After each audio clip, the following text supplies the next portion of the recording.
You made it back. Welcome to Dark Tales, where the stories do not end when the screen goes black, they follow you into the hours after. Before I begin, tell me one thing in the comments. What city are you in tonight, and what time does the clock read where you are sitting? I keep a small map in my head of everyone who listens, and I want to know where you are. If this is your first visit, the subscribe button is right there, and the little bell beside it makes sure the next story finds you the moment it is ready. Stay with me, breathe slow, and let us step into it together. There are 430 shelters on the Appalachian Trail, and every one of them has a notebook in it.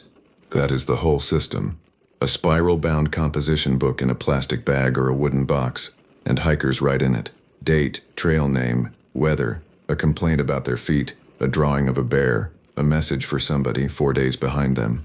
Volunteers swap them out when they fill, and the old ones go into a box in somebody's basement, and most of them are never read again by anybody. I read one for 6 months. I read it the way a man reads a letter he has already read, over and over, looking for the place where he missed it. My name is Sutton Marlowe, and I worked 9 years for a National Forest Ranger district in western North Carolina, on a section of the Appalachian Trail that runs the state line ridge for about 36 miles. I got there by a route nobody plans. I was a paramedic in Charlotte for 11 years. 11 years of a city that got bigger every quarter. And toward the end of it, I was doing 4 overdose calls a shift, and I had developed a way of talking to people that my sister described, at a Thanksgiving I remember very clearly, as sounding like a recording. I put in for the Forest Service, the way you send a message in a bottle. A wilderness ranger position on a district 3 hours west, GS 06, and I had a paramedic card and a decade of incident command, and I was hired in 11 days. The section, the Appalachian Trail there runs between 4,000 and just under 6,000 feet, along a ridge that is the boundary between 2 states, and the country on either side falls away hard into gorges. It is the wettest ground in the eastern United States outside the Smokies, and some of those drainages take 90 inches a year. Spruce and Fraser fir on the high ground, the same stranded boreal forest you find in the Smokies, and it is dying from the same insect. Below it, northern hardwood, and below that cove forest with poplar you cannot reach around. Rhododendron everywhere in the drains, in tunnels over the trail, so that on a gray day you walk in a green corridor with 4 feet of visibility to either side. Weather is the operating condition. Fog on that ridge 200 days a year, rime ice from November through March, wind on the balds that will put a person down. There are thunderstorms in July that arrive in 11 minutes from a clear sky and put lightning on a ridge where you are the tallest thing. And there are people.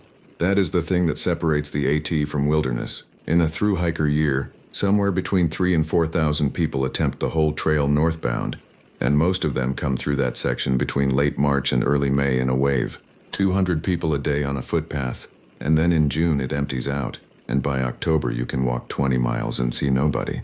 The shelters are 3-sided, a roof and a sleeping platform and a fire ring and usually a privy and a water source. They sleep 6 to 12. They are maintained by volunteer trail clubs, not by the government. And I want to be clear about that because the clubs do more work on that trail than the Forest Service ever has. My duties: patrol the section, maintain the shelters and privies with the club, run visitor contacts and education, deal with the campsite impact and the illegal fire rings, respond to medical, and support search and rescue with 2 counties and 2 states. The people in this: Faye Bittner ran the trail club maintenance crew, 63, a retired chemistry teacher, and she had been maintaining the same 11 miles since 1994. She could tell you which water bar she built in which year. She had a rule that nobody on her crew worked past 3 in the afternoon, and she enforced it on people 40 years younger than her. Cyprian Osho was our district law enforcement officer, 38, and he had come from a park in Florida, and he was still, 4 years in, physically offended by cold. And there was a ridge runner named Rena Beta, 24, from New Mexico in her 2nd season, paid a stipend by the Conservancy to hike the section back and forth from March to October. Ridge runners are the trail's front line. They talk to hikers, they haul out trash, they educate people about food storage and leave no trace, they radio in problems, and they are almost always young and almost always alone. Ren had a through hike of the Pacific Crest Trail behind her, and she was saving money to do the Continental Divide. She had a habit of writing in every register she passed, which is not required and which most ridge runners do not do. And she signed as Coyote Girl with a small drawing of a jackrabbit. That habit is the reason there is anything to tell. The registers are how it started.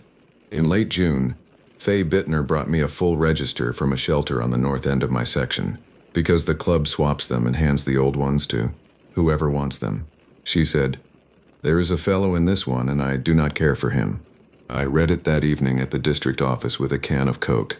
Somebody had been writing in that register with no trail name and no date, in a small even hand, in the margins. Not entries, margins. A hiker writes a paragraph about their day, and then, in the white space beside it, in different ink, somebody had written a line. Beside an entry from a woman hiking alone who wrote that she was sore but happy and doing 16-mile days. "You looked stronger yesterday." Beside an entry from two men who wrote a joke about their food bags. "You left the blue one." Beside a long entry from somebody clearly having a hard time, who wrote about their divorce and about quitting. "I am glad you stayed." There were 19 of them in that one book, I counted. I want to say immediately that register weirdness is a known genre. Registers get all kinds of things in them. There is a decades-old culture of pranks and running jokes and fake entries. There are people who write cryptic nonsense for fun. What bothered me was the specificity, the blue food bag. Somebody had read an entry and then, at a later time, written a fact about the person that was not in their entry. I flagged it and I put the book in a drawer. In July, Wren started reporting things. She reported it correctly, over the radio, in the flat way we train people to report, and I have the log. On the 9th, she reported that at a shelter on the south end, somebody had rearranged the fire ring stones into a line. On the 14th, she reported a hiker complaint of a man watching from the tree line at a bald and not responding to a hail. On the 22nd, she reported that the register at that same shelter had been taken out of the box and left open on the sleeping platform, weighted with a rock, on a page from 3 weeks earlier. The page was one of hers. She told me over the radio that in the margin of her own entry, somebody had written, in that small, even hand. I read them all. On the 2nd of August, I hiked in and met her at a shelter, and we sat on the platform in the afternoon and went through it together. She was not scared, and I want to be accurate about that, because it is easy in hindsight to give somebody a premonition they never had. She was annoyed and she was interested. She was a 24-year-old woman who had walked 2,500 miles alone in the western states, and she had a very well-developed sense of what an actual threat looked like, and this did not read as one to her.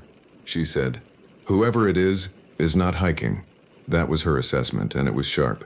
She said, "Through hikers move north. Section hikers move and leave. This is somebody at the same 6 shelters over 3 months, and that is a local."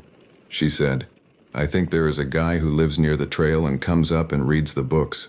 I said that was probably right. Then I asked her, as her supervisor in the loose way that ridge runners have supervisors, whether she wanted a partner for the rest of the season, and she said no, and I did not push, and that is on me for the rest of my life. The pattern I built that August was the thing I brought to Cyprian Oko, and it is the reason anybody ever took this seriously. I pulled every register from my section going back 3 years, from Faye's basement and from 2 other club members, and from a box at the district. 11 books. The handwriting is in 9 of them. It goes back at least 31 months. It appears at 6 shelters. All 6 are within a 6-mile stretch of ridge. 5 of them are within 2 miles of a spot where an old forest road, gated and closed since the 90s, comes up a drainage from the state highway to within 400 yards of the trail. The entries are almost never threatening. That is what makes them what they are. They are attentive. They are the writing of somebody who has read every word in a book and has an opinion about the people who wrote them. You are carrying too much. He does not deserve the way you write about him. The water is better at the second crossing. I have watched you 3 times now. That last one is in a book from 2 years before Wren ever came east, and it is not addressed to her, and I have no idea who it was addressed to. Cyprian took it seriously. He is a good officer, and he did not need convincing. What he needed was a crime. There is no crime in writing in a notebook. There is no crime in walking on a national forest. He got the closed road looked at, and there was a fresh cut on the gate chain that had been repaired with a different chain by somebody who was not us, which is interesting and is not evidence of anything. He got a records check on the 4 private inholdings in that drainage. He put together a request for a camera on the gate, which had to go up a chain, and which was approved on the 19th of September. Rana Baida went missing on the 27th of September. The season was winding down. She had 11 days left on her contract. She did a south to north run of the section starting on the 25th, which was her normal rotation, and she was due to come out at a road crossing on the 28th.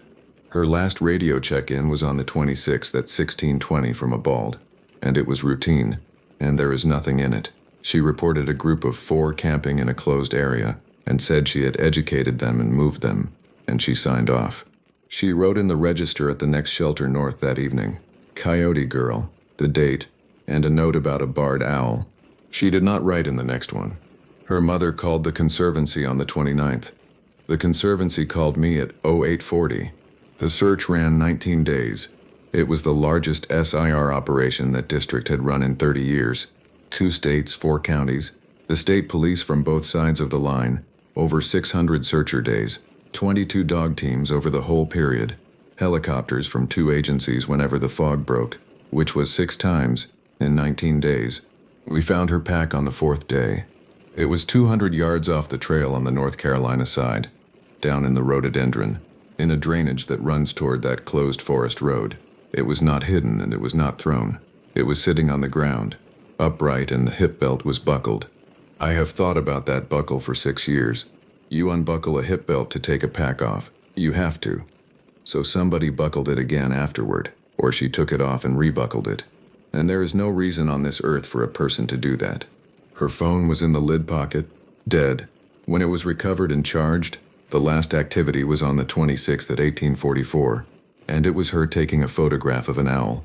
The dogs worked that drainage for 3 days and gave us 3 different directions of travel and no scent line that went anywhere, which in that terrain and that humidity is normal and means nothing and destroys you anyway. We searched down the drainage to the road. We searched up. We searched 2,000 acres of rhododendron and laurel with people on their hands and knees. Rana Baida has never been found. The camera on the gate had been installed on the 22nd, 5 days before, and it worked. It caught 11 vehicles over the period. 9 were accounted for immediately. 2 were not. One was a red pickup with no readable plate that came up to the gate on the 26th at 14:11 and left at 14:33, 22 minutes. The other was the same red pickup on the 27th at 06:52. It did not appear leaving on that camera. There is another way out of that drainage, over a saddle, on a rutted track that goes down into the next county on private timber ground, with a gate that had been open for years. The truck has never been identified. There are somewhere around 1,000 red pickups of that approximate age in those 2 counties. The FBI came in because it is federal land and because that is what happens. They ran it for 2 years. There are people who worked that case with a dedication I cannot describe, and who called Ren's mother personally every month for years, and I want their work in the record even though it did not produce an answer. They interviewed everybody on those 4 inholdings. They interviewed 23 registered offenders in a 50-mile radius. They did handwriting analysis on the register entries, which produced a report that said what handwriting reports say, which is that the samples are consistent with a single writer and that no comparison exemplar was available. Nobody was ever charged. The register entry stopped. That is the fact I want to leave you with more than any other, because it is the only thing in this account that is not ambiguous. There are 31 months of margin notes at 6 shelters in one 6-mile stretch, running from before Rana Baida ever set foot in the state of North Carolina until the 27th of September. After that, nothing, not one, in any book at any of those 6 shelters in the 6 years since. Faye Bittner's crew still swaps those registers, and Faye still reads every one of them cover to cover before she boxes it, and she has told me every year that there is nothing. Whatever hand was writing in those books stopped writing on the day a 24-year-old woman disappeared, and the 2 facts sit next to each other, and there is no version of that which is a coincidence, and no version I can prove. There is one more thing, and then I am done. 2 weeks into the search, going through the last book Ren wrote in, on the page with her entry about the barred owl, there is nothing in the margin. That page is clean. I want to say that clearly because I have heard this story told back to me at a bar with a line written on that page, and there is no line on that page. But 4 pages earlier, in an entry from the 14th of September written by a section hiker from Ohio, there is a margin note in that same small, even hand. It says, "She comes back through on the 27th. Wren's rotation was published. It was on a website. The Conservancy posted Ridge Runner schedules so that hikers would know when somebody would be around, and it was a completely reasonable thing to do, and they do not do it anymore." I left the Forest Service the following year. I did not leave because I was afraid. I left because I sat in a room with Ren Abeta's mother in Albuquerque for 4 hours on my own money and my own time, and told her everything I knew, and at the end of it she asked me one question. She asked, "When she told you about the writing in July, what did you say to her?" And I had to tell her the truth, which is that I said it was probably some local guy who liked to read the books. I run a wilderness medicine training program now. I have taught somewhere around 900 people, and every single course I have ever taught, I spend 10 minutes at the end on something that is not in the curriculum. I tell them that the danger in the backcountry is not the thing they are afraid of. Nobody who works out there is afraid of a bear. I tell them that a shelter register is a public document that anybody can read, that thousands of people write their names and their plans and their fears in them every year, and that a hiking schedule on a website is a schedule. And I tell them the only rule I would enforce if anybody let me. If you ever open a register and find that somebody has written in the margin next to your entry, or next to anybody's, do not write back. Do not be clever. Do not leave a note for them. Photograph the page. Note the shelter and the date. Get off that section at the next road crossing and hand the photograph to somebody with a badge. Because whoever is writing has read every word in that book, and they have been reading them for a long time, and the reason they are writing in the margin is that they have finally found somebody worth answering.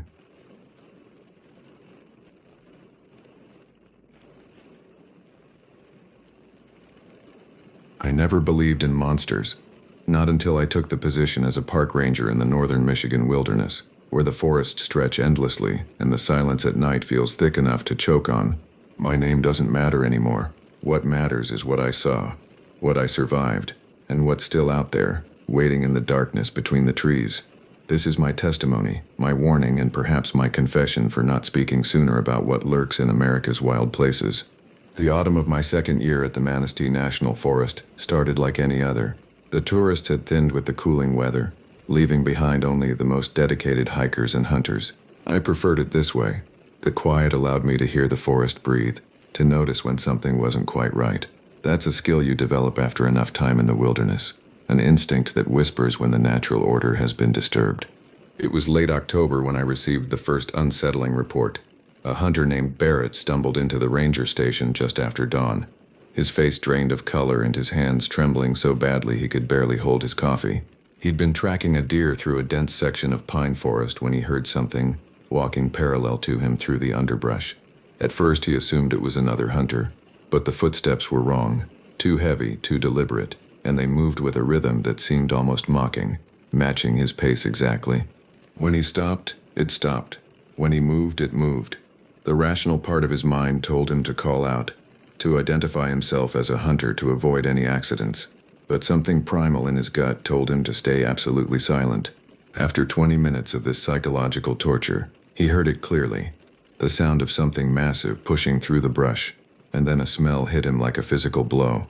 He described it as a mixture of rotting meat, wet dog, and something else he couldn't identify. Something that made his stomach turn and his eyes water. Then he heard the growl.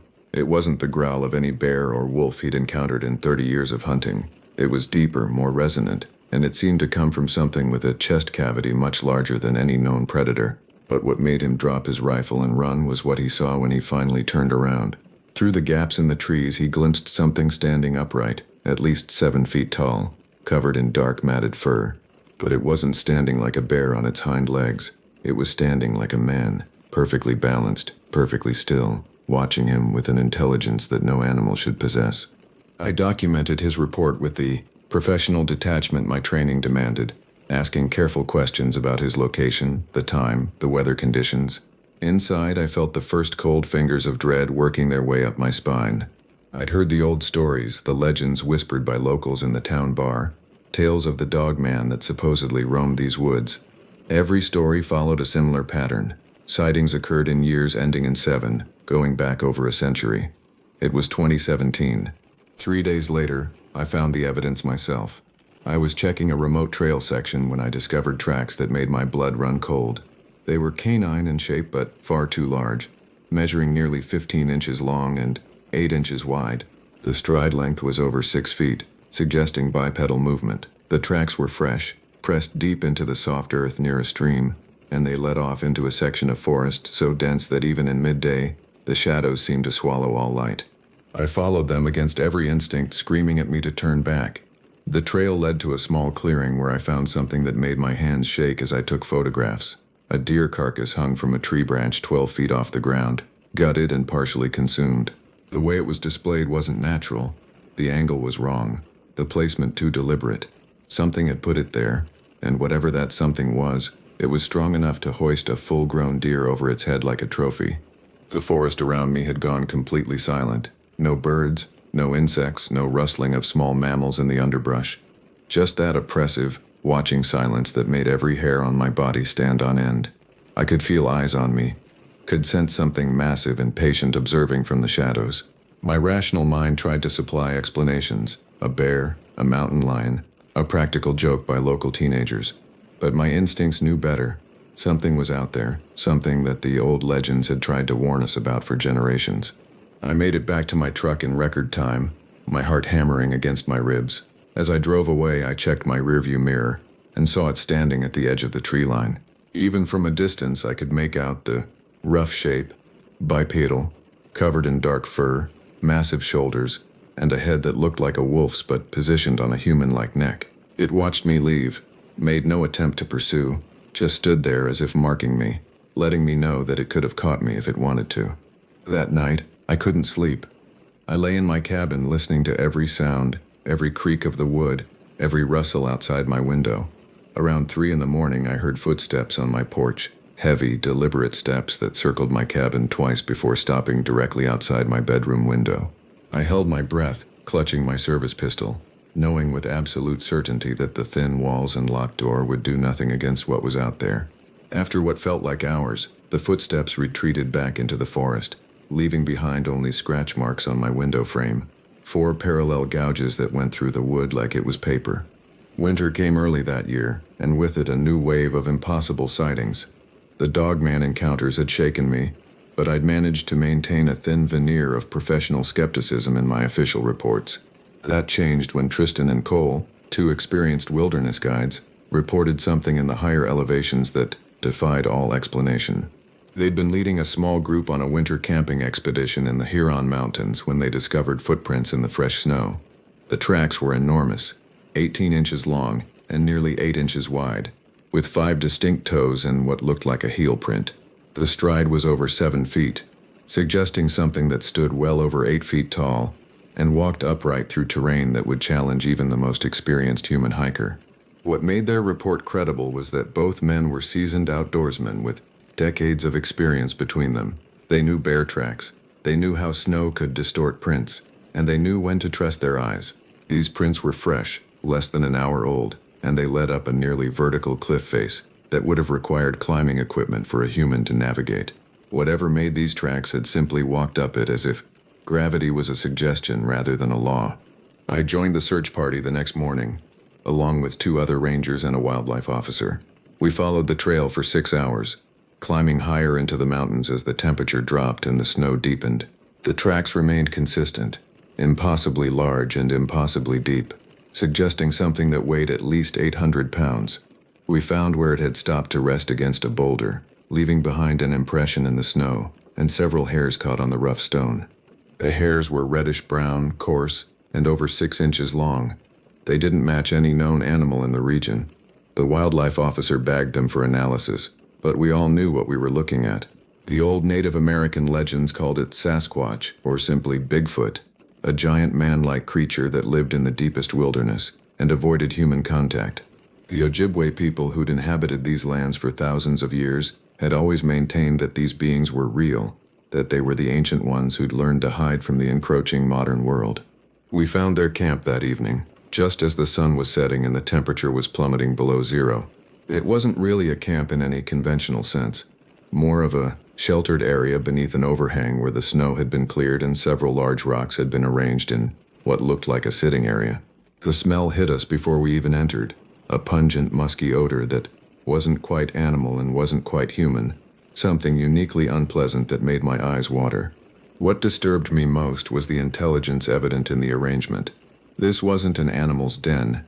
It was a temporary shelter created by something that understood concepts like wind direction, thermal retention, and sight lines. From this vantage point, you could see for miles in 3 directions, making it virtually impossible to approach without being observed. And there were signs that whatever used this place had been watching the valley below for some time, including the trails we regularly patrolled. We didn't stay long. The sun was setting, and none of us wanted to be caught on the mountain after dark. As we descended, I had the overwhelming sensation of being followed, of massive footsteps keeping pace with us just beyond the range of our flashlights. Every time I turned to look, I saw nothing but darkness and swirling snow, but I could hear it. The crack of branches, the crunch of snow under enormous weight, the occasional deep woof of breath that sounded almost like a cough. When we finally made it back to our vehicles, we found enormous handprints pressed into the snow on the hood of my truck. They were almost human in configuration but far too large, with fingers that left impressions over 10 inches long. It had been here, had approached our vehicles while we were up the mountain, and had left this calling card as if to say, "I know where you are, I know what you drive, and you can't hide from me." The lab analysis of the hair samples came back inconclusive. They didn't match any known species in their database. The DNA was so degraded or unusual that they couldn't get a clear reading, which the technician admitted was virtually unheard of with fresh samples. The official report stated, "Unknown primate," which was their polite way of saying they had no idea what we'd found. After that incident, I started carrying a heavier caliber rifle on my patrols. My service pistol felt like a toy compared to what I now knew was out there. The other rangers and I began traveling in pairs, establishing check-in protocols, and avoiding certain areas entirely after dark. The park superintendent reviewed our reports with a grim expression, then locked them away in a file cabinet he kept in his office. He didn't tell us to stop investigating, but he made it clear that these incidents weren't to be discussed with the public or the media. Tourism was already down, and the last thing the park system needed was a panic about monsters in the woods. February brought the coldest winter I'd experienced in Michigan, with temperatures dropping to 30 below zero and staying there for weeks. The snow was 8 feet deep in places, and the forest became a monochrome landscape of white and gray, beautiful and deadly in equal measure. This was when I encountered something that made the Dogman and Bigfoot seem almost mundane by comparison, something that the Algonquin tribes had feared for centuries and had warned about in stories designed to keep their people safe during the brutal northern winters. The first sign was a missing persons report. Connor and Nathaniel, 2 ice fishermen, had set up a shelter on the frozen surface of a remote lake and hadn't returned when expected. Their families waited 3 days before reporting them missing, assuming they'd simply extended their trip or gotten snowed in. When the search team finally reached their location, we found their shelter intact, their gear untouched, and their truck parked where they'd left it. What we didn't find were Connor and Nathaniel.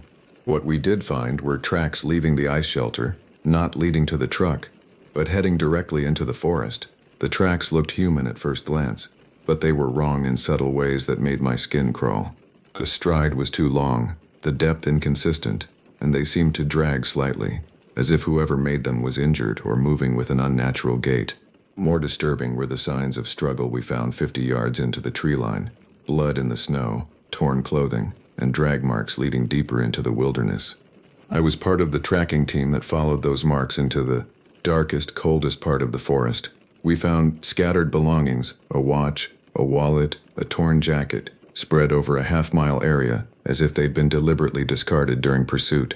The blood trail continued, but it was mixed with something else, a substance we couldn't immediately identify that stained the snow a yellowish brown and gave off a smell like spoiled meat and rotting vegetation. Then we found the first body, or what remained of it. Connor had been torn apart with a savagery that went beyond anything a bear or pack of wolves could accomplish. His bones had been broken and gnawed on, but not by animal teeth. The marks were different, more deliberate, as if something had methodically consumed him while he was still alive. The medical examiner later confirmed that many of his injuries occurred before death, that he'd been conscious and aware for at least part of what happened to him. We never found all of Nathaniel, just pieces, scattered across a quarter-mile radius like some demented breadcrumb trail. The forensic team documented everything with professional detachment, but I could see the fear in their eyes. This wasn't the work of a known predator. This was something else, something that killed with intelligence and purpose, something that seemed to savor the act of taking a human life. The tracks we'd been following changed as we got deeper into the forest. They became less human and more monstrous, longer, deeper, with claw marks visible in the frozen earth, where there should have been human toes. It was as if whatever made these tracks was transforming as it moved, becoming less like the men it had taken and more like something ancient and terrible. I knew what it was even before we found the final evidence. The Ojibwe had warned about it, had created strict taboos and rituals to prevent it, had understood that the deepest evil wasn't something external, but something that could grow within the human heart when desperation and hunger took hold. They called it the Wendigo, a cannibalistic spirit that possessed those who resorted to eating human flesh during times of starvation, transforming them into monsters that could never be satisfied, that hungered for human meat above all else, and grew larger with each victim they consumed. The old legends described them as gaunt giants, taller than the tallest trees, with skin stretched tight over bones, with eyes that glowed like coals, with a heart of ice that could never be warmed.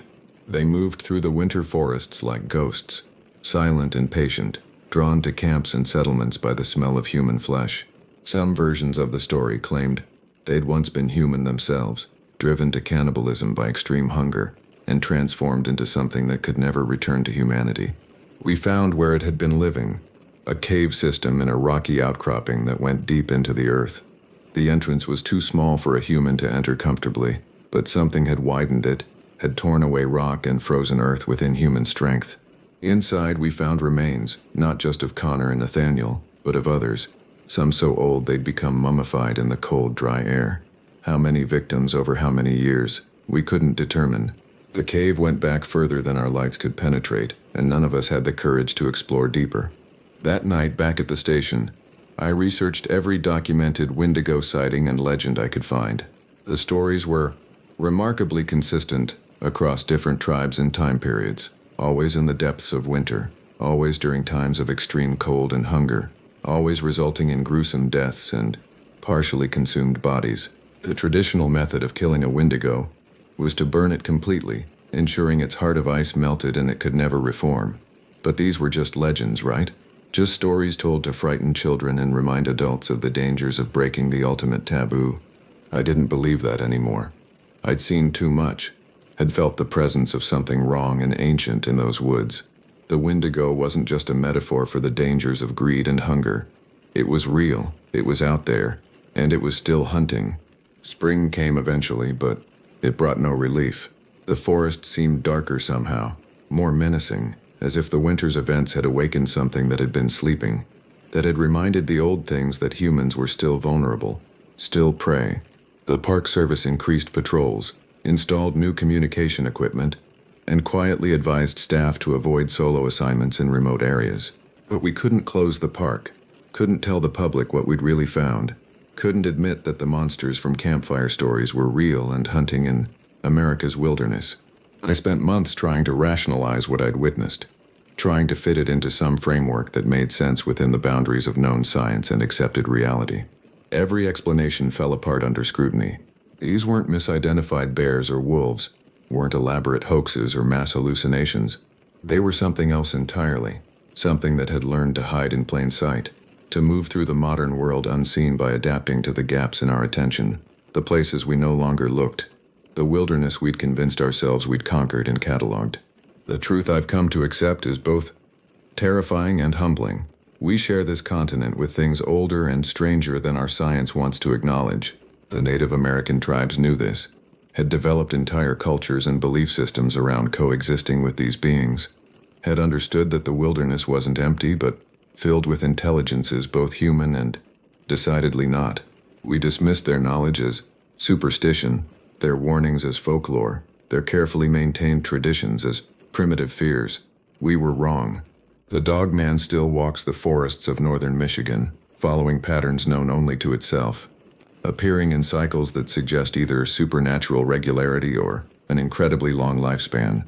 The Bigfoot continues to inhabit the deepest wilderness, avoiding human contact with an intelligence that suggests they're fully aware of what we are and what we're capable of. And the Wendigo, that ancient hunger that transforms men into monsters, still awakens during the brutal winters, drawn by desperation and darkness into being once again. I document everything now, keep detailed records that I've hidden in multiple locations, insurance against my own disappearance or sudden decision to stop talking about what I've seen. Other rangers have begun sharing their stories with me privately. Late-night conversations over coffee where we admit to each other what we've witnessed but can never put in official reports. We're not crazy, we're not attention-seeking, and we're not confused. We're simply people who've spent enough time in the wild places to know that they're not as empty as we pretend they are. The question that haunts me isn't whether these creatures exist. I know they do, have seen the evidence with my own eyes, have felt their presence and survived their attention. The question is what we do with this knowledge. Do we tell the world and risk panic, ridicule, or worse, renewed hunting efforts that could disturb things better left alone? Do we keep silent and watch as unsuspecting hikers and campers venture into territories where they're not the apex predator they assume? Do we try to study these beings, to understand them, or do we respect the boundaries they've maintained and the distance they've kept? I don't have answers. I just have my stories, my memories, and my scars, both physical and psychological. I still work as a ranger because someone needs to stand between the unaware public and the things that watch from the shadows. I still patrol the trails and maintain the campsites and file my sanitized reports that mention nothing unusual. But I also watch, and I listen, and I remember the old stories that tried to warn us. There are monsters in America's forests, not metaphorical ones, not symbolic representations of our fears, but actual creatures of flesh and blood and something else that defies easy categorization. They've been here longer than we have, will likely be here long after we're gone, and they're content to let us believe we're alone in the wilderness. That belief is a courtesy they extend, a kind of mercy that allows us to sleep at night. I'm no longer afforded that luxury. Every night when I close my eyes, I see them, the dog man standing at the edge of my vision, the Bigfoot watching from impossible heights, the Wendigo moving through winter snow with hunger that can never be satisfied. They're still out there, in the places where cell signals die and GPS fails, in the ancient forests and forgotten mountains, in the spaces between what we know and what we fear. They're waiting, watching, and reminding us that for all our technology and supposed dominance of this planet, we're still very much prey when we venture into their domain. This is my testimony. Believe it or don't, I'm past caring about skepticism or mockery. I'm only writing this down because I need someone else to know, need there to be some record of the truth before I inevitably push my luck too far and become another missing person statistic, another unsolved case file, another whispered story among rangers who know better than to speak too loudly about what they've seen. The wilderness keeps its secrets, but sometimes those secrets find you. When they do, you're changed forever, marked as someone who knows the truth that lies beneath the surface of our comfortable, rational world. Stay out of the deep woods after dark. Don't camp alone in remote areas.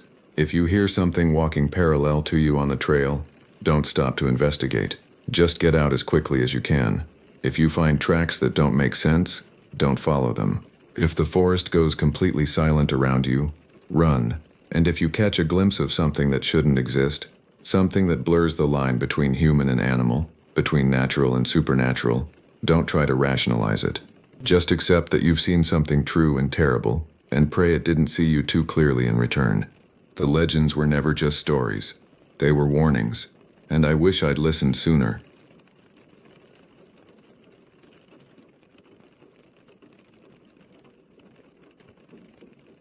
The reassignment letter arrived on a Tuesday morning, and I should have known then that something was wrong. Federal parks don't just shuffle experienced rangers to remote stations without reason. 20 years I'd spent in the service, mostly in the tourist-heavy parks where my biggest concerns were lost hikers and illegal campfires. Now they were sending me to the Chequamegon-Nicola National Forest in northern Wisconsin, to a station so isolated it didn't appear on most maps. My supervisor wouldn't meet my eyes when I asked why. He just mentioned something about staff shortages and handed me a file folder that felt too thin for a proper briefing. Inside were basic maps, emergency protocols, and a handwritten notepaper clipped to the back. Trust your instincts. Lock your doors at night. Don't investigate sounds after dark alone. No signature. I drove up through autumn, watching the trees grow denser as civilization fell away behind me. The ranger station sat at the end of a logging road that hadn't seen maintenance in years. It was a squat wooden building with bars on the windows, which struck me as odd. What were they keeping out? The nearest town was 40 miles south, a collection of bars and bait shops where everyone seemed to know why I was there before I introduced myself. The previous ranger had left in a hurry. His belongings were still scattered around the station. A coffee mug with mold growing inside, a jacket draped over a chair, books left open on the desk. One of them was a journal, and against my better judgment, I read the final entry. Something screamed in the woods last night, not like any animal I know. It sounded almost human, but wrong somehow, like a person trying to remember how to scream. I'm requesting immediate transfer. That first week passed quietly enough that I started to relax. I fell into the routine of patrol routes and maintenance checks, radioing in my position twice daily to the district office. The forest was beautiful in its way, all pine and birch with carpet of needles that muffled footsteps.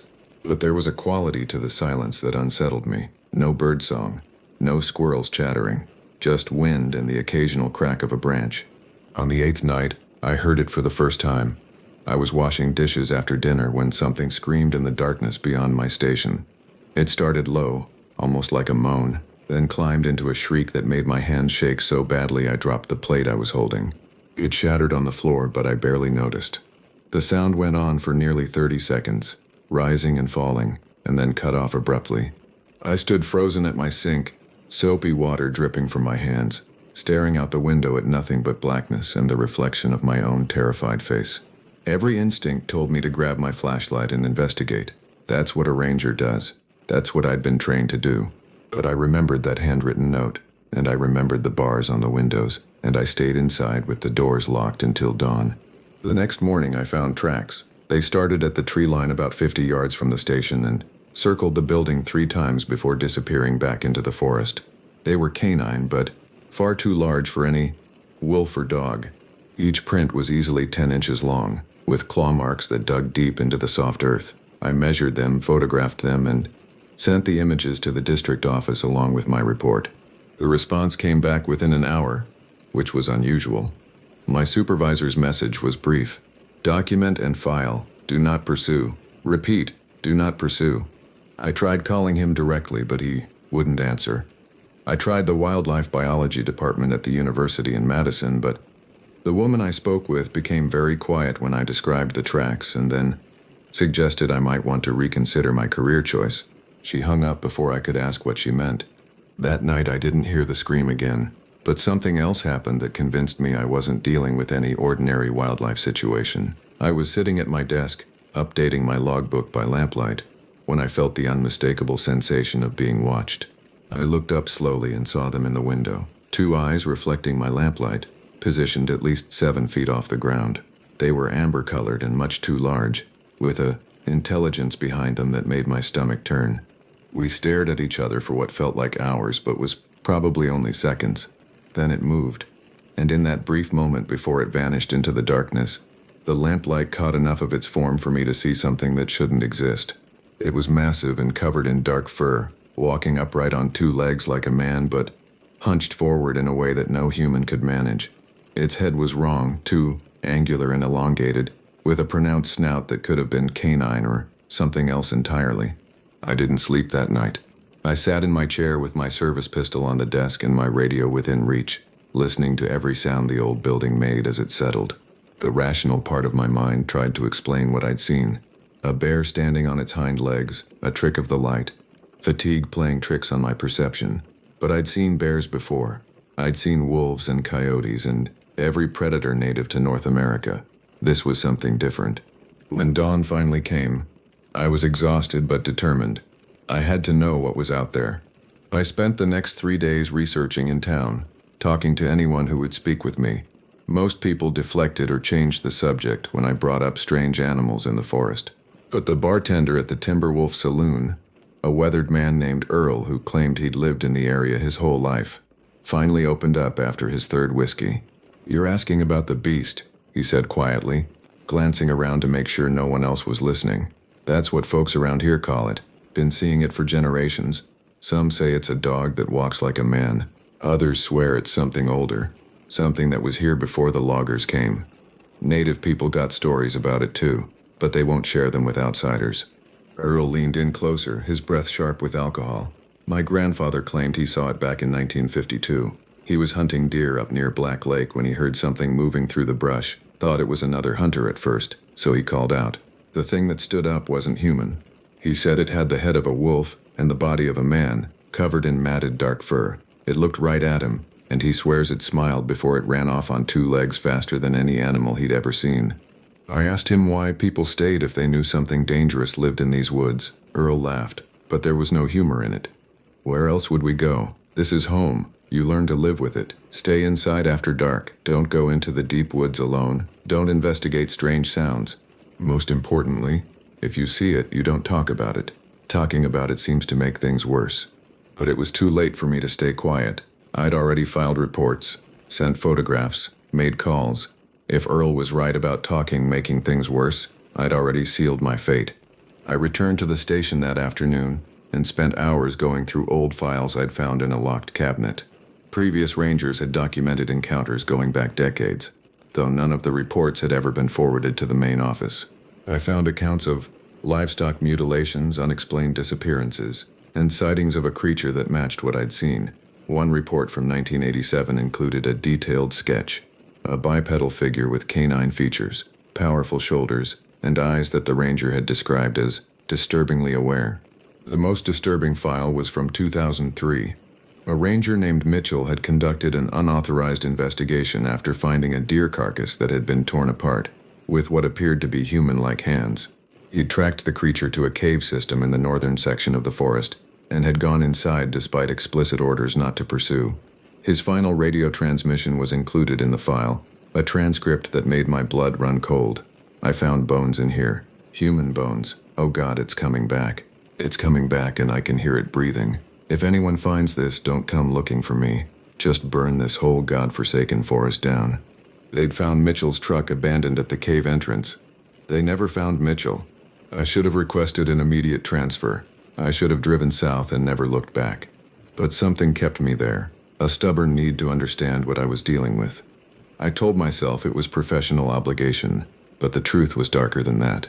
Some part of me needed to see it again, to prove to myself that it was real.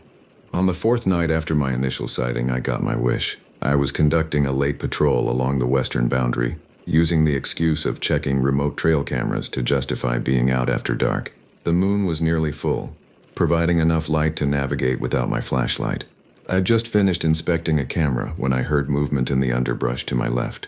I froze, one hand on my pistol, and waited. The movement came again, closer this time, accompanied by a sound that raised every hair on my body. Heavy, deliberate breathing, like something large was scenting the air. I slowly turned my head and saw it standing at the edge of a small clearing about 30 yards away. It was even more massive than I'd realized, easily 7.5 feet tall when fully upright.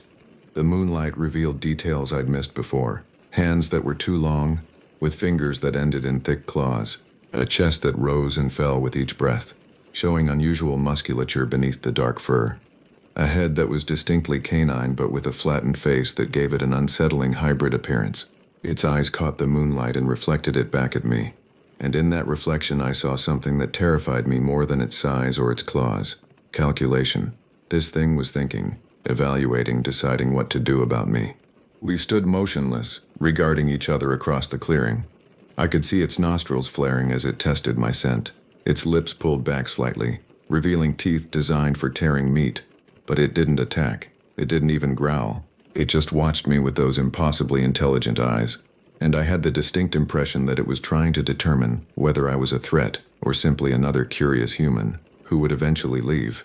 Then, without warning, it turned and loped into the forest on all fours, moving with a fluid grace that seemed impossible for something so large. I heard it crashing through the underbrush for a few seconds, and then the forest fell silent again. I made it back to my truck on shaking legs, and drove to the station faster than was safe on those dark logging roads. Once inside, with every door locked and every window checked, I sat down to write my report. But as I stared at the blank page, I realized that I couldn't submit what I'd seen. No one would believe me. Worse, if they did believe me, they might send people to hunt it, and something told me that would end very badly for everyone involved. So I filed a routine patrol report and said nothing about what I'd encountered. I was becoming complicit in the conspiracy of silence that had protected this creature for generations, but I couldn't shake the feeling that my silence was also protecting something far more dangerous than I understood. 2 weeks after my encounter with the beast, winter arrived early. A massive storm system moved in from Canada, bringing temperatures that dropped to 15 below zero, and snow that fell so thick I couldn't see 20 feet from the station. I was effectively trapped, relying on my emergency supplies and the wood stove to stay warm while I waited for the roads to clear.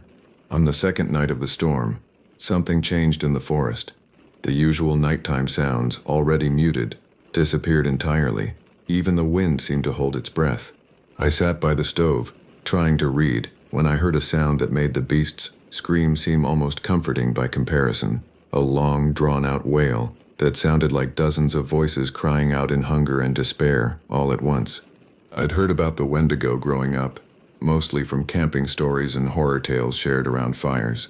The folklore described it as a malevolent spirit associated with winter, starvation, and cannibalism. According to legend, humans who resorted to eating human flesh in times of desperation could transform into Wendigos, becoming creatures of insatiable hunger that could never be satisfied no matter how much they consumed. I'd always dismissed it as myth, a cautionary tale used by native tribes to prevent cannibalism during harsh winters. But that sound in the darkness made me reconsider everything I thought I knew about mythology. The wailing continued intermittently throughout the night, sometimes close to the station, sometimes distant enough that I could barely hear it over the howling wind. Each time it called out, I felt a deep, primal fear that went beyond rational thought. This wasn't the fear of a predator, like what I'd felt with the beast. This was something older and more fundamental. The fear of something that shouldn't exist, something that violated the natural order simply by being. When dawn finally came, I forced myself to go outside and investigate. The snow was hip-deep in places, and the cold was so intense that my breath froze in my beard within seconds. I didn't have to search long to find evidence of what had been out there. A trail of enormous footprints led from the forest to within 10 feet of my station before circling around and heading back into the trees. These tracks were nothing like what I'd seen before. They were humanoid, but elongated, easily 2 feet long and 8 inches wide, with spaces between them that suggested whatever made them had taken strides of 10 feet or more. The prints were deep despite the fresh powder, indicating something impossibly heavy. But it was the details that truly unsettled me.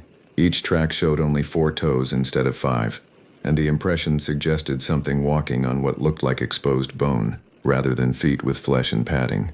I followed the trail as far as I dared, my pistol drawn and my radio clutched in my other hand.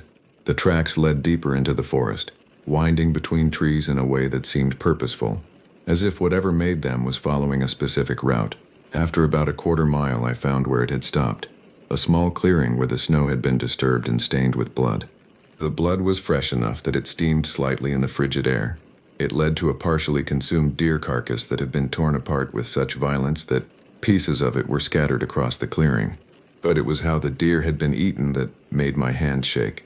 The choice cuts had been completely ignored.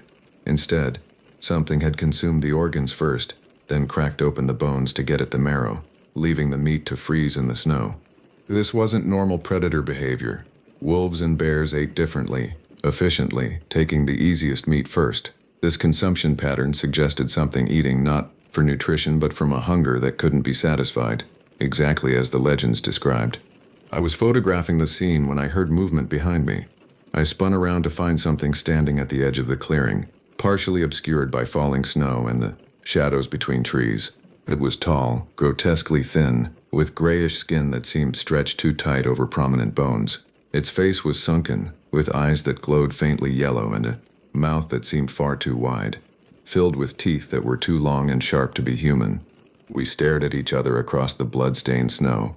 Unlike the beast, which had seemed curious and calculating, this thing radiated only hunger and hate. Its jaw worked constantly, as if it were chewing on something invisible, and a low growl emanated from deep in its chest. I could see its ribs moving with each breath, counting them through its paper-thin skin. Then it opened its mouth impossibly wide and released that terrible wailing sound I'd heard the night before. Up close, I could hear the individual voices within it. Men, women, children, all crying out in anguish. The sound physically hurt, making my ears ring and my vision blur. I raised my pistol, knowing even as I did that bullets probably wouldn't stop something like this, when salvation came from an unexpected source. The beast burst from the tree line to my right, moving on all fours at incredible speed, and slammed into the Wendigo with enough force to knock it backward into the snow. What followed was a battle that defied everything I knew about animal behavior. The two creatures fought with savage intensity, the beast using its size and strength to grapple while the Wendigo slashed with those horrible teeth and claws made of bone. They were clearly ancient enemies, and I was caught in the middle of a territorial dispute that had probably been ongoing for centuries. I didn't wait to see who won. I ran back through the snow toward the station, my lungs burning from the cold air, my legs pumping as fast as the deep snow would allow. Behind me, I could hear the sounds of the battle. Roaring, wailing, the impact of bodies slamming into trees. I didn't look back until I reached the station and got inside. From my window I could see nothing but white snow and gray trees. The sounds of combat had stopped. The forest was silent again, that awful unnatural silence that I'd learned meant something dangerous was near. I spent the rest of that day and night sitting by the wood stove, my pistol on my lap, waiting for something to attack. But nothing came. When the storm finally broke the next morning and I could venture outside, I found the clearing where I'd witnessed the battle. The snow was trampled and stained with blood from both creatures. But there were no bodies, just two separate sets of tracks leading away in different directions. The beast had saved my life, though I couldn't begin to understand why. The winter deepened, and with it came more encounters. I saw the beast 3 more times, always at a distance, always watching. I heard the Wendigo twice more, though it never came as close to the station as it had that first time. I began to understand that I was living in a territory caught between 2 apex predators, and my survival depended on neither of them deciding I was worth the effort to kill. I also began finding things, letters hidden in the station from previous rangers, too disturbing to file in official reports, photographs tucked into old maintenance manuals showing evidence of creatures that shouldn't exist, a map marking territories with coded symbols that, once I deciphered them, revealed a horrifying truth. These creatures weren't isolated to this forest. They existed throughout the wilderness areas of North America, protected by a conspiracy of silence that stretched from local rangers to federal officials. The most revealing document I found was a memorandum from 1962, stamped, classified, and forgotten in a water-damaged box in the station's crawl space. It outlined a policy called Conservation Through Ignorance, which essentially stated that the public must never become aware of cryptid species inhabiting protected lands. The reasoning was coldly practical. If people knew what lived in these forests, tourism would collapse, environmental protections would be challenged, and hunting parties would form to exterminate creatures that might be the last of their kind. So we rangers became unwitting wardens of monsters, keeping the public safe through misdirection and lies while documenting encounters that would never see official light. The psychological toll on rangers was noted but dismissed as acceptable collateral damage. Several cases of stress-related breakdowns were mentioned, including the ranger from 2003 who disappeared investigating the beast's cave. I also found a journal written by a ranger named Sarah Chen who'd worked this station in the late 1990s. Her entries became increasingly disturbed as she spent more time alone in the forest. The final pages were barely legible, written in shaking handwriting that deteriorated into frantic scrawls. She described dreams of running through the forest on all fours, of tasting blood and feeling an insatiable hunger. Her last coherent entry read, "I understand now why the natives feared the Wendigo so much. It's not just a creature you encounter. It's something you can become. The isolation, the cold, the hunger, both physical and spiritual, they change you. I feel it happening to me. I should leave, but I can't. Something keeps me here. Something is calling me deeper into the woods." Sarah Chen's personnel file listed her as resigned without notice, but I found her name mentioned in a local newspaper article from 1999. Local woman lost in winter storm. They'd found her truck abandoned on a logging road. They never found Sarah Chen. The implications terrified me. Was the Wendigo a separate species, or were they humans who'd transformed after spending too long in these cursed woods? And if transformation was possible, How long did I have before I felt that same call Sarah had described? In late February, as winter began its slow release, I had my final encounter. I'd been tracking what I thought were deer prints when I rounded a bend in a frozen creek bed and found myself face to face with both creatures. The beast stood on one side of the creek, the Wendigo on the other, and I was caught directly between them in what appeared to be a territorial confrontation. For several heartbeats, nobody moved. I could see the Wendigo's jaw working in that constant chewing motion. Could hear the beast's low growl rumbling through the frozen air. They were both watching me, and I realized with crystal clarity that I'd stumbled into a negotiation.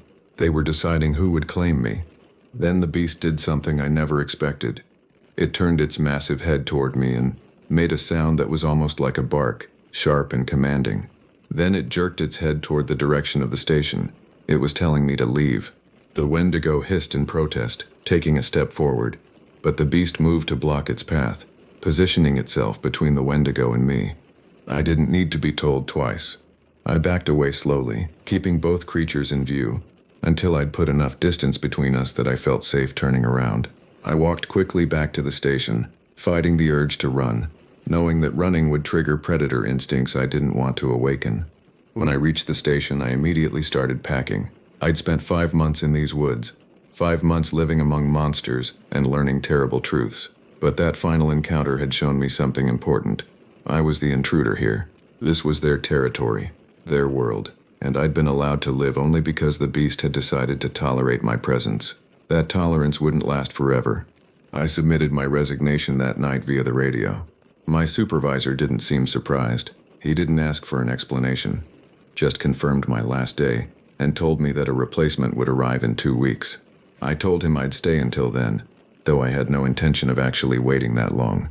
But I did stay 1 more week, compelled by something I didn't fully understand. I spent that time documenting everything I'd learned, creating a file that future rangers could find if they looked hard enough. I marked locations on maps, transcribed testimony from townspeople who'd finally opened up to me, and wrote detailed descriptions of both creatures.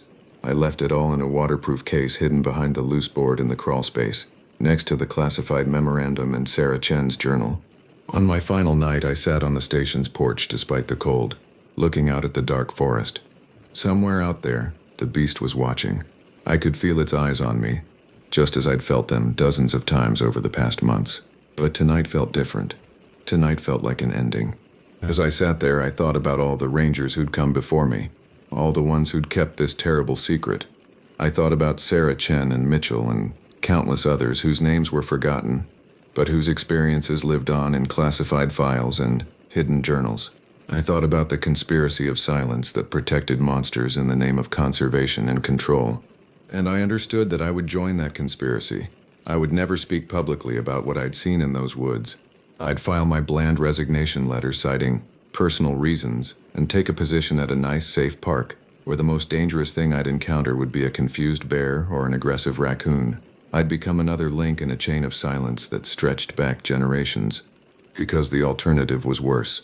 If the truth came out, if people learned what really lived in the deep forests of America, the response would be catastrophic. Hunting parties, military involvement, wholesale destruction of wilderness areas, and in the end we'd lose something irreplaceable. The last wild places, the last mysteries, and perhaps the last few members of species that had existed long before humans walked this continent. So I would remain silent and let others stumble into these woods unprepared, just as I had been. I would let them face the beast and the Wendigo and whatever other things lurked in the darkness between trees. And maybe, if they survived, they'd find my file in Sarah's journal and the memorandum, and they'd understand the choice they faced. Silence or truth, complicity or catastrophe. There was no good answer. As dawn broke on my final morning at the station, I loaded my truck and took one last look at the forest. In the gray light of early morning, I saw a figure standing at the tree line. The beast, massive and dark, watching me leave. We regarded each other for a long moment, and then it turned and disappeared into the shadows between trees. I drove away and never looked back. But sometimes, late at night when I can't sleep, I hear that terrible wailing sound in my dreams, and I wonder if the Wendigo is still out there in those dark woods, starving and hunting, forever unsatisfied. And I wonder if someday, despite everything I know, I'll feel that call Sarah Chen described, the call to go back to those woods, to walk deeper and deeper into the cold darkness, until I'm so lost and so hungry that I forget what it means to be human. The worst part is that some small part of me wants to answer.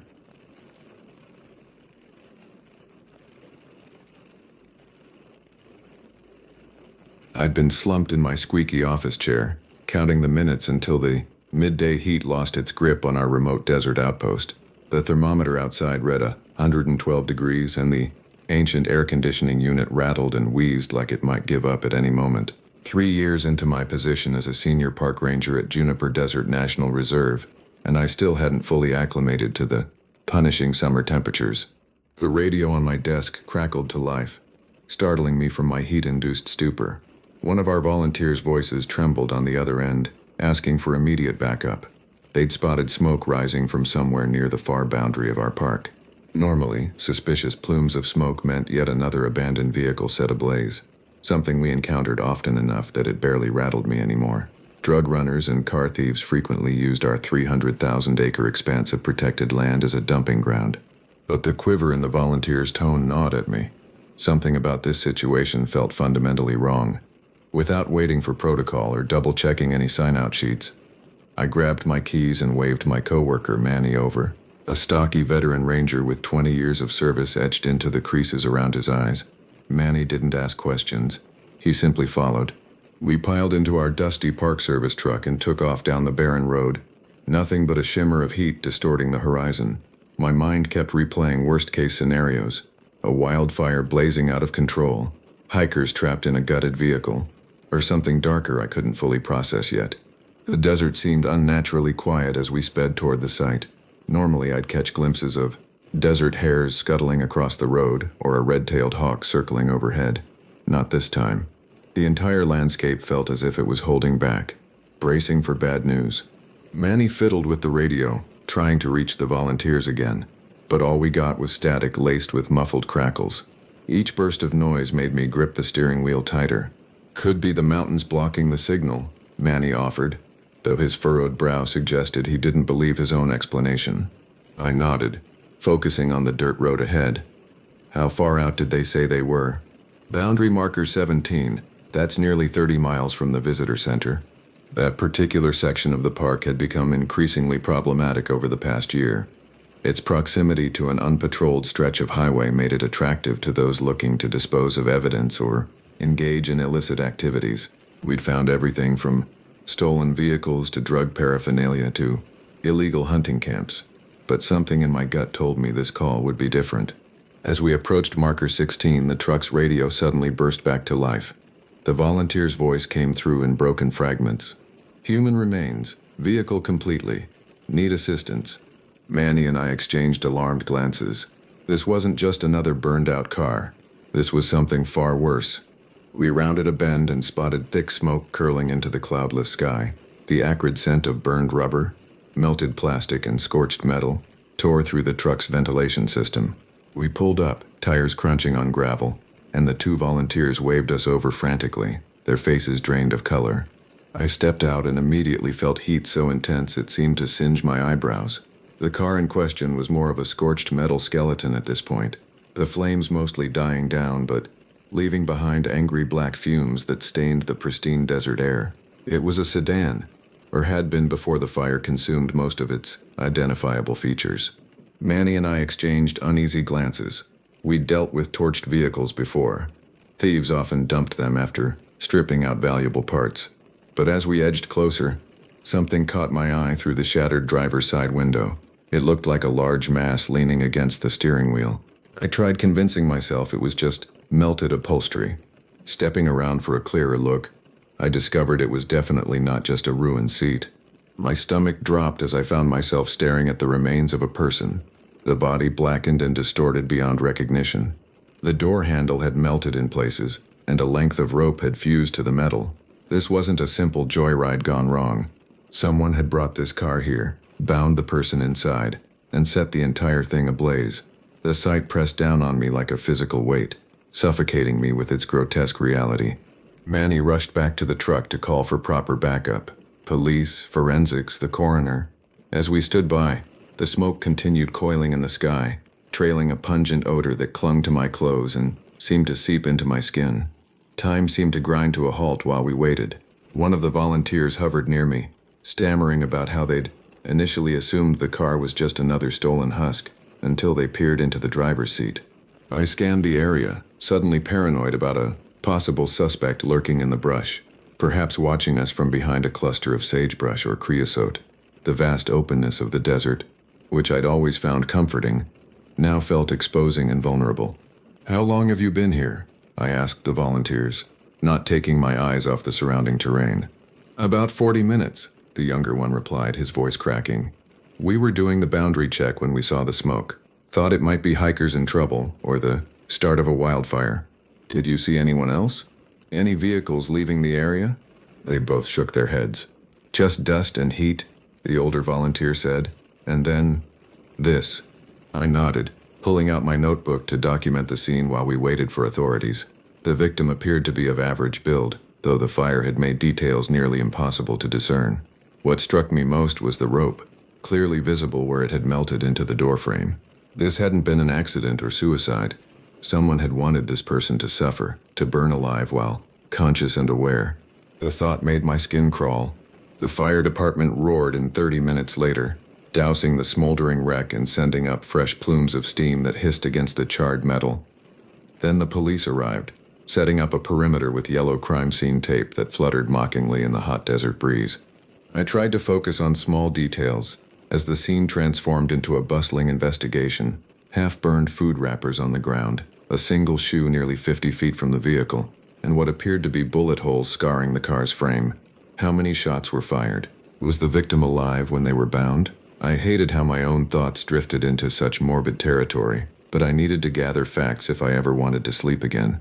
Detective Rivera from the County Sheriff's Department approached me after speaking with the forensic team.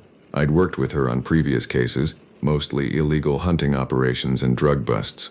Her normally composed demeanor seemed shaken. "This wasn't random," she said quietly, nodding toward the vehicle. "The victim was shot 3 times before the fire was set." "Small mercy, I suppose," I replied, immediately regretting the callousness of my words. "Maybe," she hesitated. "But the preliminary examination suggests the shots weren't immediately fatal. The victim was still alive when the fire started." The revelation hit me like a physical blow. Someone had intentionally left this person to burn to death after ensuring they couldn't escape. The cruelty of it was staggering. "Any ID on the victim yet?" I asked, swallowing hard against the dryness in my throat. "Nothing definitive. The heat destroyed most identifying features and any documentation that might have been present. We're checking missing persons reports and dental records, but it could take days." Hours slipped by as investigators combed through the ashes, taking pictures, bagging evidence, and mapping the scene. I noticed Manny in a corner, staring silently at the wreck. He'd told me once that he was used to gore from his time in the military, but even he looked shaken. What we found here wasn't just violence. It was calculated malice. "You've been out here a while," Detective Rivera said, returning to where I stood. "Noticed anything unusual in the past few weeks? Strangers, suspicious vehicles, anything out of the ordinary?" I thought about it. We had a group of hikers report seeing someone in a black pickup truck last weekend, parked in a no-vehicle zone. By the time our patrol got there, they were gone, and there's been an increase in unauthorized camping along the eastern ridge. "Black pickup," she repeated, making a note. "Model? License plate?" "No details, unfortunately. The hikers just mentioned the color." She nodded, clearly disappointed. "Well, keep your eyes open. Whoever did this knows the park layout. They chose this spot specifically because it's remote but still accessible by vehicle." The implication wasn't lost on me. Our killer could be someone familiar with the area, perhaps even a regular visitor. The thought sent a chill through me despite the desert heat. Eventually, the site was labeled secure, and the authorities sent us on our way. A few sheriff's deputies remained to maintain the perimeter until forensics could finish their work. As Manny and I drove back to headquarters, the sky had bled into a deep sun-scorched orange. My head swam with everything we'd witnessed. The volunteers, wide-eyed and jittery, followed in their own vehicle, still reeling from the realization that the scene they'd stumbled upon was so much worse than they'd initially feared. By the time we reached the station, Rumors were already circulating about the haunted site where the burned car had been discovered. Word travels fast in small circles, and folks around here couldn't resist a good ghost story. I overheard someone joking about how it had probably become the park's most sought-after camping spot for thrill seekers. Visitors love a grim legend, but there was nothing amusing in the images still stuck in my head. The scorched seat, the twisted rope, that unrecognizable form in the driver's seat. I tried distracting myself with trivial tasks, sorting gear, scribbling meaningless notes on my next shift's to-do list. Nothing helped. Deep down, I knew I wouldn't forget what I saw that day. The desert had always been harsh, but I'd never thought it could be so merciless. And we still had no clue who that poor person was, or why they ended up on that lonely stretch of sand. That night, rest was impossible. All I could do was stare at the ceiling of my small ranger cabin, replaying the stench of scorched metal and flesh. The hush of onlookers too rattled to speak. My mind refused to drift anywhere else. Instead, it clung to the notion that something, or someone, was out there, ready to do it again if they felt like it. For the first time since I started this job, the wide-open desert didn't look like a place of freedom. It felt like a vast graveyard where you bury your secrets, the kind that should never see daylight. 3 days after discovering the burned vehicle, I was back on duty, though the images from that scene continued to haunt my waking hours. The forensic team had removed the victim's remains, but yellow tape still cordoned off the area.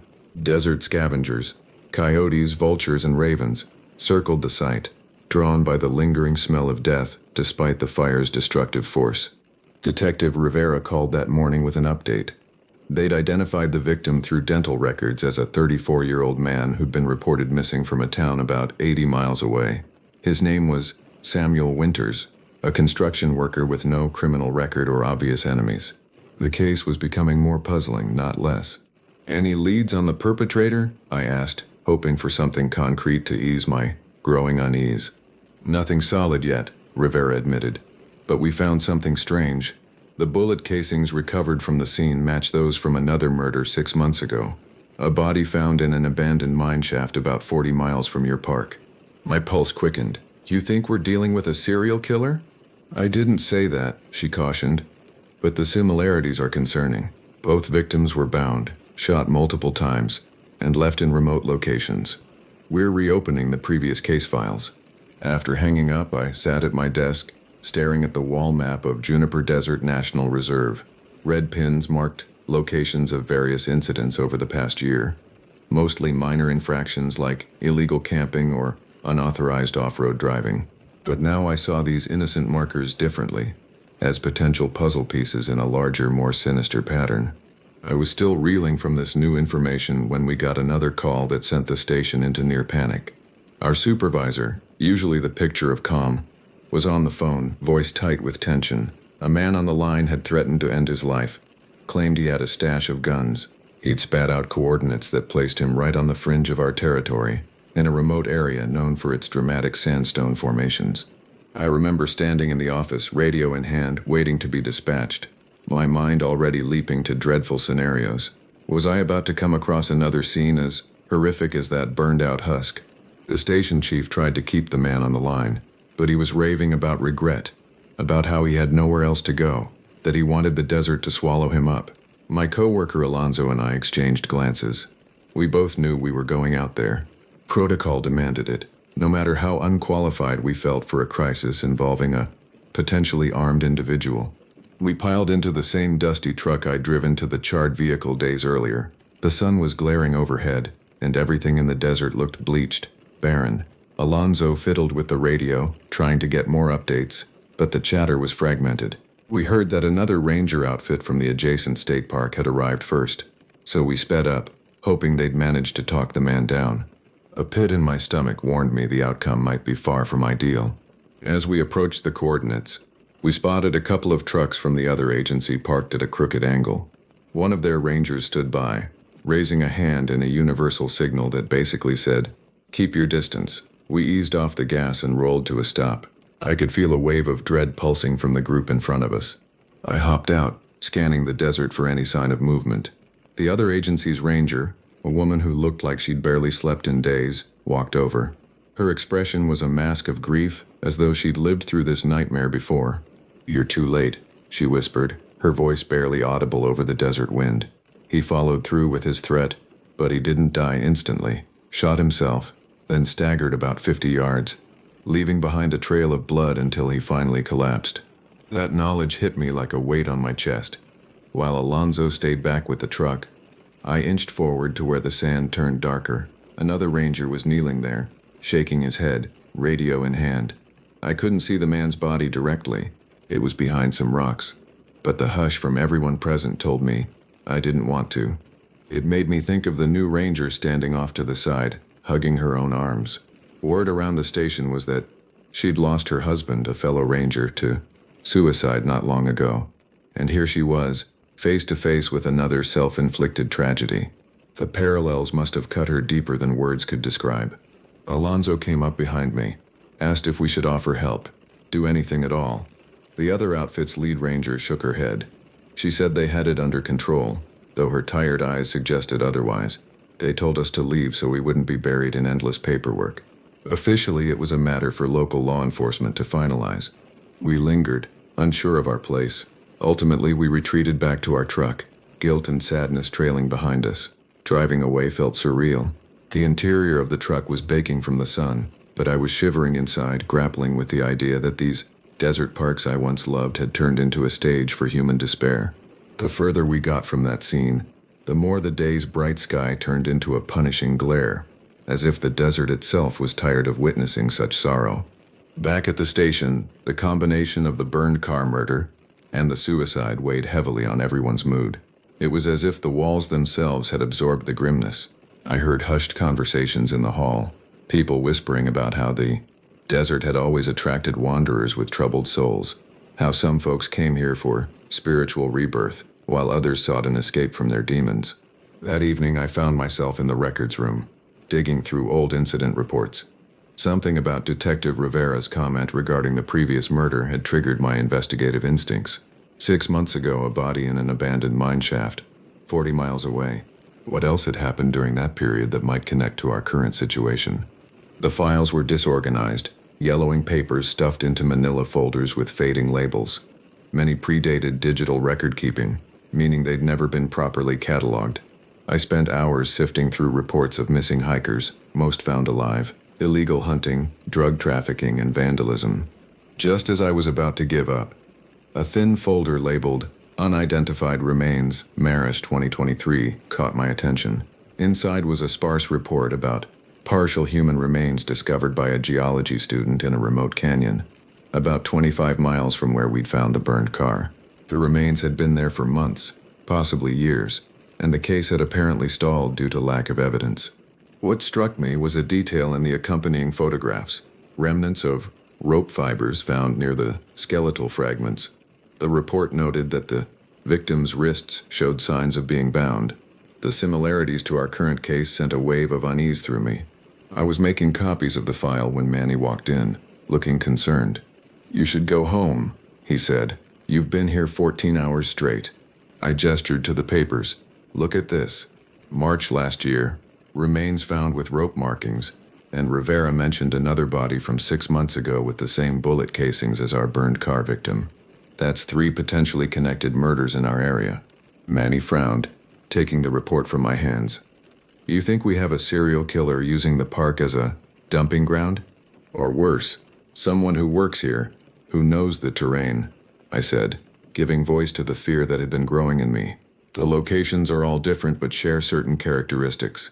Remote but accessible by vehicle, minimal chance of witnesses, natural features that would help conceal evidence." Manny's face darkened. "That's a serious accusation. You can't just—" "I'm not accusing anyone specific," I clarified.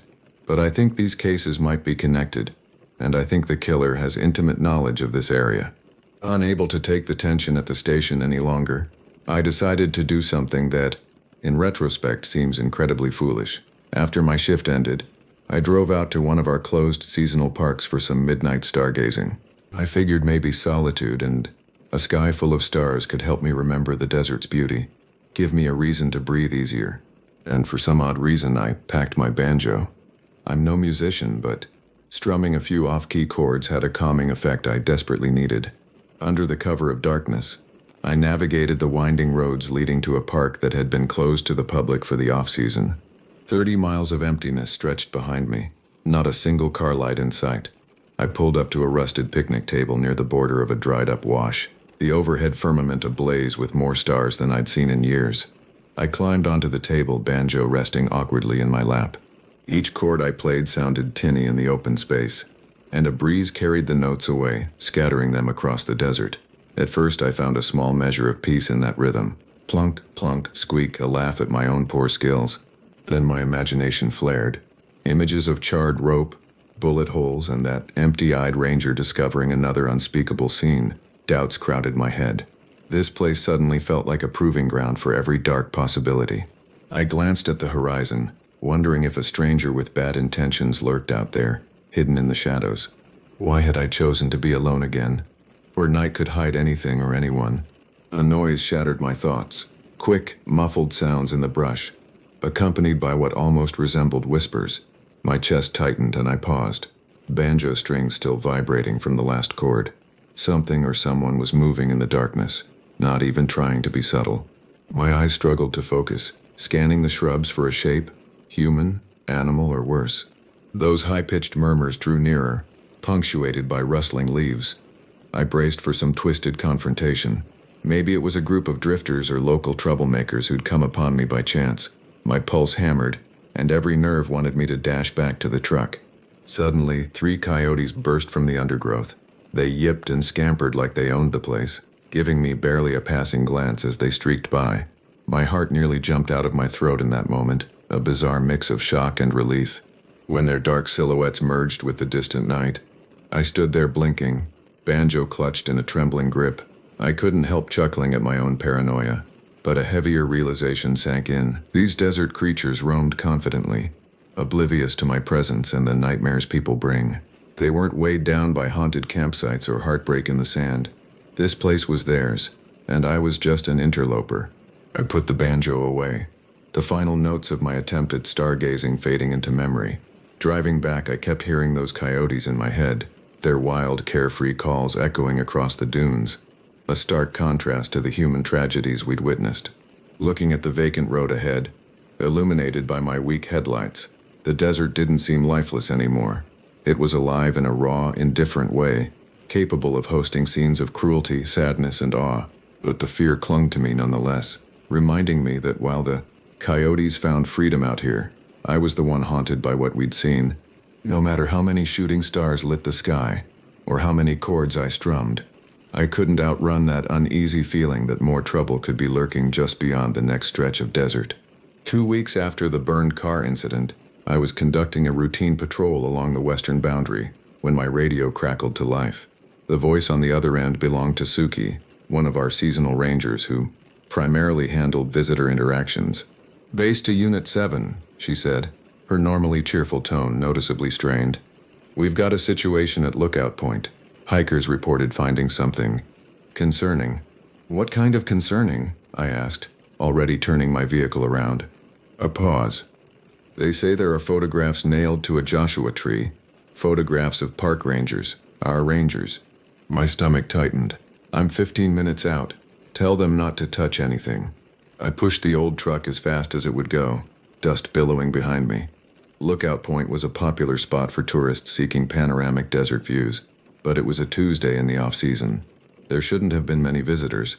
When I arrived, a middle-aged couple stood near their rental car, looking visibly shaken. They pointed wordlessly toward a gnarled Joshua tree standing about 50 yards from the main viewing area.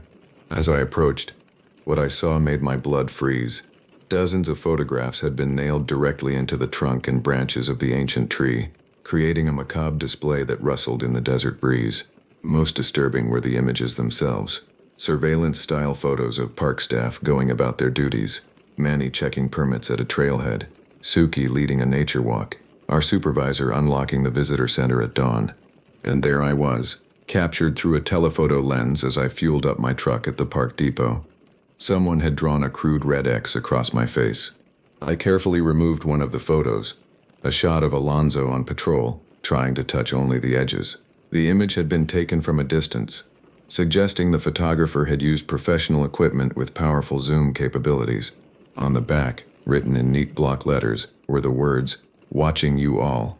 After securing the scene and calling for backup, I interviewed the hikers who'd made the discovery. They were tourists from Minnesota who had stopped at Lookout Point on their way to the Grand Canyon. They'd seen nothing suspicious before finding the photos, though they mentioned a black pickup truck parked near the entrance when they arrived. It was gone by the time they returned to their car. A black pickup, the same vehicle mentioned by hikers weeks ago, before we found the burned car. When Detective Rivera arrived with her forensic team, she took one look at the display and ordered an immediate sweep of the area. "This isn't a threat," she said gravely. "It's a promise. Whoever did this is escalating." The forensic team worked methodically, documenting and collecting each photograph. 57 in total, featuring every full-time and seasonal employee at our park. The pictures appeared to have been taken over several months, suggesting long-term surveillance. Most disturbing was the realization that many had been taken in locations where staff shouldn't have been visible from public areas, suggesting the photographer had intimate knowledge of the park's layout or had been trespassing in restricted zones. "We need to consider the possibility that this is connected to the homicides," Rivera said as we watched her team work. "The level of planning, the specific targeting of park personnel, it feels personal." "You think one of the victims might have been connected to the park?" I asked. "Or the killer is," she replied, her eyes meeting mine. "Either way, everyone on your staff needs to be extremely cautious. Travel in pairs. Vary your routines. Report anything unusual immediately." That evening, the station held an emergency meeting. Our supervisor, a normally unflappable man in his 60s with 3 decades of park service experience, looked genuinely frightened as he briefed the staff about the situation. "Until further notice, no one patrols alone," he announced. "We're installing additional security cameras at all facilities, and the sheriff's department will be increasing their presence in the area. Detective Rivera has requested personnel files for everyone who's worked here in the past 5 years, standard procedure in this type of investigation." A tense murmur ran through the room. The implication was clear. The killer could be one of us, or someone who had previously worked alongside us. "What about the photographs?" Suki asked, her voice barely above a whisper. "Do they have any leads on who took them?" Our supervisor hesitated. "The technical analysis suggests they were taken with a high-end camera with a telephoto lens. The printing was done at a commercial facility, but with cash payment and no security footage available. No fingerprints on the photos or nails except for the hikers who found them." After the meeting, Manny pulled me aside. "You've been digging into old case files," he said. "Found anything else that might connect to this?" I shook my head. "Nothing concrete, but I can't shake the feeling that we're missing something obvious. The killer knows this park, knows our routines. This feels targeted." "You think it's personal? Against the Park Service? Or against someone specific?" I replied, the red X across my photo flashing in my mind. That night I double-checked every lock in my small ranger cabin, drawing the curtains tight and positioning a chair under the doorknob. Outside, the desert wind howled against the windows, sounding almost like distant laughter. I pulled my service weapon from its lockbox and placed it on the nightstand beside my bed. As exhausted as I was, I couldn't close my eyes without seeing those photographs fluttering on the Joshua tree. Someone had been watching us, studying our movements, learning our patterns, and now they were making sure we knew it. What I couldn't figure out was why. What did a park ranger have to do with murdered civilians? What connection was I missing? As I finally drifted into an uneasy sleep, one thought kept circling. In the vast emptiness of the desert, you're never truly alone. There are always eyes watching from somewhere, whether animal, human, or something darker lurking in the shadows of your own mind. The day after the photo discovery, the park was closed to the public pending the investigation. Rangers were assigned to turn away visitors at entrance points, while forensic teams continued their work. I was stationed at the eastern gate, a remote entrance rarely used except by hardcore hikers accessing the backcountry trails. The morning passed uneventfully, just a handful of disappointed tourists to redirect. Around noon, a dust cloud on the horizon signaled an approaching vehicle. I straightened up, preparing my explanation about the temporary closure. The vehicle that pulled up wasn't the typical tourist SUV or camper van. It was a black pickup truck, mud deliberately splashed over the license plate. My heart rate instantly accelerated as I recalled the descriptions from previous incidents. The driver kept the engine running, face obscured by dark sunglasses and a low-pulled baseball cap. Something about their posture, rigid, alert, hands gripping the steering wheel at precisely 10 and 2, struck me as military or law enforcement trained. "Park's closed today," I said, approaching cautiously, hand resting near my sidearm. "Environmental assessment work should reopen tomorrow." The driver remained silent, head turning slightly as though surveying the area behind me. Then, without warning, they threw the truck into reverse, executed a perfect three-point turn, and sped away, leaving me in a cloud of dust. I immediately radioed the incident, providing what details I could about the vehicle. It matched the description from previous sightings. Black pickup, newer model, mud-concealing identifying features. Within minutes, county sheriff's deputies were dispatched to search the surrounding roads, but the truck had vanished. When my shift ended, I drove directly to the sheriff's department to meet with Detective Rivera. I found her in a conference room that had been transformed into an incident command center. Maps of the park covered one wall, with red pins marking the locations of the burned car, the photo display, and previous suspicious sightings. Another wall featured photographs of the 3 confirmed victims, Samuel Winters from the burned car, and 2 others from the cases I'd discovered in the records. "The black pickup showed up at my gate today," I told her without preamble. Mud over the plates, driver concealed their face. They left when I approached. Rivera looked up sharply from the file she'd been reviewing. Description of the driver? Medium build, baseball cap, sunglasses. Couldn't tell gender or age, but they handled the vehicle like someone with tactical driving training. She nodded, adding a yellow pin to the map at the location of the eastern gate. "That's the 4th sighting of a vehicle matching that description in the past month, always near locations connected to our cases." I studied the map, noting the pattern forming. "They're circling the perimeter, testing our security maybe, or surveilling potential targets," Rivera said grimly. "We've analyzed the 3 confirmed victims and found one connection. They all visited Juniper Desert National Reserve within 2 months of their deaths." This revelation sent a chill through me. Visitors? Not staff? Correct. Samuel Winters was here on a camping trip 6 weeks before his murder. The mineshaft victim had a parking permit for your Northwest trailhead found in his wallet. And the remains from the canyon case? She was wearing a Juniper Desert souvenir bracelet when she was killed. I sank into a chair, mind racing. So the killer is targeting visitors to our park. But why? Random selection? Or something specific about these individuals? Rivera pushed a folder toward me. "This is where it gets complicated. All 3 victims had criminal records, minor offenses, but still, Winters had a domestic violence charge that was later dropped. The mineshaft victim had 2 DUIs. The canyon victim had been arrested for check fraud. You think the killer is some kind of vigilante, targeting people with criminal backgrounds?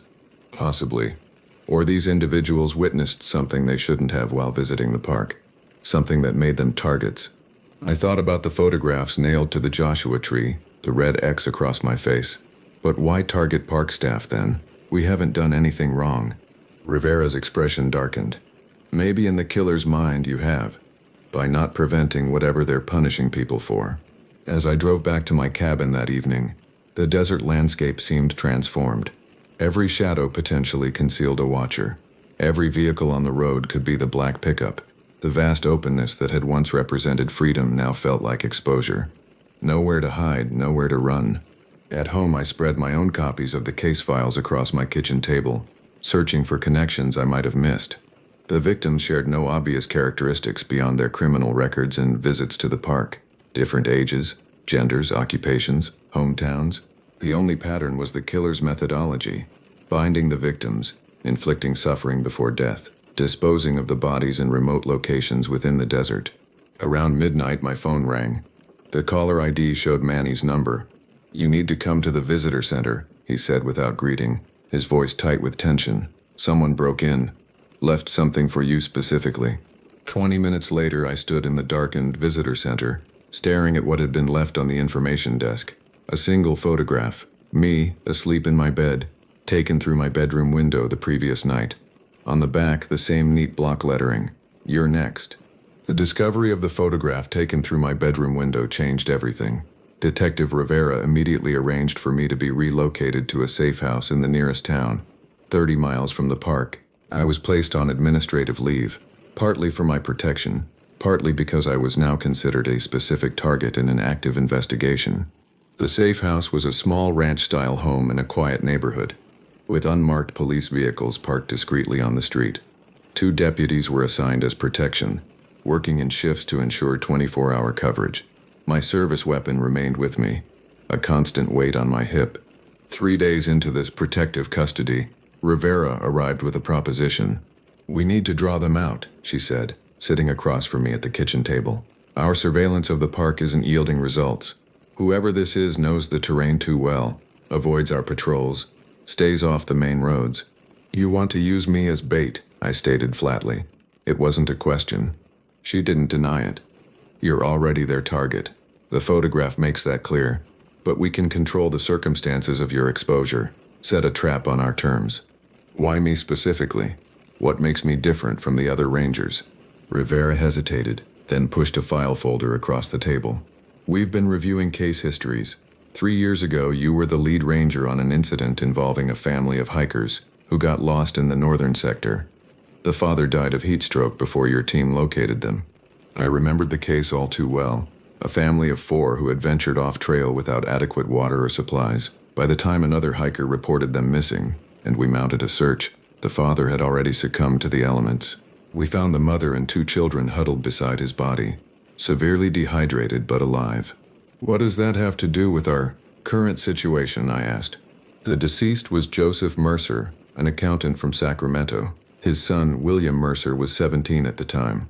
After the incident, William joined the military, received training as a sniper, and was later discharged following a psychological evaluation that deemed him unfit for service due to obsessive tendencies and inability to process grief in a healthy manner." She pulled out a photograph, a military ID showing a young man with intense eyes and a rigid posture. "William Mercer owns a black pickup truck registered in Nevada. He withdrew his entire savings 3 months ago and hasn't used a credit card or cell phone since. His last known address was abandoned. Neighbors reporting he spoke frequently about returning to the desert to make things right." The pieces clicked into place with terrible clarity. He blames the Park Service for his father's death. He's punishing visitors who break rules, the same kind of infractions his family committed, and targeting rangers who he believes failed to protect his father. "That's our working theory," Rivera confirmed. "The 3 known victims all committed minor infractions in the park: off-trail hiking, unpermitted camping, unauthorized vehicle access, the same mistakes his family made." "And I was the ranger who found them too late," I said quietly. "In his mind, I failed to save his father." "Exactly. Which is why you're uniquely positioned to help us catch him. He wants you specifically. We can use that." The plan they developed was simple but dangerous. I would return to duty, patrolling a specific, isolated section of the park where surveillance teams could maintain visual contact at all times. My movements would be predictable enough to tempt William Mercer, but I would never be truly alone or unprotected. Special tactical units would be positioned to intercept him when he made his move. I agreed to the plan, not out of bravery, but from a deep-seated need for resolution. The desert had become a place of menace rather than wonder, and I couldn't imagine continuing my career there, with this threat looming.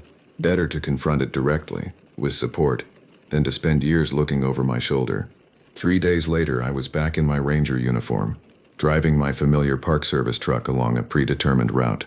My vehicle had been equipped with hidden tracking devices and a panic button that would summon immediate backup. A bulletproof vest felt stiff and unnatural beneath my uniform shirt. The radio remained silent as I patrolled, though I knew multiple teams were monitoring my progress. I drove slowly, stopping occasionally at scenic viewpoints, making myself visible. Each exposed moment sent a shiver of vulnerability through me, knowing I was deliberately making myself a target. Hours passed without incident. The desert sun began its descent, painting the landscape in deepening shades of orange and purple. As twilight approached, Rivera's voice came through my radio. "Time to head back. We'll try again tomorrow." I acknowledged the instruction and turned my vehicle toward headquarters. That's when I noticed the dust cloud on a distant ridge. A vehicle moving parallel to mine on an unmaintained service road. "Possible contact," I reported calmly, though My heart was hammering in my chest. Vehicle on the Western Ridge Road moving south. Maintain course, Rivera instructed. Teams are tracking. I continued driving, resisting the urge to speed up or look directly at the parallel vehicle. Through my peripheral vision, I could see it was keeping pace with me, gradually descending toward the main road where it would intersect with my path about a mile ahead. He's moving to intercept, I reported. Black pickup, single occupant. Understood. Tactical teams are repositioning. Keep driving normally. Do not engage. The intersection approached. A simple four-way junction where the service road met the main park drive. I maintained my speed, hands gripping the steering wheel tightly. The black pickup reached the junction moments before I did, skidding to a stop directly in my path. I had no choice but to brake hard, stopping 30 yards from the blocking vehicle. Through the windshield, I could see the driver, a young man with military short hair and intense eyes. William Mercer. He stepped out of his truck, and my breath caught in my throat. In his hands was a high-powered rifle with a scope, already aimed in my direction. Rangers, suspect is armed, I said into the radio, keeping my voice level. Rifle with scope? I am pinned in vehicle. Hold position, Rivera responded urgently. Teams are 60 seconds out. William Mercer began walking toward my truck. Rifle trained steadily on me. His face showed no emotion, just a cold determination that was more terrifying than rage would have been. I had seconds to make a decision. Stay in the vehicle and risk being shot through the windshield, or step out and try to establish communication, buying time for the tactical teams to arrive. Taking a deep breath, I opened my door slowly, keeping my hands visible. William, I called out, using his name deliberately. I know who you are. I know about your father. He paused momentarily, surprise flickering across his features. Then his expression hardened again. You let him die, he said, voice carrying clearly across the distance between us. You could have saved him. Could have saved all of them if you'd done your job properly. I know, I replied, stepping fully out of the vehicle but keeping it between us. Not a day goes by that I don't think about your family. Wish I'd found you sooner. This seemed to catch him off guard. The rifle barrel dipped slightly. You remember? Of course I remember. Joseph Mercer, age 45. Your mother Catherine, you, and your sister Abigail, July 17th, 3 years ago, Northern Canyon Trail. His eyes widened at the precise details. You know their names. I know all their names, I said truthfully. Everyone we've lost in this park. Every person we couldn't save in time, including your father. For a moment, William seemed to waver, the rifle lowering further. Then his expression hardened once more. Remembering isn't enough, he growled. People keep making the same mistakes. Hikers ignore warnings, campers break rules, and rangers like you let them die. Is that why you killed those visitors?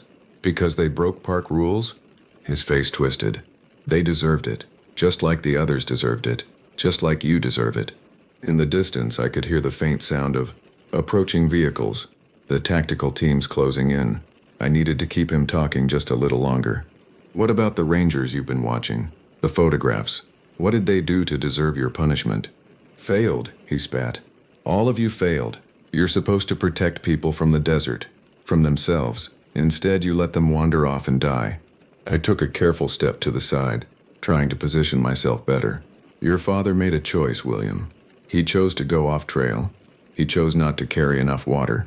Shut up, he shouted, raising the rifle again. Don't you dare blame him.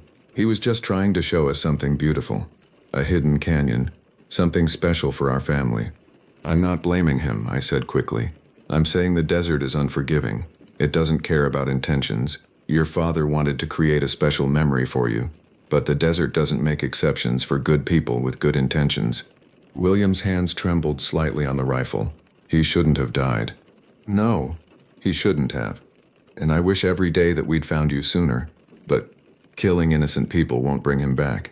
They weren't innocent, he insisted. They were all breaking rules. Just like my father. They needed to be examples. The sound of vehicles was now unmistakable. William glanced nervously over his shoulder, seeing dust clouds approaching from multiple directions. William, I said firmly, put the rifle down. This ends now, one way or another. But it doesn't have to end with more death.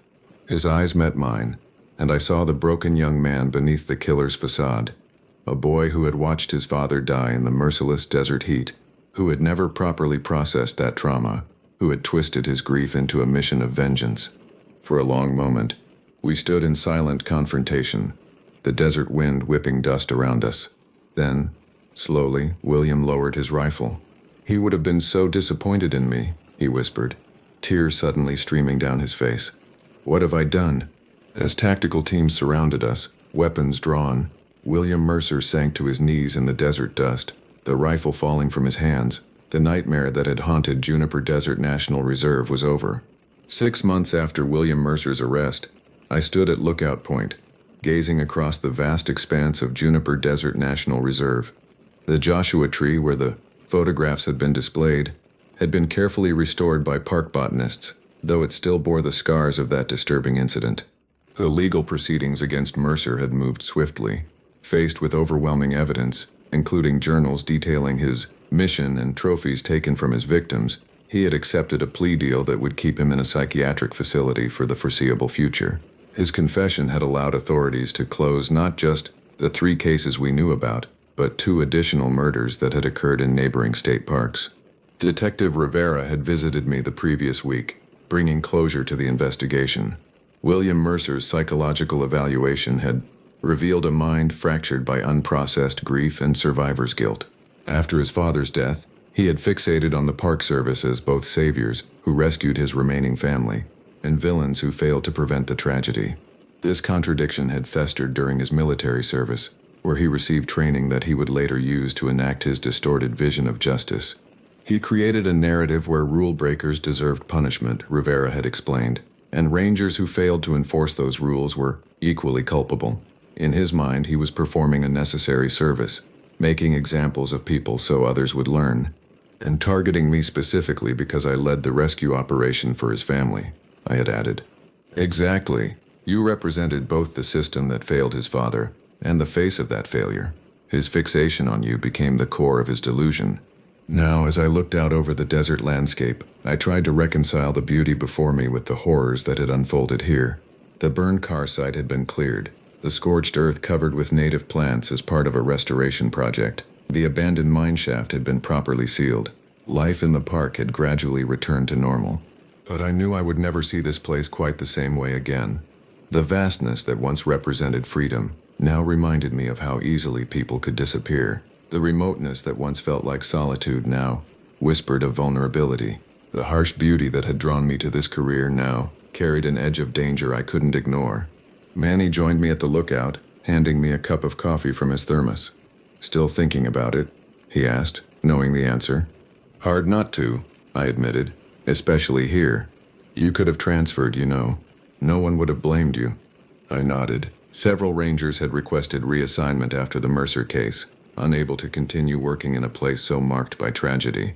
I had considered it myself, had even filled out the paperwork. "I thought about it," I said, "but in the end I couldn't leave." "Why not?"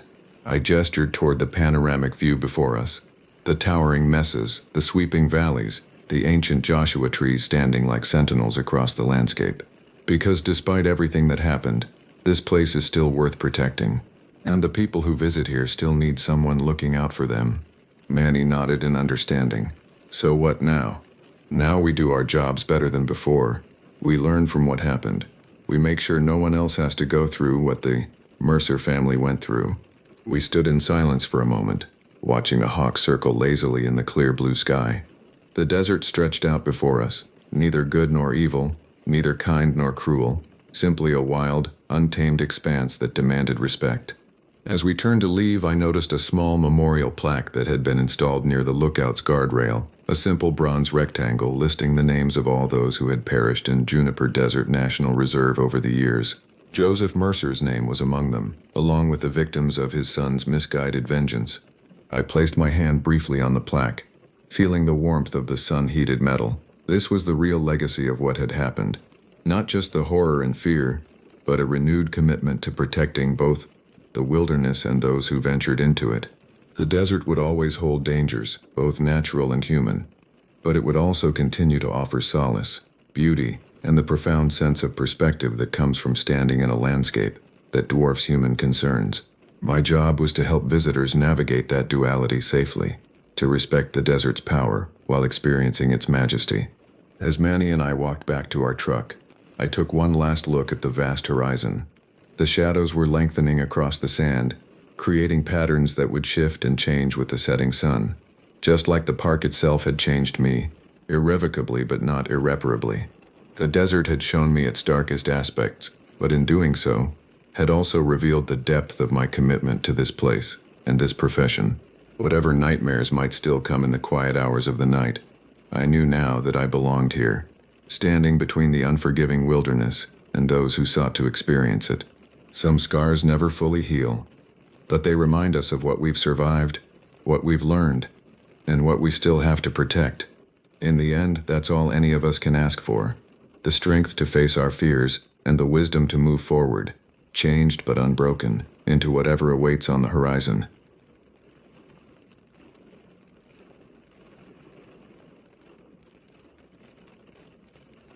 The Douglas firs stretched endlessly above us as Gregory and I turned off Highway 26, leaving behind the comforting hum of civilization.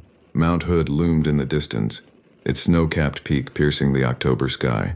We'd driven this route before, quick weekend trips from Portland when the city walls closed in too tight, but never this far, never this deep into the backcountry where the forest swallowed everything whole. The rental listing had appeared on a Thursday night while I scrolled mindlessly through my phone, nursing a glass of cheap red wine. Authentic wilderness experience, it promised. Total privacy, no neighbors for miles. The photos showed a weathered log structure surrounded by towering pines, smoke curling from a stone chimney. The price was absurdly low, $200 for the entire week. When I showed Gregory, he'd laughed at first, then shrugged. Why not? When's the last time we actually disconnected? The owner's emails were terse, almost dismissive. He'd sent coordinates instead of an address, warned us the access road wasn't maintained, mentioned something about the cell signal dying past rhododendron. Everything you need is there, his final message read. Keys under the mat. Leave cash in the envelope on the table. No signature, no phone number. Red flags maybe, but we were desperate for escape, from deadlines, from traffic, from the relentless digital noise that had colonized every corner of our lives. Past government camp, the pavement gave way to gravel, then to dirt rutted deep with erosion. Branches scraped against Gregory's Honda, leaving thin scratches across the paint that made him wince. The GPS lost signal within minutes, leaving us to navigate by the crude map the owner had attached. A scanned photocopy of something hand-drawn decades ago, stained with what looked like coffee rings. "This is insane," Gregory muttered, knuckles white on the steering wheel as we bounced over another pothole. "We're going to get stuck out here." "It's an adventure," I said, trying to sound convinced. After 45 minutes on the deteriorating road, we reached a point where the path simply became impassable. Fallen logs blocked the way, moss-covered and ancient. Gregory parked in a small clearing, engine ticking as it cooled. Through the windshield, I could see a narrow footpath continuing into the forest, barely visible beneath decades of fallen needles. We shouldered our bags and started walking. The silence was immediate and total. No birdsong, no rustle of small animals, just our footsteps crunching against the forest floor, and the occasional distant crack of settling wood.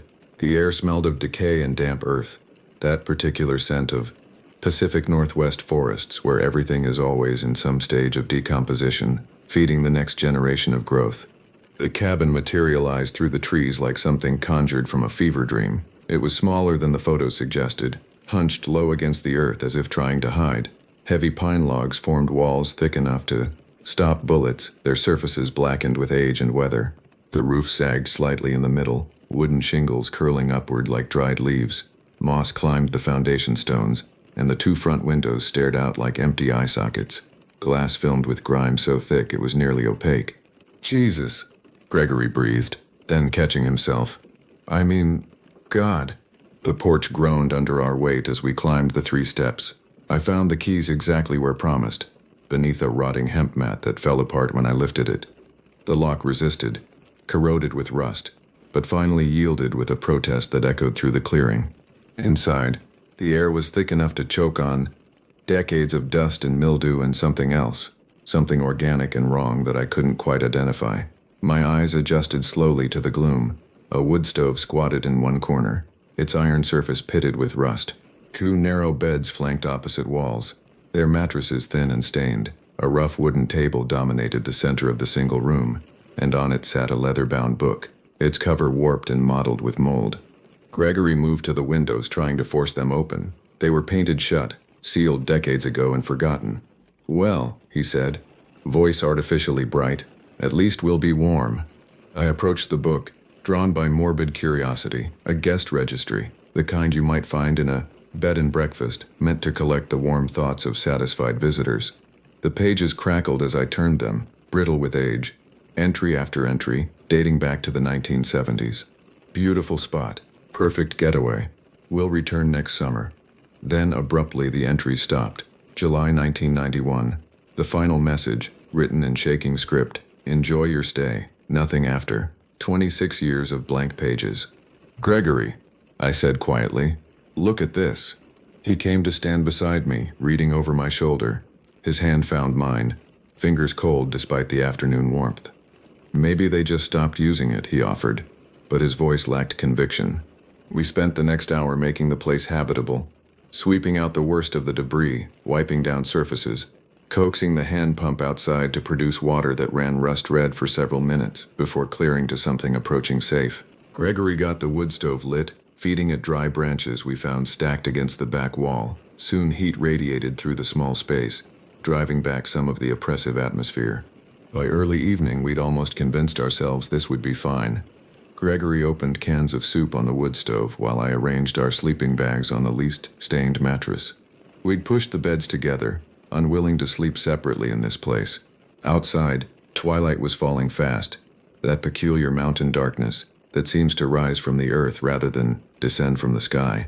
We ate by lantern light. We'd brought 2 battery-powered LED lanterns that threw harsh white light and deep shadows. The soup was Campbell's chicken noodle, tasting exactly like childhood, and for a few minutes the familiar comfort of it made everything seem almost normal. Gregory told a story about his boss, something ridiculous involving a misunderstood email and an angry client, and I laughed harder than the story deserved, grateful for the sound of it. Then, without warning, he stopped mid-sentence. His spoon clattered against the metal bowl. I followed his gaze toward the window, the one facing the meadow that separated the cabin from the dense forest beyond. Someone was standing there. Not in the cabin, outside, at the tree line, perhaps 70 yards distant. The figure was barely visible in the gathering dark, just a silhouette against the deeper shadow of the forest. Utterly still, not moving, not waving, just watching. My throat constricted. "Gregory." "I see it," he whispered. We sat frozen, spoons forgotten, staring at the motionless shape. It was human-sized, human-shaped, but something about the proportions seemed wrong in ways I couldn't articulate.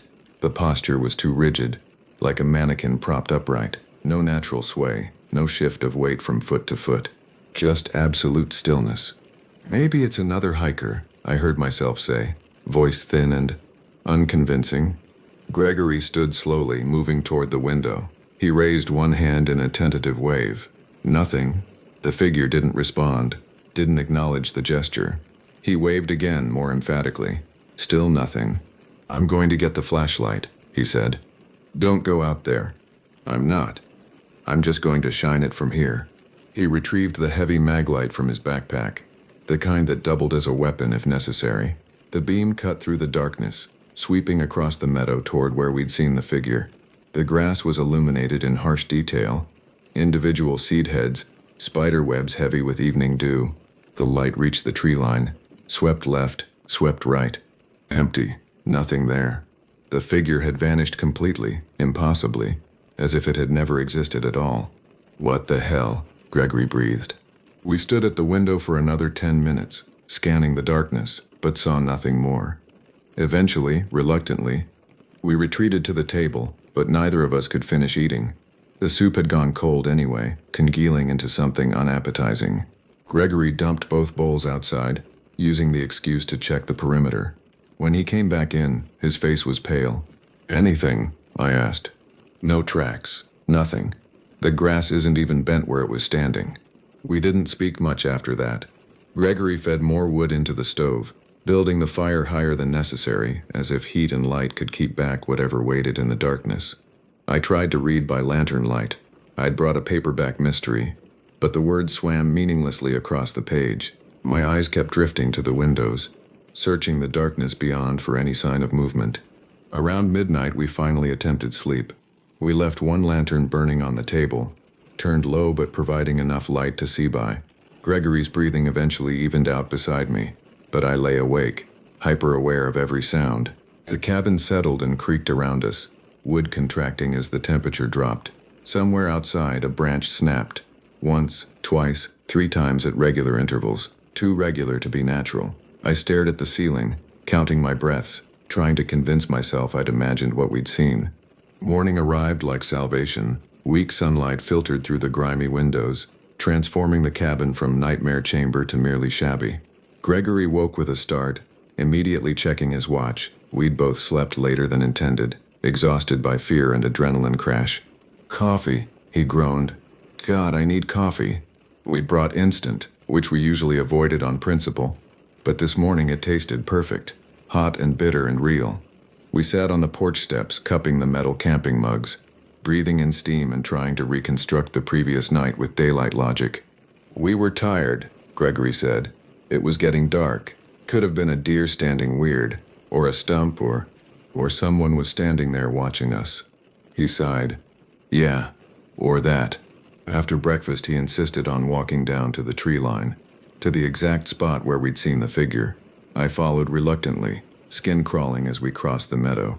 The grass was tall, gone to seed, brushing against our thighs as we walked. Gregory reached the trees and began examining the ground carefully, crouching low, pushing aside undergrowth.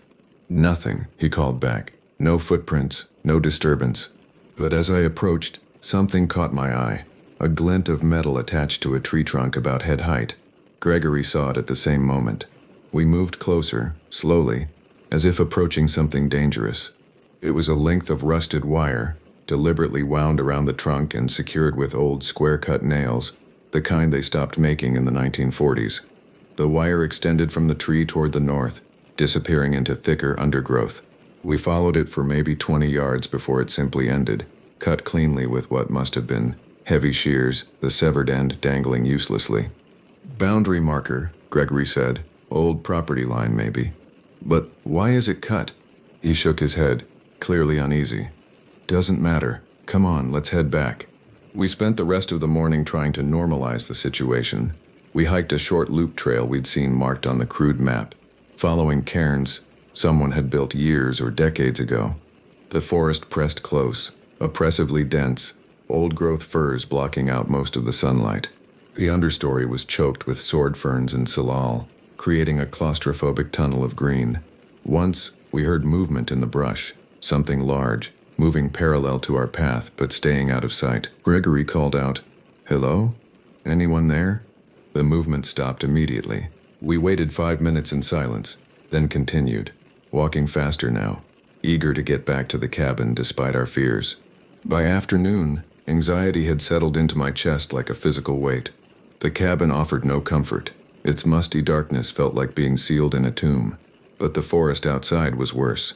We occupied the porch, that liminal space between shelter and wilderness, trying to read, trying to talk about normal things. But conversation kept dying, replaced by long silences where we both listened to the forest's unnatural quiet. As shadows began lengthening, dread crept back like a living thing. Gregory started building a fire in the stone ring beside the porch, gathering wood with frantic energy, as if staying busy could keep fear at bay. I helped, grateful for the distraction, stacking branches and kindling. The fire caught quickly, flames leaping up, casting dancing light across the clearing. Twilight came, that strange blue hour when nothing is quite solid, when the world becomes uncertain, and there, at the tree line, exactly where it had stood before, the figure had returned. Gregory saw it first. His hand shot out, gripping my wrist so hard it hurt. "Oh God," he whispered. "Oh God, it's back." This time I grabbed the binoculars, good ones, Nickens that Gregory had bought for birdwatching, a hobby he'd abandoned after 2 weekends. My hand shook as I raised them, adjusting the focus wheel, bringing the distant figure into sharp clarity. What I saw made my stomach drop sickeningly. It was a man, definitely a man, but something was profoundly wrong. He wore what looked like an old Forest Service uniform, dark green, but it was tattered and stained, hanging oddly on a frame that seemed too thin. The face was shadowed beneath a wide-brimmed ranger hat, features indistinct, but the posture was what terrified me most. Perfectly still, arms at sides, facing directly toward us with an intensity I could feel even at this distance. "What do you see?" Gregory's voice was tight with panic. "A ranger. Old uniform. He's just standing there, staring. Is he real?" "I don't know. I don't know." We watched for 10 minutes, maybe longer. The figure never moved, not once. Didn't shift weight, didn't adjust position, didn't do any of the thousands of small unconscious movements humans make. Just stood, watching our fire burn, watching us. Finally, as full darkness fell, Gregory couldn't bear it anymore. He grabbed the flashlight, aimed it at the tree line, and switched it on. The beam swept across the distance, illuminating trees and undergrowth. The spot where the figure had stood was empty. Again, as if it had never been there at all. Neither of us spoke. Gregory's hand found mine in the darkness, squeezing so hard his knuckles cracked. We retreated inside, barricading the door with the heavy table, checking the windows were latched, though the flimsy metal fasteners would stop nothing. We huddled together on the bed, both lanterns burning bright, sitting upright against the wall, too afraid to lie down, too afraid to sleep. Dawn couldn't come fast enough. We'd spent the night in shifts, one watching while the other dozed fitfully, jerking awake at every sound. My eyes burned with exhaustion, and Gregory looked worse. Face pale, a nervous tick pulling at his left eye. As soon as gray light began filtering through the windows, we made our decision without discussion. We were leaving. We threw supplies haphazardly into bags, abandoned anything non-essential. Gregory was stuffing clothes into his backpack when he suddenly stopped, head cocked, listening. "Did you hear that?" I hadn't heard anything, but his alarm was contagious. "What?" "Outside. Metal sound. Like someone's at the car." We'd left the Honda nearly a quarter-mile away, down that overgrown trail. Someone messing with it would be audible from this distance only if they wanted to be heard. Gregory grabbed the maglite and headed for the door. I followed, unable to bear being separated, unwilling to stay in the cabin alone. The morning air was cold and damp, our breath visible in clouds. We moved quickly down the trail, Gregory setting a nearly jogging pace. When we reached the clearing where we'd parked, my heart sank instantly. The Honda's hood was up, propped open on its support rod. Gregory broke into a run. I followed, arriving breathless as he leaned over the engine compartment, examining it with frantic attention. His face, when he looked up, was ashen. "The battery's been disconnected." "What? How?" He pointed with a shaking finger. "The terminals. They've been unscrewed, deliberately, and look." He reached in, lifting a cable. The connection point had been scraped clean, freshly exposed copper glinting in the weak light. This was done recently, last night maybe, while we were sleeping. Terror washed over me in a wave so intense I thought I might vomit. Someone had been here, working on our vehicle in the darkness while we huddled terrified in the cabin. Someone who knew exactly what they were doing, who wanted us stranded. Gregory tried reconnecting the battery, but when he turned the key, nothing happened, not even a click. The battery was completely drained, deliberately run down before being disconnected. He slammed his palm against the steering wheel, the horn producing one weak, mournful bleat before dying. "We have to hike out," I said, voice steadier than I felt. "The main road can't be more than 5 or 6 miles. And if he follows us, then we run. What else can we do? Stay here and wait?" He nodded slowly, accepting the logic even as fear shone in his eyes. We retrieved what little we could carry: water, some food, a first aid kit, the flashlight, and both knives from the camping gear. Gregory pocketed his dead phone, knowing it was useless but unable to leave it behind. That last connection to the world beyond these trees. We started walking at a fast clip, following the deteriorating dirt road back the way we'd driven days ago. The forest pressed close on both sides, and every shadow seemed to hide watching eyes. My senses were hyper-alert, adrenaline making everything too sharp, too bright. Gregory walked slightly ahead, head constantly turning, scanning the trees. After perhaps a mile, he stopped abruptly. Look at this. On the road ahead, arranged with obvious deliberation, was a small pile of pine needles, not scattered randomly, carefully stacked in a neat cone shape, each needle aligned. The whole thing maybe 6 inches tall. Recent, fresh green needles that hadn't started to brown. What the hell? I breathed. We moved past it cautiously, as if the pile might explode. 50 yards further, we found another. Then another. They appeared at precise intervals, marking the road like some demented trail of breadcrumbs. Someone had made these, and recently, within hours, certainly within the past night. "This is wrong," Gregory said unnecessarily. "This is really, really wrong." We kept walking, faster now, nearly jogging despite the exertion. The pile markers continued, always 50 yards apart, always identical, 20 of them, 30. Whoever made them had invested significant time and effort, had walked this entire road in darkness while we slept, marking it for reasons I couldn't begin to fathom. After 90 minutes of fast walking, legs burning and lungs aching, we reached something that made us both stop cold. A wooden sign, weathered gray with age, nailed to a massive Douglas fir. The letters were faded but still legible. Restricted area. Property of U.S. Forest Service. Site 17A. Keep out. Site 17A, Gregory repeated. You ever heard of that? I shook my head. I'd hiked extensively in this region over the years. Knew most of the administrative divisions and research areas. This was new. Below the main sign, someone had attached a second, smaller board, much newer, the wood still showing traces of yellow pine color. On it, written in fresh paint, were 2 words. Turn back. My mouth went dry. Someone put that there. Recently. For us? Who else would it be for? We haven't seen another person in 3 days. We stood there, paralyzed by indecision. Forward meant entering whatever Site 17A was.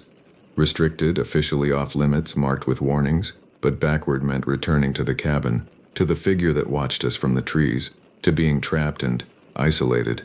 I don't care, Gregory said finally. We're not going back. The main road has to be close. We push through, we find it, we get help. But something in his voice said he didn't believe it would be that simple. Neither did I. We stood at that weathered sign for another moment. Then Gregory took a breath and stepped past it, onto the section of road beyond.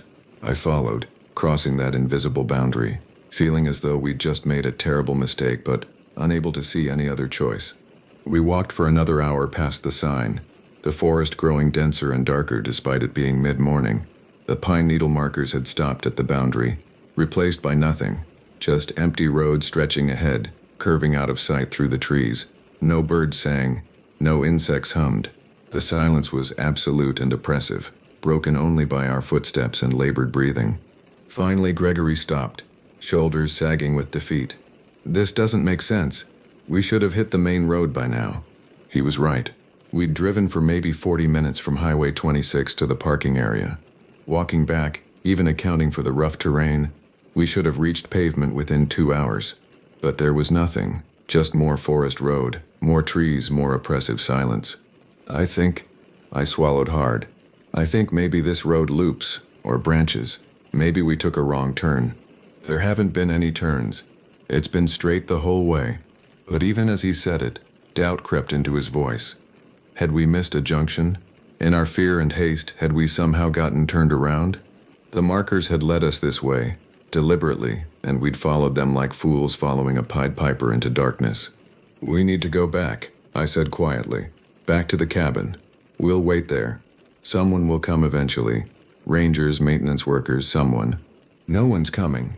You saw that guest book. No one's been there in decades. Then we'll die out here in the woods. Is that better? He closed his eyes, jaw working. Finally, okay, you're right. We go back. The walk back was worse than the journey out had been. Every step felt wrong, felt like surrender. We moved faster than was safe, practically running at times, driven by some primal need to reach shelter before darkness caught us exposed. The sun was already past its zenith, shadows lengthening. We reached the Site 17A sign as afternoon slipped toward evening.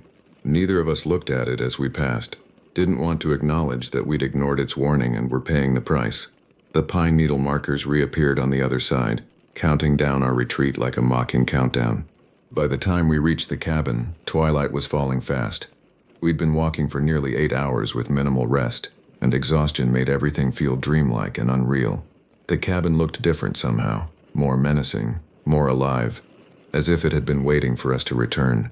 Gregory checked the door, still unlocked, exactly as we'd left it. Inside, nothing had changed except I stopped, staring at the table. The leather guest book lay open now, though I was certain we'd left it closed.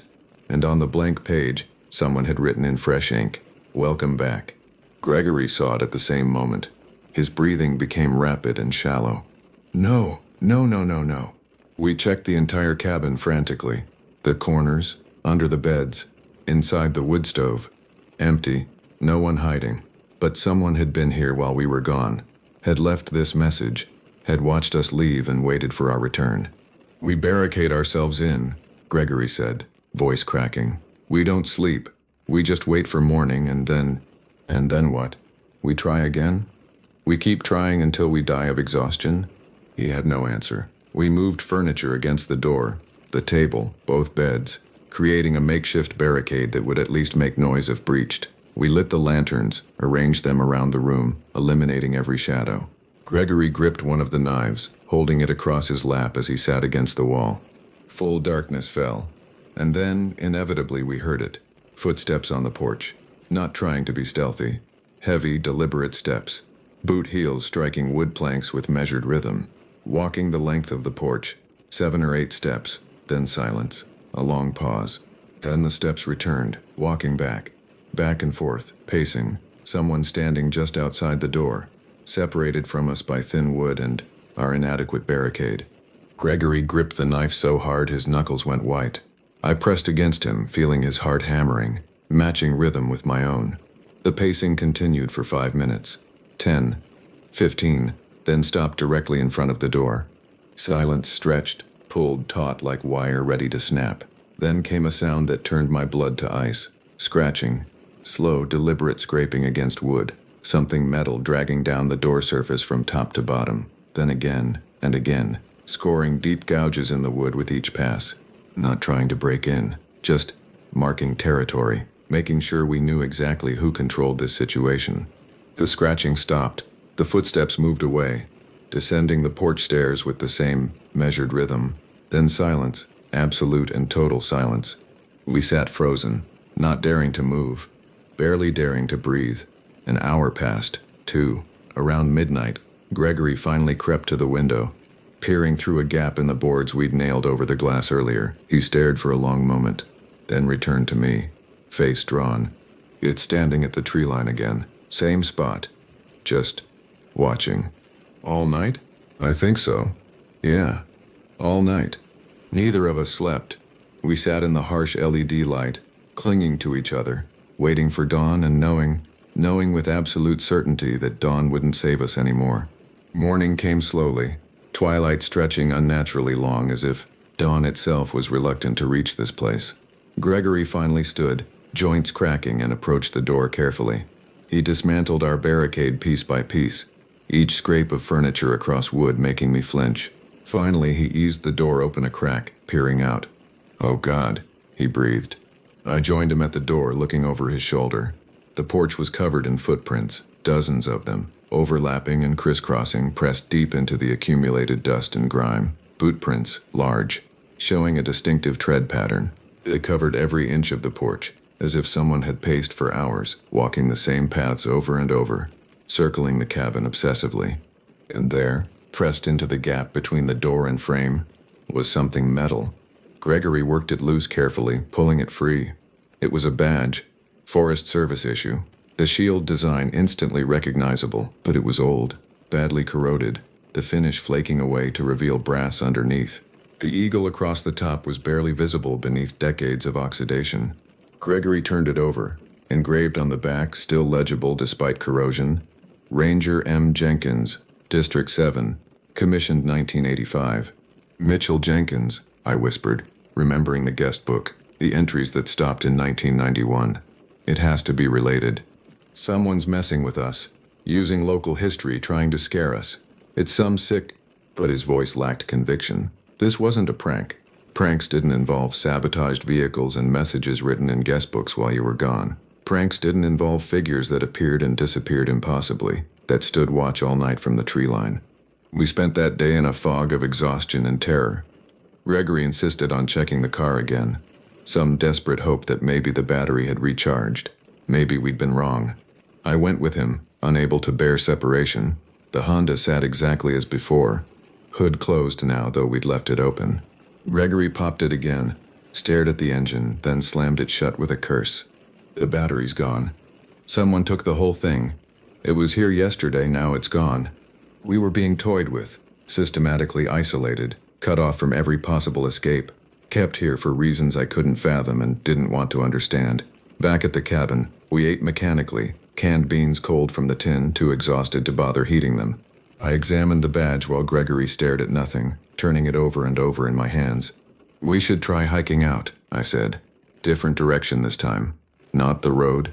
Cut through the forest, head west until we hit something." "How far west?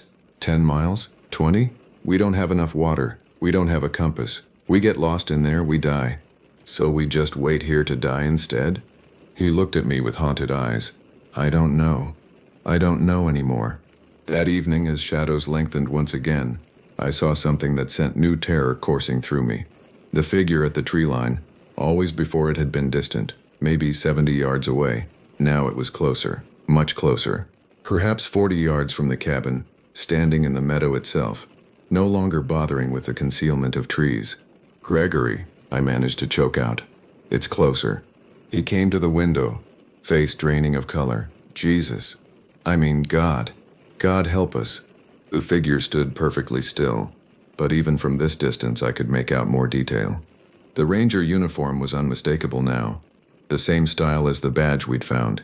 Dark green, with patches on the shoulders, though I couldn't make out what they said. The hat brim cast deep shadow across the face, obscuring features completely. But the posture, the stillness, it was wrong in ways that made my hindbrain scream warnings. As we watched, helpless, the figure took one step forward, then another, slow, measured, deliberate, coming closer with the inevitability of sunrise. Gregory slammed the shutters closed, fumbling with the latches, but they were rotted and weak, offering no real security. "We leave," he said, "right now. We don't wait for morning. It's almost dark. We'll get lost, we're dead if we stay here. You understand that? We're dead." He started throwing supplies into his pack with frantic energy. I stood frozen for a moment, then began helping, moving on autopilot. Water bottles, food, the first aid kit, both knives, the flashlight. Gregory grabbed the mag light, checked its batteries. The beam was weak. We'd used it too much already, drained it searching shadows. We left everything else. Sleeping bags, extra clothes, books, my journal, abandoned like artifacts from someone else's life. Gregory shouldered his pack, grabbed my hand and pulled me toward the door. We stepped onto the porch, into the gathering darkness, and I immediately saw the figure. It had moved again while we were inside. Now it was perhaps 20 yards away, close enough that I could see how it didn't quite stand like a person should, how the arms hung at slightly wrong angles, how the head tilted with subtle wrongness. "Run," Gregory whispered. Then, louder, "Run!" We bolted down the porch steps, into the meadow, sprinting away from the cabin and the watching figure. My pack bounced painfully against my spine, flashlight beam bouncing wildly as I ran. Behind us I heard nothing. No footsteps, no pursuit, just silence. But somehow that was worse. I didn't dare look back. We crashed through the forest blindly, branches whipping our faces, roots trying to trip us at every step. Gregory's flashlight beam carved a jerky path through the darkness ahead, illuminating trees and shadows in fragments. My lungs burned, legs screaming, but terror drove me forward, wouldn't let me slow. After what might have been 10 minutes or an hour, time had lost meaning. Gregory finally stopped, doubled over and gasping. I collided with him, nearly knocking us both down. We stood in a small clearing, breathing like wounded animals, listening. Silence. Complete silence. No sounds of pursuit, no crashing footsteps following us through the undergrowth. Just the rasp of our breathing and the hammer of my heart in my ears. "Do you?" Gregory swallowed hard. "Do you think we lost it?" I didn't answer, because that's when I heard it. a rhythmic crunching sound, faint but distinct. Footsteps, walking, not running, steady, unhurried, but getting closer, coming from the direction we'd run. "Move," I hissed. "Move, move, move." We started running again, abandoning any pretense of stealth. The footsteps behind us never accelerated, never broke into a run, just maintained that same measured pace, but somehow they were keeping up, drawing slowly, inexorably closer. Every time we stopped to catch our breath, the steps stopped too. Every time we ran, they resumed, always the same steady rhythm, always just behind us. Hours blurred together in nightmare flight. Gregory's flashlight finally died, plunging us into near-total darkness, relieved only by faint moonlight filtering through the canopy.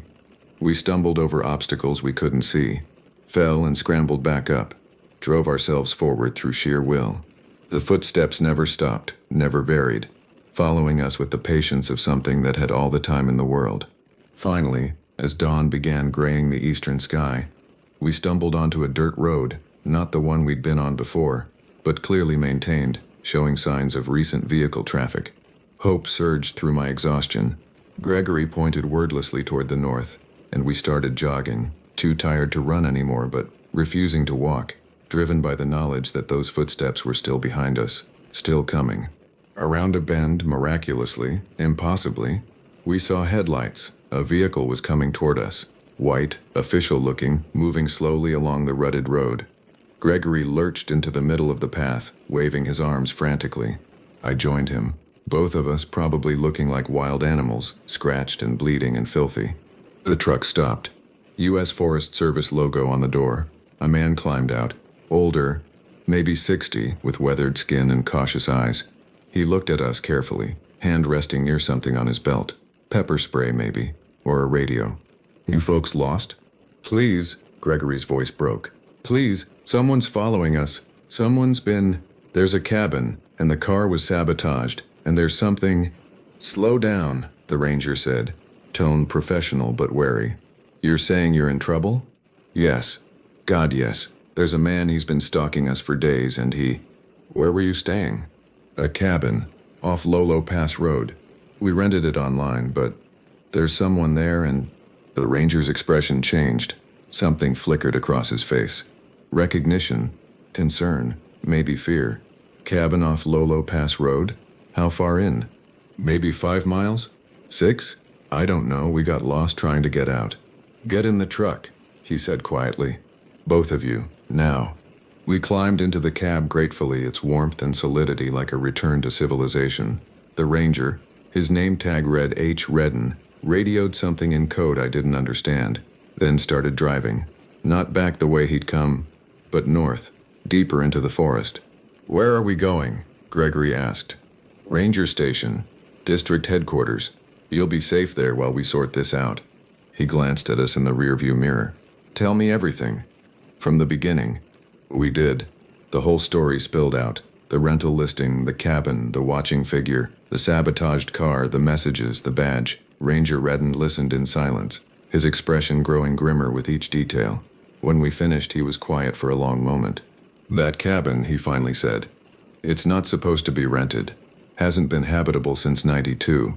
"What happened in '92? I asked, though some part of me didn't want to know. He pulled the truck over, stopped, turned to face us properly. Murder-suicide. Ranger named Mitchell Jenkins. He'd been stationed out there alone for 3 years. Too long. Forest Service doesn't do that anymore for a reason. He went strange, paranoid, started reporting things that weren't there. Then one night, he found some hikers who'd set up camp illegally on his district. 20-year-old couple from Salem. My stomach clenched. What happened? He shot them. Then himself. They found all 3 bodies a week later when he didn't respond to radio checks. Place got condemned after that, officially closed. No one should have been able to rent it. Gregory pulled out the badge we'd found, handed it forward silently. Ranger Redden took it, turned it over, read the engraving. His face went pale. "This is Mitchell's badge. They buried him with this. I was at the funeral." "Then how?" I started, but couldn't finish the question. Redden shook his head slowly. "I don't know, but I've heard stories. Other rangers, ones who worked this district. They talk about seeing someone in old uniform out there sometimes, standing watch, like he never left. You're saying it's a ghost, Gregory said flatly. You expect us to believe. I expect you to believe you got lucky, Redden interrupted. That you got out at all, because others haven't. He put the truck back in gear, drove in silence the rest of the way to the ranger station. It was a squat concrete building, ugly but reassuringly solid and official. Inside, he made us coffee, took formal statements, contacted the county sheriff. Other rangers arrived, listened to our story with expressions that ranged from skeptical to carefully neutral. They sent a team to the cabin that afternoon, found it exactly as we'd described. Dust and decay and the guest book with its impossible entries. Found our abandoned camping gear, found the scratches on the door and the boot prints covering the porch. Took photographs, measurements, collected evidence. They never found Mitchell Jenkins' badge. When we asked about it, Ranger Redden frowned and checked the evidence log. No badge listed. He showed us his truck, opened the center console where he'd placed it. Empty. I put it right there, he insisted. Right there. I know I did. We stayed at the ranger station that night, sleeping in a storage room on cots they brought in, too afraid to be alone. The sheriff came the next morning, took more statements, asked pointed questions about drugs and alcohol, clearly thinking we'd manufactured the whole thing in some kind of shared psychosis. On the third day, they drove us back to civilization, to a cheap motel near Zigzag, where we could wait for a tow truck to retrieve Gregory's Honda. They'd checked it. Battery truly gone. Terminals scraped clean. Theft, they said. Kids, probably. Happens sometimes. We didn't argue. Just thanked them and waited for the car. The tow truck brought the Honda back 2 days later, new battery installed. We drove back to Portland in silence, neither of us wanting to discuss what had happened, both of us trying to convince ourselves it had been some elaboration of natural events, squatters maybe, or someone living rough in the forest who'd gotten their kicks terrorizing tourists. That lasted about a week, long enough for the scratches on my face to scab over, for the bruises from our panicked flight to fade to yellow, long enough to almost sleep through the night without jerking awake at every sound. Almost. I was at work. I'd gone back reluctantly, taken grief from my boss about the sick days, when my phone buzzed with a text from an unknown number.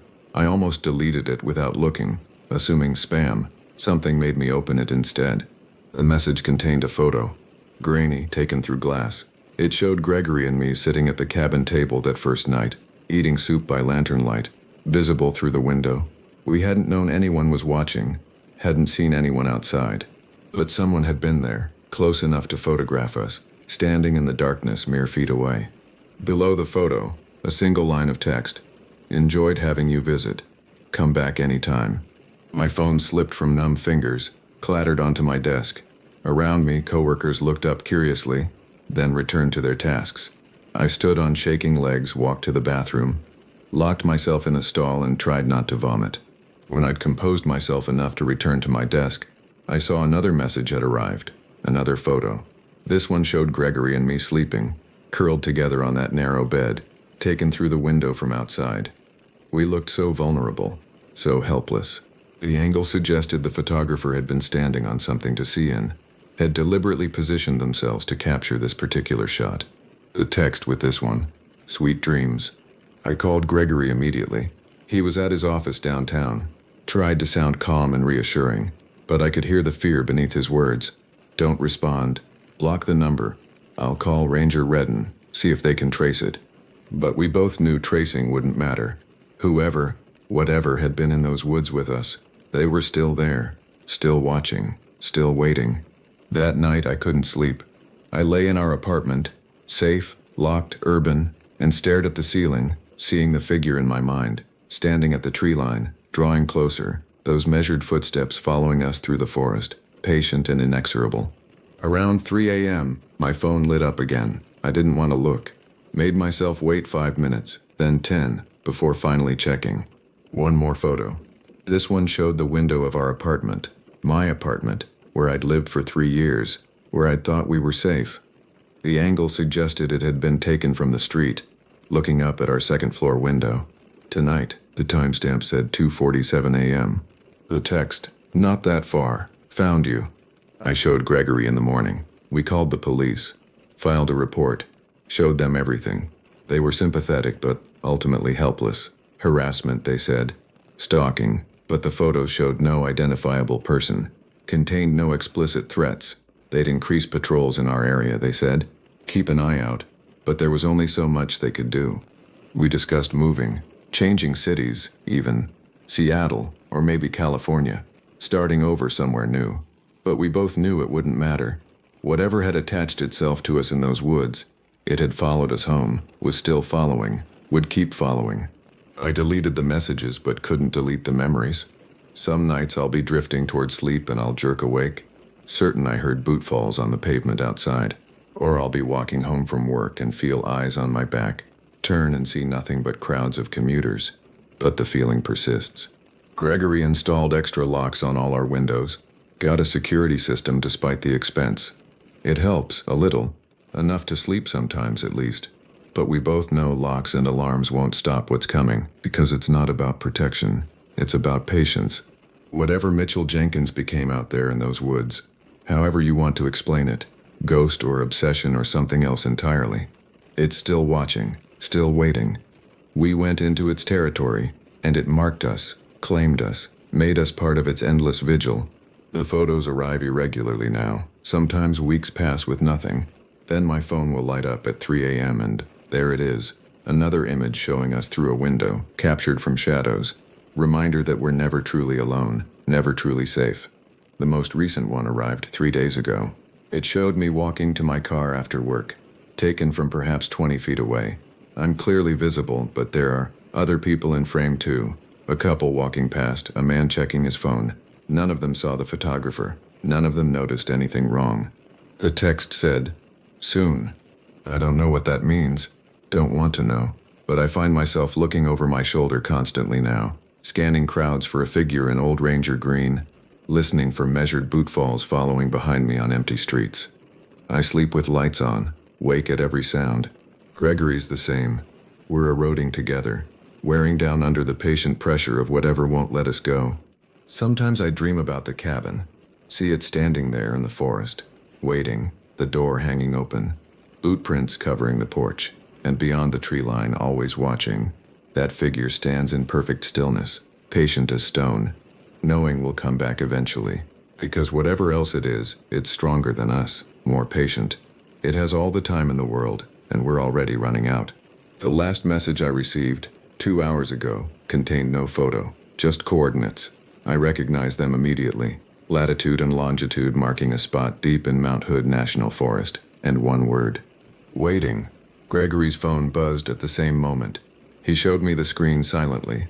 Same coordinates, same word. We sat together on our couch, in our locked apartment with its security system armed, and knew with absolute certainty that eventually, maybe tonight or maybe in weeks, we'd go back. We'd follow those coordinates. We'd return to those woods. Because Mitchell Jenkins isn't done with us yet.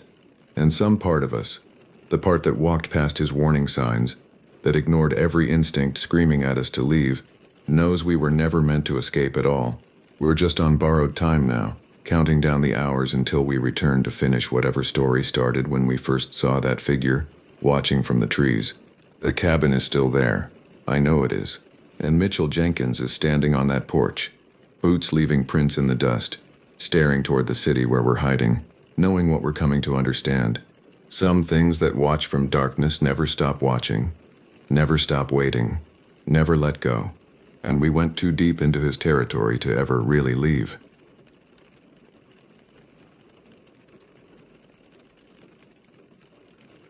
The decision to drive south from Moab wasn't complicated. Eric and I had talked about it over beers the month before. Just one night under open sky. Nothing technical. No permits or scrambling required. We'd both been grinding through too many months of fluorescent lights and conference calls, and the idea of sleeping where you could actually see the Milky Way felt like medicine we didn't know we needed until we said it out loud. I flew into Salt Lake City on a Thursday afternoon in late September 2018. The flight was uneventful, the kind where you stare at the seat back and think about everything you should have finished before leaving. Eric picked me up in his truck, a '08 Silverado with 180,000 miles on it that he refused to trade in because it still started every morning.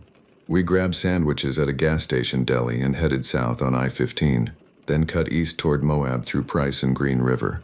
The drive took 6 hours with one fuel stop and a 10-minute break where we stood in a rest area parking lot and stretched our backs while the wind tried to rip the door off its hinges. We hit Moab around 8 p.m., topped off the tank, and kept driving. The plan was to take US 191 south to US 163, then find a legal dispersed camping spot along Valley of the Gods Road before it got too late to see what we were doing. If you've never been, Valley of the Gods is Bureau of Land Management land, a 17-mile dirt road that winds between sandstone formations the size of office buildings. It's the little brother to Monument Valley, less famous but no less striking, and camping is allowed as long as you follow the rules. Existing fire rings only. Pack out everything you pack in, stay on established tracks, and don't block access. We rolled onto the dirt around 9:30. The road was washboard in places, the kind of surface that shakes your whole chassis if you go faster than 20. We crept along with the windows down, headlights cutting through dust that hung in the air like smoke. Every quarter mile or so, we'd pass a pullout with a fire ring made of stacked rocks, sometimes with tire tracks leading in, sometimes not. Most were empty. A few had RVs or trailers already set up, their propane lights glowing soft through nylon curtains. We wanted distance from other campers, not because we're antisocial, but because when you drive 6 hours to sleep under stars, you don't want to hear someone's Bluetooth speaker or see the blue flicker of a tablet through a tent wall. So we kept going deeper into the valley until the formations around us were just black shapes against a sky that was starting to show more stars than I'd seen in years. Around the 4-mile mark, we found a pullout beneath a sandstone butte that rose maybe 200 feet straight up. The fire ring was intact, no trash scattered around, and the ground was level enough that we wouldn't wake up sliding downhill. A dry wash ran parallel to the road about 20 yards out, marked by a line of scrub and rabbit brush that looked silver in the headlights.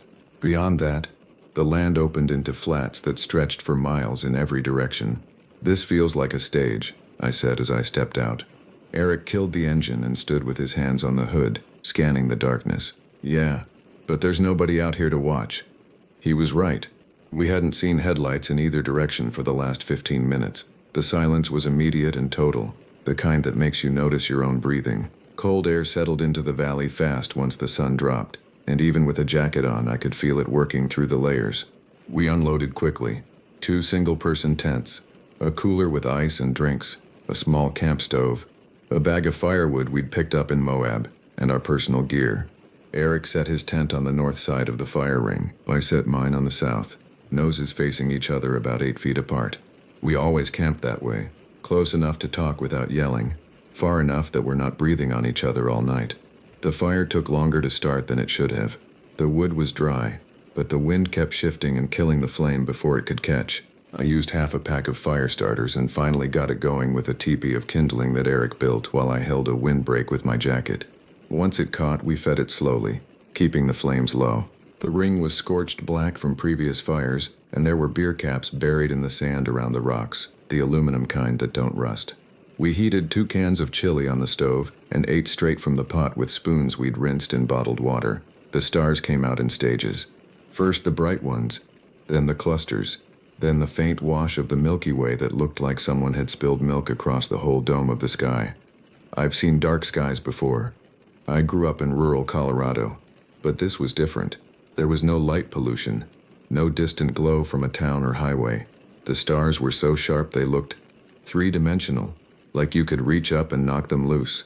Eric pointed out Cassiopeia and Orion's belt. I showed him the 2-note whistle I've used for years when I'm hiking alone and want to check in with someone ahead or behind me on the trail. It's a simple call, 2 notes about a half step apart, short and clean, not loud, but it carries. My dad taught it to me when I was a kid and we used to hike in the San Juans. He said it was better than yelling because yelling makes you sound panicked, and panicking is how you get hurt. Eric tried it a few times until he got the pitch right. We joked that we'd use it if one of us had to pee in the middle of the night, and wanted to let the other know we were stepping away from the tent. It was the kind of dumb campfire conversation you have when you're tired and full and don't want to go to bed yet. The fire burned down to coals. We added 1 more log and let it settle. Coyotes started up somewhere out in the flats. That high yipping that sounds like laughter until you realize how many of them there are. The calls overlapped and echoed off the rock faces, making it hard to tell how far away they were. Then, all at once, they stopped. Not trailing off, not winding down, just gone, like someone had hit a switch. The silence that followed felt heavier than the one before. I looked at Eric and he looked back, and neither of us said anything. We just sat there listening to the fire pop and hiss. Around 10:15, we decided to turn in. We banked the coals with sand, lined up our boots by the truck bumper, and stashed the cooler underneath so nothing would knock it over. The tailgate was down, serving as a bench we'd been sitting on. We left it that way because it wasn't blocking anything and we'd need it again in the morning. I crawled into my tent and sealed the zipper. The sleeping bag was rated to 20 degrees, more than enough for the forecast. I took off my jacket and balled it up as a pillow, then lay on my back and listened to Eric do the same in his tent.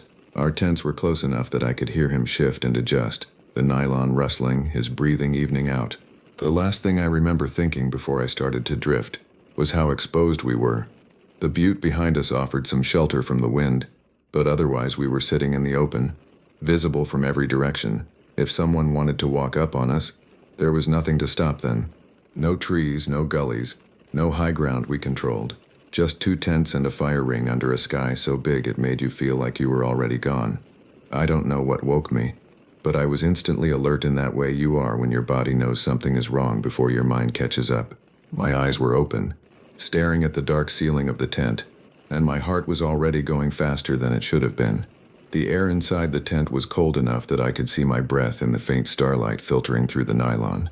I held still and listened, wind moving over the butte, the creak of the truck settling on its suspension, Eric breathing in the tent next to mine, slow and steady, still asleep. Then the voice came. "You got a lighter?"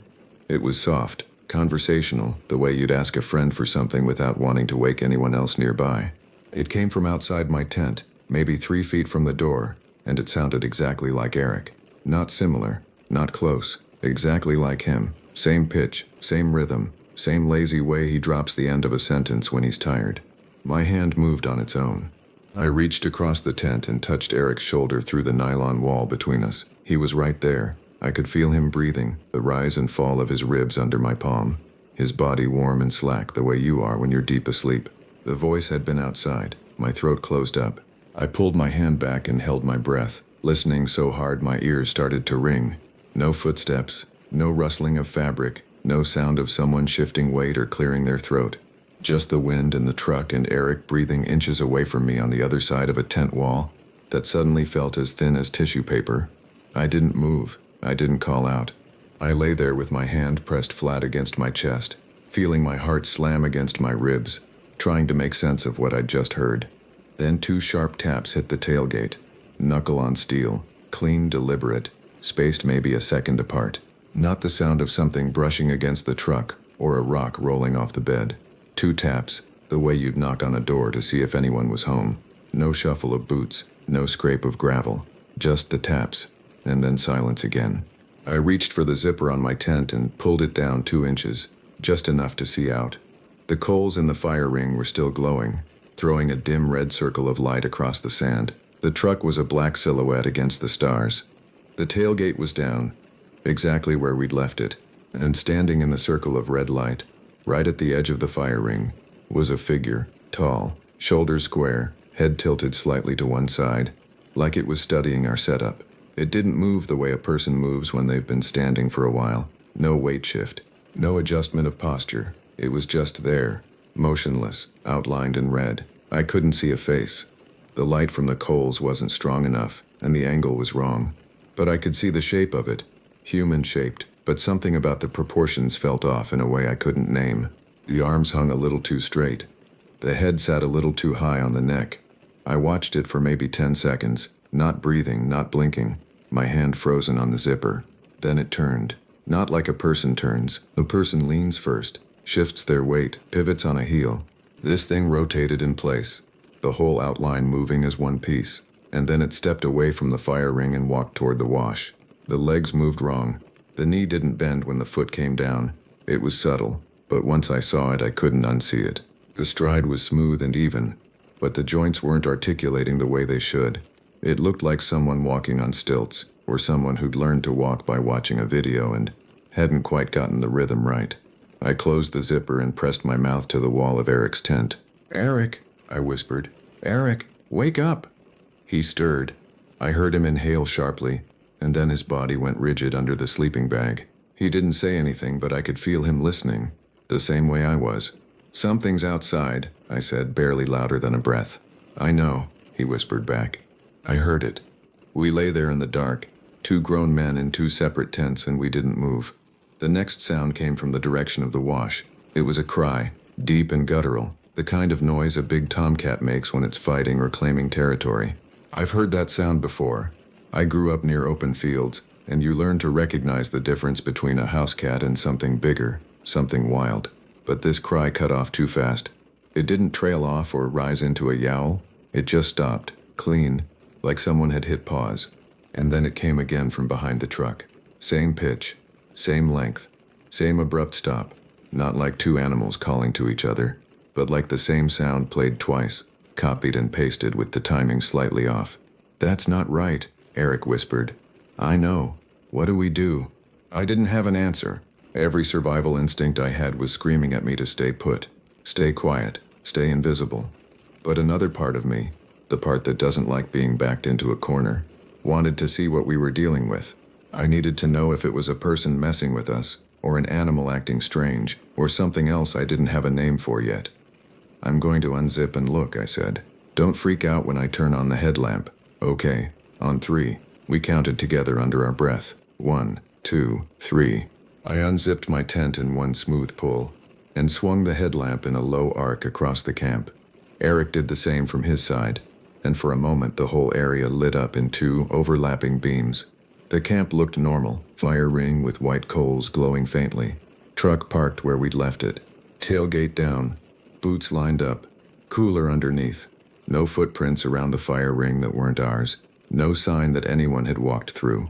I stepped out, keeping the light low. Eric followed. We didn't say anything, just moved together toward the wash with our lights sweeping the ground. The first thing I found made my stomach drop. In the dust at the lip of the wash, there was a single line of bare footprints. Human looking. Not small, maybe a size 11 or 12. The toes were splayed a little, the way feet get when someone walks barefoot a lot, and the bones spread naturally. But they weren't alone. The footprints cut straight across a set of fresh coyote tracks, and for several steps, maybe 6 or 7, the spacing matched exactly.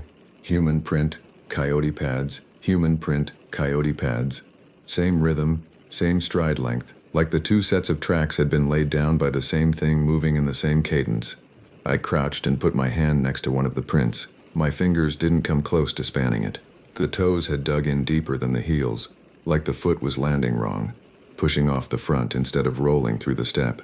The coyote pads did the same thing for those same steps.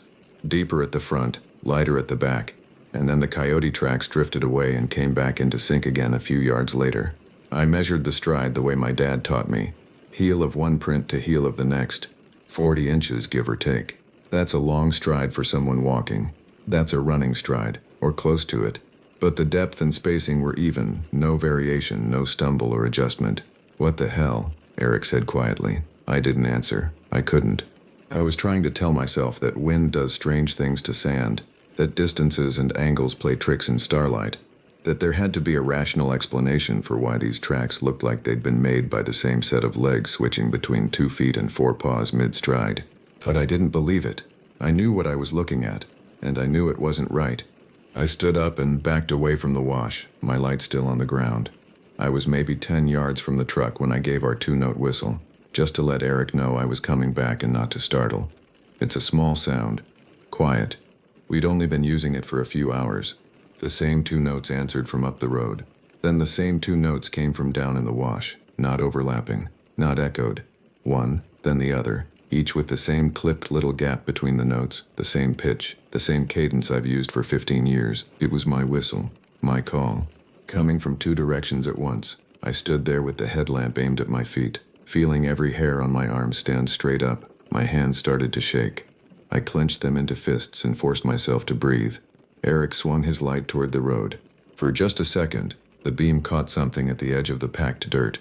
A tall silhouette, shoulders square, head tilted, and then it was gone, swallowed by brush and shadow. "We're leaving," Eric said. "Yeah. Right now." "Yeah." We moved fast but didn't panic. Panicking gets you hurt. It makes you trip, makes you drop things, makes you forget steps that matter. We'd both been camping long enough to know that packing in the dark requires a system, and we stuck to it even though every nerve in my body was screaming to run. I went to the fire ring first. We'd banked the coals with sand, but I wanted to make sure they were dead before we left. I pulled the sand away with a stick and poured the last of our bottled water over the embers, raking them until I could hold my hand an inch above the ring without feeling heat.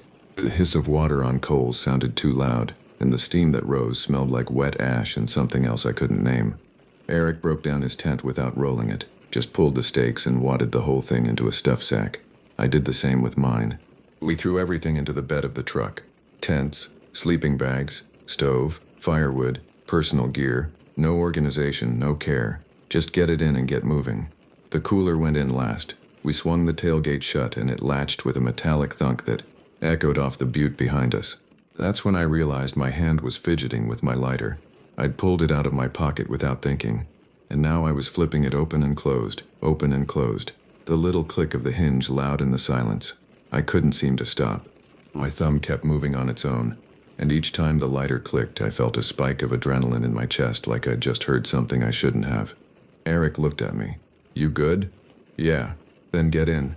We climbed in and shut the doors as quietly as we could, seatbelts on, keys in the ignition. I started the truck and kept the headlights on low beam so we wouldn't blind ourselves on the washboard. The engine sounded too loud, too alive, like we were announcing ourselves to everything in a 10-mile radius. I put it in drive and eased onto the road, keeping it around 25. Any faster and we'd hit a rut we couldn't see and blow a tire or worse. The surface was rough, the kind that shakes your teeth and makes the truck rattle like it's going to fall apart. I cracked the windows because I wanted to hear if anything got close. Eric didn't argue. He just sat there with both hands on the door handle, knuckles white, staring out the passenger side mirror. Dust rolled up behind us in thick clouds that glowed red in the taillights. I kept my eyes on the road ahead, watching for rocks or dips that would catch the axle, but I couldn't help glancing at the rearview mirror every few seconds, and that's when I saw it. Between the clouds of dust, in the space where the road was still visible, the figure was pacing us, not running, not sprinting, just moving, keeping up with the truck at 25 miles per hour without any visible effort. The outline was the same. Tall, shoulders square, legs moving with that wrong articulation, and it stayed maybe 50 yards back, appearing for a few seconds at a time before the dust swallowed it again. I told myself it was a trick of the headlights. I told myself it was a shadow, a rock formation, a coyote caught in the beam. I told myself anything that would keep my foot steady on the gas and not slam down and send us careening into a wash we couldn't see. But I didn't believe any of it. Twice I caught the figure in the passenger side mirror, closer than it should have been, right at the edge of the road. Same wrong motion, same smooth, even stride, and then it was gone, the wash cutting the light, and I didn't see it again for another 100 yards. Every couple of minutes our two-note call sounded from the side of the road, not from behind us, from the side, like it was running parallel, or ahead, or everywhere at once. The timing was too perfect, too clean, like a recording played on a loop instead of something made with breath and effort. My hand kept clicking the lighter, open, closed, open, closed. I couldn't stop, and each time I did it, the call came back 2 beats later, like it was counting with me, like it was keeping time. "Don't stop," Eric said without looking at me. "Don't stop for anything. I'm not stopping. If it gets in front of us, I'm not stopping." We passed a small ranch gate with a cattle guard and a low tin sign I couldn't read in the dark. A dog lifted from the porch and came at the fence, barking in deep, steady barks that carried across the flats. Big dog, working dog. The kind ranchers keep to guard livestock from coyotes and worse. The figure in the mirror changed course. No hesitation, no pause. It veered away from the road like it had hit a boundary, angling off into the scrub and disappearing from the mirror. The dog kept barking, and the sound didn't break or falter. It was full-throated, aggressive, the kind of bark that says something dangerous is too close and needs to leave now. We kept driving. The dog's barking faded behind us, and I realized I was breathing normally again for the first time since we'd left the camp. "What the hell was that?" Eric said. "I don't know. It was keeping up. I know. That's not possible. I know." We didn't stop at the turnout where we'd normally check the tire pressure or stretch our legs. We came up on the curve where you can see Mexican Hat Rock silhouetted against the sky, and then the lights of the gas station appeared ahead like a beacon. We pulled under the canopy and parked right in the wash of the fluorescent lights. Doors locked, windows up, seats upright. No tough talk. No what the hell was that? No theories or explanations. Just the tired, shaky silence of two people who'd used up all their words a few miles back and didn't have any left. I didn't sleep. I sat there with my hands on the wheel staring at the gas pumps, while Eric leaned his head against the window and stared at nothing. Every pair of headlights that passed on US 163 made my shoulders jump, even though the drivers were just locals heading to work or home, or wherever locals go at 5 in the morning. The sun came up slowly, turning the sky from black to purple to pale blue. The formations around Mexican Hat started to glow orange, and the world looked normal again, like the night before had been something we'd imagined. But I still had sand in my boots. I still had the image of those footprints burned into my head. I still heard my own whistle coming from 2 directions at once, and I still couldn't stop clicking the lighter. Around 8 a.m., a white BLM truck pulled into the gas station and parked at the pump across from us. The ranger who stepped out was older, maybe late 50s, with sun-creased skin and the kind of calm, weathered look you get from spending most of your life outside. He wore the standard uniform, tan shirt, green pants, flat-brimmed hat, and moved with the economy of someone who knows how to pace himself in the heat. He started fueling his truck, glanced over at us, and frowned slightly. We must have looked rough. Neither of us had slept. I had dust in my hair and on my jacket. Eric's eyes were red-rimmed and distant. The ranger finished fueling, hung up the nozzle, and walked over. He didn't come right up to the window. He stopped a respectful few feet back and leaned slightly so he could see both of us. "You boys doing all right?" he asked. I hesitated.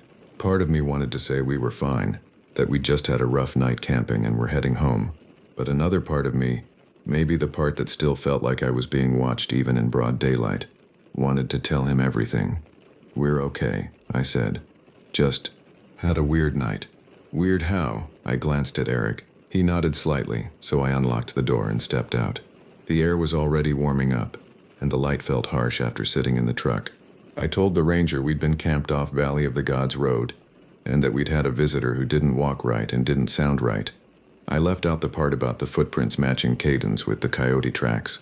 I left out the part about seeing the figure pace us in the mirror. I didn't want him to think we were hysterical or making things up. The ranger listened without interrupting. When I finished, he took off his hat and wiped his forehead with the back of his hand. "You want me to follow you back and check the fire ring?" he asked. "Make sure you didn't leave it hot?" "Yeah," I said. "If you don't mind." "I don't mind. That's the job." We got back in the truck and led him out of the gas station, back onto US 163, and then onto the dirt road that led into Valley of the Gods. Driving it in daylight felt surreal. The formations that had been black cutouts in the dark were now glowing red and orange, massive and beautiful and completely benign. The road looked like any other dirt track, washboard in places but nothing dangerous. I couldn't reconcile it with the place we'd fled from a few hours earlier. We reached our campsite around 9:30. The fire ring was still there, white ash scattered across the rocks. Our boot prints were everywhere, along with the tracks from the truck. The wash looked like a wash, just sand and scrub and empty space. The ranger got out and walked to the fire ring. He crouched down, sifted the ash with his fingers, and nodded. "You did good," he said. "It's cold." Then he stood and walked toward the wash without me saying anything. I hadn't pointed it out. I hadn't mentioned the tracks. But he went straight there, like he knew what he was looking for. He crouched at the edge and ran 2 fingers along the rim of one of the prints. He studied it for a long time, long enough that I started to feel uncomfortable. Then he glanced up the road the way I'd pointed when I was telling the story, and let his breath out through his nose. "Lot of open ground out here," he said. "Sound travels. Distances play tricks." He paused. "You boys not from around here?" "No, sir. Colorado and California." He nodded slowly, like that explained something. He looked at the prints again, at the way the toes dug in deeper than the heels, at the spacing, at the way they crossed the coyote tracks and matched cadence for a few steps before drifting apart. He didn't say anything about animals. He didn't say anything about people. He didn't ask us to make a report or fill out paperwork. He just stood, brushed the dust off his palms and gave the kind of shrug that said he had a drawer in his head full of things he couldn't put in a file. "If you're new to these flats," he said finally, "camp closer to town." That was it. No explanation. No theory. Just advice. He reminded us to stick to existing campsites, pack out all trash, mind the private ranch turnoffs, and keep fires low. He didn't add, "and don't go looking for whatever that was," because he didn't have to. We understood. He got back in his truck and drove off without looking back. We stood there for a moment watching the dust settle, and then we packed up properly this time. We rolled the tents instead of stuffing them. We organized the gear in the bed. We didn't take a last look at the wash or try to photograph the prints or pick up a souvenir rock. We just got in and drove toward US 163, took the left toward Bluff and let the miles do their job. We didn't talk much on the drive north. Eric stared out the window at the passing rock formations, and I kept my hands on the wheel and my eyes on the road. Every few miles I'd glance in the rearview mirror, half expecting to see the figure pacing us again, but all I saw was empty highway and blue sky. Around noon we stopped for gas in Blanding. Eric went inside to buy coffee and snacks while I filled the tank. The station was busy, families on road trips, retirees in RVs, a couple of motorcyclists comparing maps, normal people doing normal things. It felt like we'd crossed into a different world, one where the night before didn't exist. Eric came back with 2 coffees and a bag of chips. We sat in the truck with the doors open, eating in silence. After a while he spoke. "You think that ranger knew something?" "Yeah, but he didn't say anything." "No." "Why not?" I didn't have an answer. Maybe he'd been told not to. Maybe he'd learned the hard way that some things don't fit in reports. Maybe he'd seen enough over the years to know that the desert had its own rules, and the best you could do was warn people without scaring them off completely. "He said to camp closer to town," I said finally. "That's probably all the answer we're going to get." Eric nodded and crumpled the chip bag into a ball. "You ever going back?" "No. Me neither." We finished our coffee and got back on the road. By the time we hit Moab, the sun was high and hot, and the events of the previous night felt distant, like a story someone else had told me. But every time I closed my eyes, I saw the figure standing in the red glow of the coals, head tilted, motionless. Every time the truck hit a bump, I heard the 2 taps on the tailgate, and every time I reached for something in my pocket, my hand found the lighter and started clicking it before I could stop myself. Eric dropped me off at the airport in Salt Lake City the next afternoon. We shook hands in the passenger drop-off lane, and he said, "Let's do this again sometime." Sure," I said, "but closer to town." He smiled, but it didn't reach his eyes. "Yeah, closer to town." I flew home and tried to put it behind me. I told myself it was just a bad night, that we'd gotten spooked by sounds and shadows, that the desert plays tricks on people who aren't used to it. I told myself a lot of things, but I kept thinking about the tracks, about the way they matched the coyote pads for 6 or 7 steps. Same rhythm, same stride, like something had been walking on 2 feet and 4 paws at the same time. About the way my own whistle had answered itself from 2 directions, perfect pitch, perfect timing. I started researching. I read about acoustic anomalies in desert environments, about how temperature inversions can carry sounds for miles and make them seem like they're coming from multiple directions. I read about how cold air and low humidity can make sounds sharper, clearer, more immediate. I read about pareidolia, the human tendency to see patterns where none exist, to interpret ambiguous stimuli as something familiar. None of it explained what we'd seen. None of it explained the tracks. None of it explained how the figure had kept pace with a truck moving at 25 miles per hour without breaking stride. I called Eric a few weeks later. He sounded tired. "You doing okay?" I asked. "Yeah. You?" "Yeah." There was a long silence. "You still thinking about it?" he asked. "Every day." "Me too." We talked for a while about nothing in particular. Work, weather, plans for the holidays. Neither of us mentioned Valley of the Gods by name, but it hung between us like a weight we were both carrying and couldn't put down. Before we hung up, Eric said, "You ever figure out what that was?" "No." "You going to keep looking?" "No." "Good," he said. "Me neither. I'm writing this now because I can't keep replaying it in my head every time my house gets quiet. I need to put it down somewhere, get it out, and maybe that will help me stop flinching every time I hear my own voice echo off a wall, or a car passes too slowly on my street. People are going to say the desert plays tricks, and they're right. Cold air carries voices a long way. Starlight flattens distances into 2-dimensional pictures. Animals act strange when they're sick or injured, and people see what they expect to see when they're tired and scared. But I know my friend's voice, and I know how a knee is supposed to bend. I know the difference between two animals calling to each other, and the same sound played twice with the timing slightly off. I know the sound of knuckles on metal. I know my own two-note whistle, the one I've used for 15 years, and I know it shouldn't have answered itself from two directions at once with the same tight cadence and perfect pitch. If you want me to put a label on it, there are words that locals use for things like this. I've read about them since that night. Entities that walk in multiple forms, that mimic voices, that follow travelers in open country. But I'm not going to throw those words around to sound cool or informed, because I don't know if they're real and I don't want to pretend I do. What I know is this: whatever was outside our tents that night felt human in the way that makes your body say no before your mind does. It wanted our attention more than our gear. It called in Eric's voice. It answered in mine. It moved wrong. It kept pace.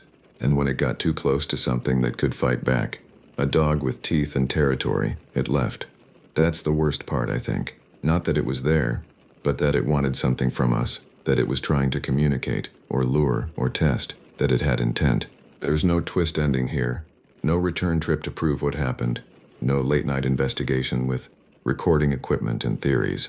A ranger told us to camp closer to town if we weren't used to the open desert. And we weren't. And we left on purpose and kept that promise. I still like the Red Rock. I still go hiking. But if I'm out there after dark now, I keep lights close and fences closer, and I don't whistle. I don't answer if I hear my own voice call back. And I never ever camp where I can't see the lights of town.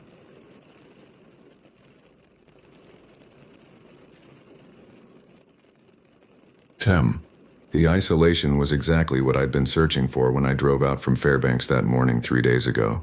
The White Mountains stretched endlessly before me, their peaks dusted with patches of snow that refused to melt even in late summer. I'd chosen this particular trail specifically because it was known for being deserted. Most hikers preferred the more scenic routes closer to town, leaving this northern path to the occasional hunter or those seeking true solitude. My campsite sat nestled between two ridges, protected from the worst of the wind but open enough to see anyone approaching from the main trail. I'd spent the first day setting up methodically, tent positioned for optimal morning sun, bear canister secured 30 yards away, fire ring constructed from stones I'd gathered from a nearby creek bed. The second day passed in peaceful routine. Coffee at dawn, a long hike to photograph the valley below, evening spent reading by the fire. Now, on my third day, I'd settled into a comfortable rhythm. The noon sun filtered through the sparse canopy of black spruce and paper birch, creating shifting patterns on the forest floor. I'd built my fire early, unusual for midday, but the dampness from last night's rain made me crave the warmth and the familiar comfort of tending flames. The smell of wood smoke mixed with the earthy scent of moss and wet pine needles as I prepared a simple meal of freeze-dried stew. The wilderness had been remarkably quiet during my stay.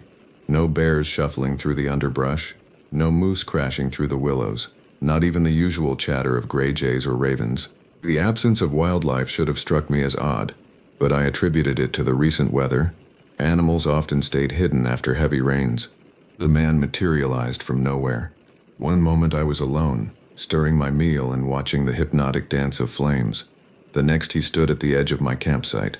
No warning, no footsteps crunching through the undergrowth, no shadow falling across the periphery of my vision.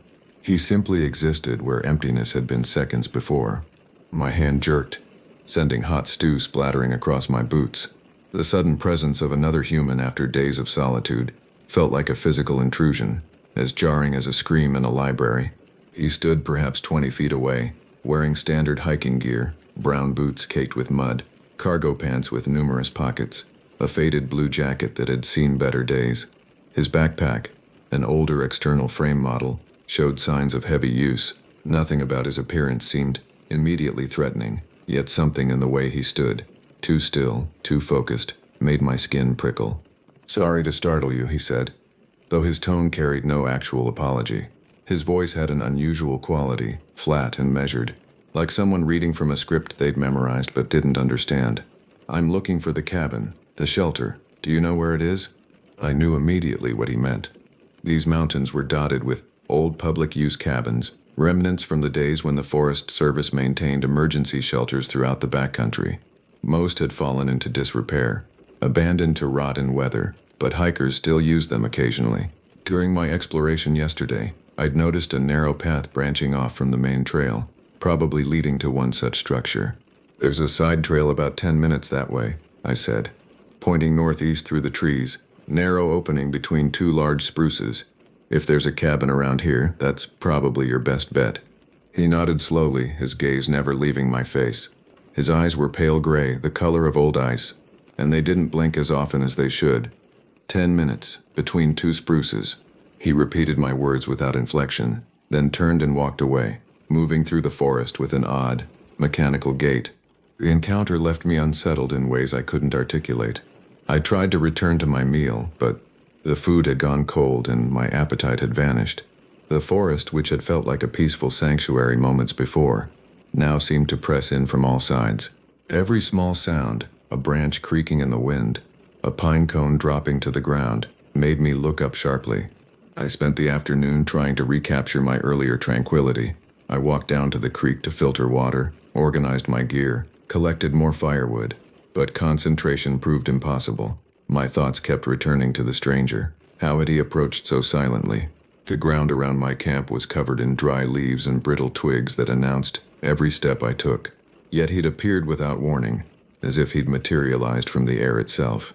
As evening approached, the quality of light began to change. This far north in Alaska, summer darkness never fully arrives. Instead, the sun hovers at the horizon for hours, painting everything in shades of amber and shadow. It creates a perpetual twilight that plays tricks on your eyes, making distances hard to judge and turning ordinary objects into vague, threatening shapes. I was adding more wood to the fire, preparing for my last night before heading home tomorrow, when movement in the trees caught my attention. A figure emerged from the forest, the same man from earlier. My stomach tightened. He'd been gone for 8 or 9 hours.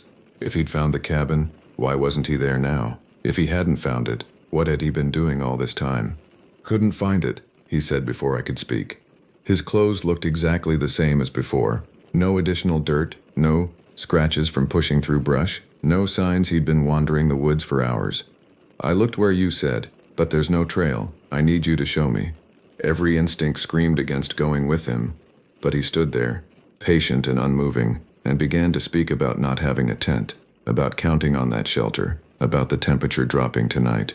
His words were reasonable, but his delivery remained eerily flat, like a bad actor reading lines. Guilt wrestled with caution in my mind. What if he really was just a lost hiker who needed help? Against my better judgment, I grabbed my pack. Wallet, phone, keys, everything important was in there, and agreed to show him the trail. It couldn't be more than a 10-minute walk. I'd point out the path, make sure he saw it, then return to my camp. We moved through the forest in uncomfortable silence. He walked behind me, maintaining a constant distance of about 6 feet.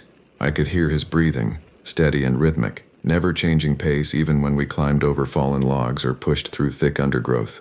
The forest seemed to hold its breath around us. No birds called, no small animals rustled in the underbrush. Even the wind had stilled. The trail appeared exactly where I remembered. A narrow gap between two massive spruce trees, their lower branches creating a natural archway. Beyond that, a faint path wound through the vegetation, barely visible but definitely there. And in the distance, perhaps 200 yards away, I could make out the dark angular shape of a structure through the trees. "There," I said, pointing. "The trail, just like I told you, and you can see the cabin from here." But he wasn't looking at the cabin. He stared at me with those pale eyes, his expression unchanged. "That's not the right cabin," he said. We continued walking despite my growing anxiety. Each step felt like wading through thick mud, my body resisting even as my feet moved forward.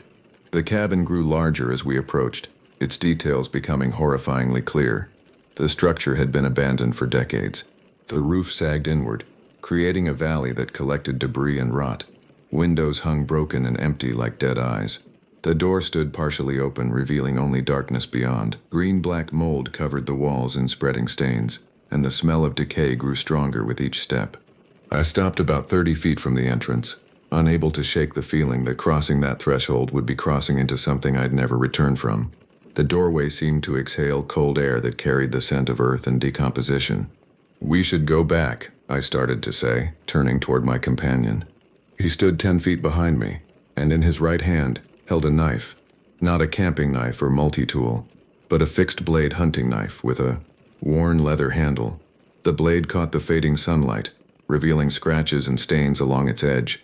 His transformation was complete yet subtle. Same clothes, same face, but everything about his posture had shifted. He looked predatory now, coiled and ready. "Go inside." His voice had lost even the pretense of emotion. It was mechanical, hollow, the voice of someone who had disconnected from their humanity. "What are you?" "Go, inside." The knife didn't waver. His grip was practiced, comfortable. This wasn't his first time holding someone at knife point. My mind raced through options, adrenaline flooding my system with painful intensity. The cabin behind me was a trap, confined space, probably only one exit, him blocking it with a weapon. But the forest around us offered possibilities. I dropped my pack and ran. The decision was instantaneous, my body moving before conscious thought formed. I crashed through the underbrush, branches tearing at my clothes, roots trying to trip me. I expected to hear him behind me, footsteps pounding, branches breaking, harsh breathing growing closer, but there was nothing. After 50 yards, I risked a glance back. He stood exactly where I'd left him, still holding the knife, watching me flee with the patience of someone who knew something I didn't. I kept running until my lungs burned and my legs shook. Finally, I found a cluster of fallen trees that created a natural hiding spot. I wedged myself into the hollow they formed, trying to control my ragged breathing. The forest had grown darker, shadows stretching and merging into pools of blackness between the trees. I waited, listening for any sign of pursuit, but heard only my own heartbeat thundering in my ears. 30 minutes passed, maybe 40. Time becomes elastic when you're hiding for your life. Every small sound sent fresh waves of panic through me. A squirrel moving through the canopy became footsteps. Wind through leaves became whispered words. But gradually, my rational mind began to reassert itself. I needed my pack. Everything important was in it. My car keys, phone, identification. Without those things, I was truly stranded. Moving carefully, testing each step before putting my weight down, I crept back toward the cabin. The forest had become a maze of shadows and half-seen shapes. Tree trunks looked like standing figures until I got close enough to see bark and branches. When the cabin finally came into view, I stopped and watched. No movement, no sign of the man. My pack was gone. I made my way back to my campsite, every nerve screaming with tension. The forest path I'd walked dozens of times now felt alien and threatening. Each familiar landmark, the bent pine, the moss-covered boulder, the creek crossing, seemed changed, as if I was seeing their true nature for the first time. The orange glow became visible through the trees before I reached camp. My fire, which should have died to embers hours ago, burned bright and high. Fresh wood had been added, flames reaching upward into the perpetual twilight. My tent remained where I'd pitched it, apparently untouched. And there, placed deliberately in the center of the cleared area where anyone approaching would see it, sat my pack. The setup was so obviously a trap that it felt insulting. He knew I'd come back for the cabin, knew I'd find my pack missing, knew I'd return here looking for it, and now he wanted me to know that he knew. The pack sat there like bait in a snare, daring me to try retrieving it. I circled the campsite from the cover of the trees, moving slowly, examining every shadow. The fire crackled and popped, sending sparks spiraling upward. Then I heard it, a low humming, tuneless and repetitive. He emerged from the darkness on the far side of the fire, carrying an armload of branches. He fed them to the flames with casual efficiency, then sat down on a log I'd been using as a bench. The knife was no longer visible, but I knew it was there, probably within easy reach. He sat facing the direction he knew I'd approach from, humming that mindless tune, waiting with inhuman patience. The message was clear: your move. I backed away slowly, each step calculated to make no sound. Once I'd put sufficient distance between us, I found the main trail and began the long journey back to the road. Walking through that endless twilight, every shadow could have hidden him. Every sound might have been his footsteps. The trail seemed to stretch forever, time distorting until minutes felt like hours. My feet bled inside my boots by the time I reached the trailhead parking area. No vehicles remained except for a rusted Forest Service information board. I walked the dirt road toward the highway, legs mechanical and numb. It took 3 hours before headlights appeared in the distance. The elderly couple who stopped looked terrified when they saw me. Torn clothes, scratched face, eyes wild with exhaustion and fear. But they drove me to the nearest town, where I called the police from a gas station. The authorities responded quickly, sending officers and rangers to investigate at first light. They found nothing. My campsite had been erased. The tent, the fire ring, my gear, all gone. Even the stones I'd carefully arranged for the fire pit had been scattered back into the forest. The spot where I'd camped for 3 days looked as if no human had ever been there. The rangers confirmed what I'd begun to suspect. The cabin was officially discontinued, removed from maps, no longer maintained or monitored. It existed in a bureaucratic limbo, neither preserved nor demolished, simply abandoned to rot in the wilderness. The perfect place for someone who didn't want to be found. The perfect place to take someone who wouldn't be missed immediately. I've never returned to those mountains. I've replaced all my gear, changed my locks even though he never had my keys, installed security cameras around my home. But sometimes, in the quiet hours before dawn, I think about him still sitting by that fire, humming tunelessly, waiting with infinite patience for the next helpful hiker to come along. I think about how close I came to walking into that cabin, how one different decision would have meant never walking out. The authorities never found any trace of him. No matching missing persons reports. No similar incidents reported. He vanished as completely as he'd appeared, leaving only the memory of pale gray eyes and a voice empty of humanity. But I know he's still out there, somewhere in those endless woods, waiting. The thought follows me like a shadow I can never quite escape. That somewhere in the White Mountains, in a rotting cabin that doesn't officially exist, someone is standing perfectly still, holding a knife, practicing their lines for the next unwary camper who stops to help a lost hiker find shelter for the night. The wilderness doesn't frighten me anymore. It's the people you might find there, the ones who use isolation as a hunting ground, who understand that helpfulness can be weaponized against good people. Every solo camper should remember, sometimes the greatest danger isn't getting lost. It's being found by someone who was never lost at all.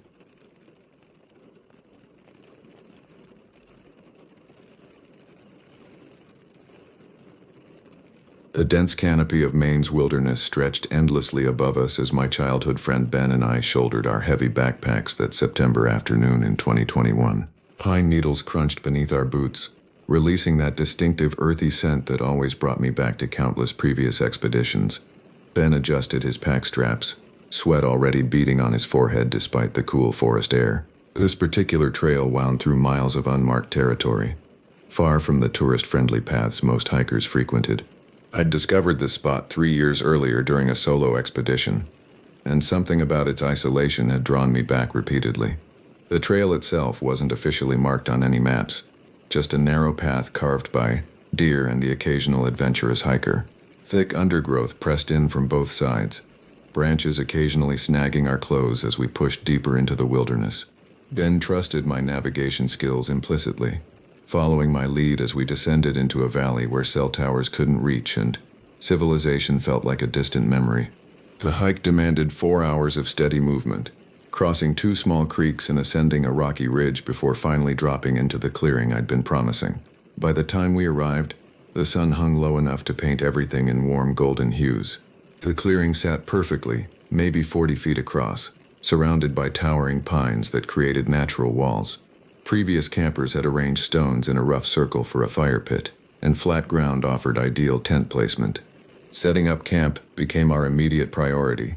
Ben worked on his tent while I gathered kindling from the forest floor, arranging it in the stone circle.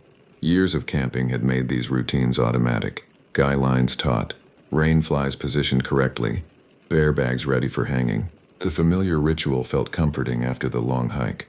As darkness crept through the trees, our fire crackled to life, casting dancing shadows against the wall of pines. We heated our freeze-dried meals, the metallic camping cups warming our hands. Ben pulled out 2 bottles of beer from his pack, lukewarm but welcome after the day's exertion. We settled onto logs I'd dragged near the fire during previous visits, conversation flowing easily between old friends. Around 11 o'clock, Something shifted in the atmosphere. A subtle disturbance in the darkness beyond our fire's reach made us both pause mid-sentence. It wasn't loud, just a soft rustling, like something moving deliberately through the underbrush. Ben's eyes met mine across the flames. We both strained to peer into the blackness. But the contrast between our bright fire and the absolute darkness beyond made it impossible to see anything. The sound came again, closer this time. Not the random crashing of a deer or the quick scurrying of small animals I knew so well. This movement had purpose, circling our camp just beyond visibility. My hand instinctively moved toward the bear spray clipped to my belt. Ben noticed and did the same. We sat frozen for several minutes, listening intently, but heard nothing more. Eventually, we forced nervous laughs, dismissing it as typical forest sounds, a raccoon perhaps, or a curious porcupine. But something felt different about those sounds, something I couldn't quite identify. Morning arrived with bird songs and filtered sunlight breaking through pine branches. The previous night's unease evaporated with the darkness, leaving us slightly embarrassed about our nervousness. After instant coffee and granola bars, I led Ben through the unmarked route to my secret discovery, a pristine pond hidden a half-mile through dense forest. No trail led there, which explained why it remained untouched. I'd found it by accident during that first trip, following the sound of running water. The pond stretched maybe 200 feet across, fed by a 10-foot waterfall at one end and drained by a narrow stream at the other. Smooth granite rocks lined the edges, perfect for sitting and dangling feet in the crystal-clear water. We spent hours there, Ben marveling at the untouched beauty, while I showed him the best spots for spotting trout in the deeper pools. The water was bracingly cold, fed by mountain springs, but refreshing after our morning hike. Time seemed to stop in that hidden paradise, the only sounds being the constant whisper of the waterfall and occasional bird calls echoing across the water. By early afternoon, hunger drove us back to camp. The return journey took only 15 minutes when you knew the way, weaving between specific boulders, ducking under a fallen oak, following a dry stream bed for 50 yards. Ben tried to memorize the route, pointing out landmarks to himself. Back at camp, we prepared a late lunch and I stretched out in my tent for a brief rest, exhaustion from the previous night's poor sleep catching up with me. I woke to lengthening shadows, checking my watch to find it already past 5:30. Ben sat outside his tent, whittling a stick with his pocket knife. The temperature had dropped noticeably, reminding us that September nights in Maine demanded a good fire. Our wood supply from last night was depleted, just a few twigs remaining in the pile I'd made. Searching for dry wood took more effort this time. The easy pickings near camp were gone, forcing me to venture deeper into the surrounding forest. Ben announced he wanted to explore the area, maybe find his own way to the pond to test his memory. It was something he did on every camping trip, these solo walks where he'd disappear for 30 or 40 minutes, returning with stories of interesting rocks or unusual trees he'd discovered. I watched him disappear between the pines, then returned to my task. Good firewood required searching farther from camp, looking for standing dead trees or thick branches that had been dead long enough to dry completely. The work was methodical, almost meditative. Snap a branch to test dryness, add it to my growing armload, move to the next prospect. I made 3 trips total, building a respectable pile beside the fire ring. The sun sank lower, painting everything in deep orange. I sat on my log, organizing the wood by size, kindling smaller branches for starting, thicker pieces for maintaining heat through the evening. Time passed. The orange light faded to purple, then deep blue. Still no Ben. Unease crept back as shadows merged into general darkness. Ben knew better than to wander unfamiliar woods at dusk. Even experienced outdoorsmen could become disoriented when darkness fell, familiar landmarks disappearing into shapeless black masses. I pulled out my satellite messenger, a small yellow device we both carried for emergencies where cell phones were useless. The screen showed an unread message from 12 minutes ago. Got turned around but found the pond. We'll wait here. Relief mixed with concern flooded through me. At least he was somewhere specific, not wandering aimlessly through increasingly dark forest. I typed back quickly. Stay there. Coming to get you. The route to the pond was etched in my memory, but urgency made me move faster than safe, branches whipping past my face. Darkness fell rapidly in the forest, the thick canopy blocking even moonlight. My headlamp bounced wildly as I jogged, creating disorienting shadows. Just past the fallen oak, another message buzzed. I see you. I stopped dead, heart hammering. Looking around frantically, I saw nothing but dark trees in every direction. How could he see me? I was still minutes from the pond. My headlamp beam swept the forest, searching for any sign of him. Nothing. I messaged back that I wasn't there yet. Couldn't see him, but the message showed undelivered. Either his device had died or he'd turned it off. Panic rising, I ran the remaining distance, crashing through underbrush until I burst onto the pond's rocky shore. My headlamp beam swept across the water, along the entire shoreline, up into the surrounding trees, empty, completely deserted. The waterfall continued its endless whisper, but no other sound reached me. Standing alone beside that dark water, terror truly took hold. Where was Ben? I shouted his name, my voice carrying across the water and echoing back from the granite cliff face. No response. I checked the messenger again. My last message remained unsent, his device apparently offline now. My mind raced through possibilities. Maybe he'd remembered the route and started back on his own. But why send that unsettling message? The darkness pressed in from all sides, and I became acutely aware of how vulnerable I was, standing in the open with my headlamp advertising my position to anything watching from the trees. The journey back to camp became a nightmare of second-guessing. Every shadow could hide Ben, lost and wandering. Every sound might be him calling for help. But underneath ran a darker current of fear. What if Ben hadn't sent that message? What if someone else had his messenger? Through the trees ahead, an orange glow flickered, the campfire. But I hadn't lit it yet. My pace quickened despite every instinct screaming caution. As I approached the clearing's edge, I could make out a figure standing beside the flames. Relief flooded through me. Ben had made it back, somehow started the fire himself. But as I stepped into the clearing, the figure's head snapped toward me with unnatural speed. In the brief second our eyes met across the flames, I saw it wasn't Ben. The face was wrong, features too angular, eyes reflecting the firelight like an animal's. Then it bolted, sprinting into the darkness with impossible speed, crashing through underbrush that should have tripped any running person. I stood frozen at the clearing's edge, unable to process what I'd witnessed. The campfire crackled peacefully, casting normal shadows, but everything felt violated. Someone had been in our camp, touched our things, built our fire. My hands shook as I pulled out the messenger, typing frantically to Ben's offline device. Minutes stretched like hours before crashing sounds emerged from the forest. Ben burst into the clearing from the opposite direction, face pale and eyes wide with terror. "We need to leave, now." His story came out in gasps as we threw equipment into our packs. He'd been at the pond, waiting, when someone approached through the trees. At first he'd assumed it was me, even called out, but the figure moved wrong, too fluid, joints bending at strange angles. When it got close enough to see clearly in the dying light, Ben saw its face, human-shaped but fundamentally wrong, skin texture too smooth, features asymmetrical in subtle but disturbing ways. The worst part was the smile, too wide, showing too many teeth, never changing even as Ben tried speaking to it. When he asked for directions back to camp, it just kept approaching with that horrible frozen grin. That's when he ran, crashing blindly through the forest until he saw our fire's glow. We packed in record time, stuffing equipment haphazardly into backpacks. The fire still burned as we abandoned it, no time for proper extinguishing. Our headlamps created jumping shadows as we stumbled toward the trail, both fighting the urge to run blindly. The marked path back to the car was 4 hours in daylight, but darkness and terror made every step treacherous.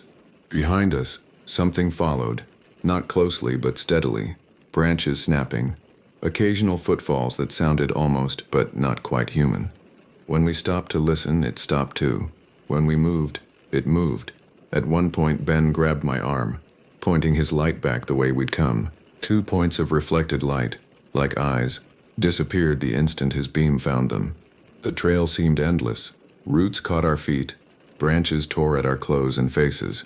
My satellite messenger buzzed once, a message from Ben's device, though he stood right beside me. Just coordinates, our campsite's coordinates. We didn't stop to ponder the meaning. Dawn was breaking when we finally stumbled into the parking area where my truck waited.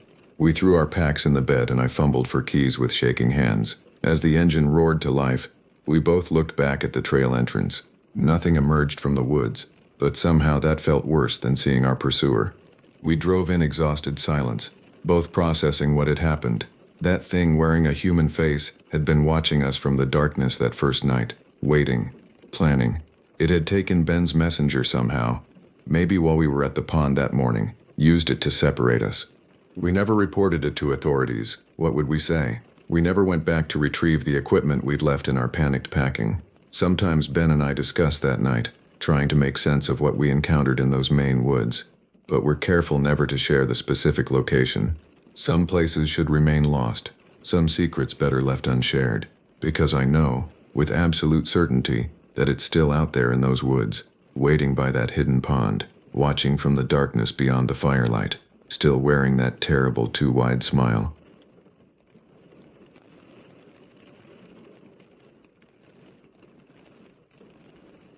The branches whipped across my face as I ran, my breath coming in ragged gasps. My heart pounded against my ribs like a caged animal desperate to escape. How did I end up here? Sprinting through a remote forest in the dead of night, fleeing from something I couldn't even be sure was real. Just 2 days ago, I was Chayton Locklear, an ordinary 28-year-old from Asheville, North Carolina. An avid hiker and nature lover, sure, but this was beyond anything I'd ever experienced. It started with the usual restlessness that plagued me whenever I went too long without a trip into the wilderness. My accounting job paid the bills, but my true passion was getting lost among the towering pines and rugged mountain trails that crisscrossed the land near my small hometown. There was a freedom out there that I could never find within the confines of civilization. So I'd packed up my trusty camping gear, thrown it into my battered old Subaru, and set off for a weekend alone in the Pisgah National Forest.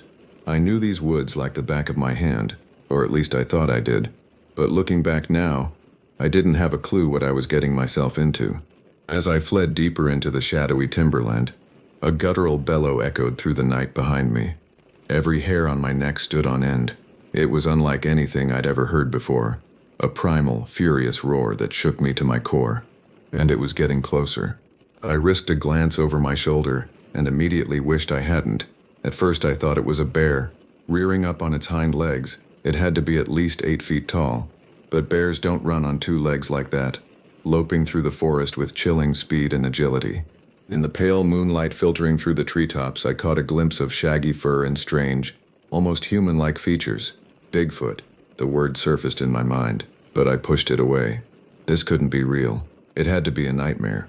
But the burning in my heaving lungs and the branches stinging my face told me this was no dream. Spurred on by pure adrenaline and primal terror, I pushed myself to run faster, weaving between the tree trunks and leaping over gnarled roots. I didn't know where I was going anymore, only that I had to get as far away from that thing as possible. Suddenly, the ground disappeared from beneath my feet. I let out a yell as I went tumbling down a steep embankment I hadn't seen in the darkness. I hit the ground hard, the impact knocking the wind out of me. Gasping, I rolled onto my back, trying to suck air back into my lungs. The bellow sounded again, so close now it made my skin crawl. I lifted my head, blinking away the stars in my vision, and there it was, standing at the top of the embankment. The creature, Bigfoot. It had stopped chasing me, but it glared down with eyes that glowed a fiery amber in the darkness. Fear turned my blood to ice.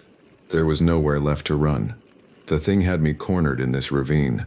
As it began to lumber down the slope toward me, a menacing growl rumbling in its barrel chest, I had never felt so small and vulnerable, so human, and so very, very far from home. I squeezed my eyes shut, certain I was living the last few moments of my life. My mind raced as I braced for the creature's attack. Would it go for my throat like a lion taking down its prey, crush me in its powerful arms, rip me limb from limb? I'd always prided myself on my wilderness survival skills and ability to keep a cool head under pressure. I had spent countless weekends testing my mettle against the rugged terrain and fickle mountain weather. But this, nothing could have prepared me for this. Seconds ticked by. I could hear the Bigfoot's heavy breath, feel the vibrations of its footsteps through the ground as it stalked closer. But still the death blow didn't come. Slowly, hardly daring to breathe, I cracked my eyelids open. The creature loomed over me, so tall that it blocked out the moon and stars. Up close, I could see that its fur was a tangled mass of reddish-brown hair, matted with leaves and twigs. Its legs were thick and muscled, and its feet, dear God, they had to be at least 2 feet long. with splayed, powerful toes. But the face, those were the features that would haunt my nightmares for the rest of my life, however much longer that might be. It had a broad, flat nose and a sloping forehead, with deep-set eyes that bored into mine with terrifying intensity. Its mouth was open, bearing teeth that looked entirely too human, and jagged fangs that clearly belonged to a predator. It was studying me, I realized, as if trying to figure out what I was and if I posed a threat. I didn't dare move a muscle, hardly breathed. One wrong twitch could set it off. Time stretched into an eternity as the standoff continued. Sweat trickled into my eyes and every joint ached from the impact of my fall. But still I remained frozen. Meeting the creature's fiery gaze, I thought of my family, my little apartment back in Asheville, my dull but safe accounting job. If I got out of this alive, I swore I would never take any of it for granted again. Just when I thought I couldn't bear the tension a second longer, the Bigfoot let out a deafening roar. I flinched, squeezing my eyes shut again instinctively. This was it. It was going to kill me. But instead of tearing into me with fang and claw, the creature turned and crashed off into the underbrush, startlingly quick and quiet for its immense size. Within moments, the night had swallowed it up again. Only the breaking of branches and the fading thud of its footsteps gave any sign it had been there at all. I laid there for a long time afterward, my heart racing and my mind reeling as I tried to process what had just happened. Finally, on weak and shaky legs, I pushed myself to my feet. I needed to get back to my campsite and my gear so I could hike out of these godforsaken woods at first light. The creature had spared me for some reason, but I didn't intend to push my luck by hanging around. There were some things man was never meant to see. I knew that now with a bone-deep certainty. As I stumbled through the dark forest, jumping at every snapping twig, little did I know that my night of terror was far from over. The Bigfoot wasn't through with me yet, not by a long shot.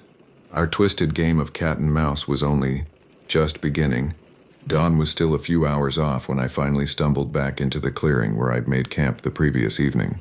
It felt like a lifetime ago, before my perception of reality had been shattered, and the monsters that stalked my childhood nightmares had come to terrifying life. My tent was right where I'd left it, as was my camping gear strewn around the cold remains of last night's fire. It all seemed so mundane now, so naively normal, as if the world hadn't just been turned on its head. Part of me wanted to just crawl into my sleeping bag, pull it over my head, and hope I'd wake up to discover this had all been some kind of fever dream brought on by undercooked campfire chili. But I knew better. The scratches stinging my face and the deep unnamed dread churning in my gut were all too real. I had to get out of these woods, now, before that thing came back. I started throwing my gear into my backpack with shaking hands, not bothering to roll up my sleeping bag properly or make sure I had all my scattered cooking utensils. Speed was the priority. I froze when a twig snapped in the woods nearby, my head whipping around as I scanned the tree line, but I couldn't see anything in the pre-dawn gloom. Was it out there? Watching me? Stalking me? I shoved the last of my gear into my bag and threw it over my shoulders. I needed to move. I set off at a quick hike back toward the trail that would lead me to my car, but with every step the hairs on the back of my neck prickled and a growing sense of unease twisted in my stomach. The forest was too quiet. No birds singing, no insects chirping, just an eerie, unnatural silence like the whole woodland was holding its breath. Something was very wrong. I had never been a superstitious man. I put my faith in topographical maps, compass bearings, and the reliability of my own 2 feet, not ghost stories and rural legends. But now I felt the weight of something ancient and malevolent all around me, as if the very trees were watching my every move.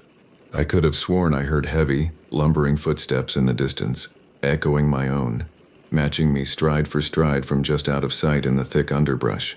My pace quickened from a hike to a jog to an all-out run, my pack bouncing wildly on my back. But everywhere I turned, there seemed to be signs of the creature. A tuft of auburn fur snagged on a broken branch, an enormous handprint pressed into the mud along a creek bank, and always the sense of being watched, stalked, hunted.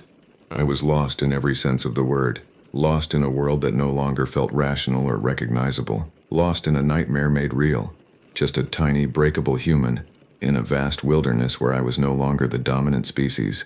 The sun had finally started to rise when I burst out of the tree line and found myself right back at my own abandoned campsite again. It should have been impossible. I'd been moving in a straight line for hours, I was sure of it.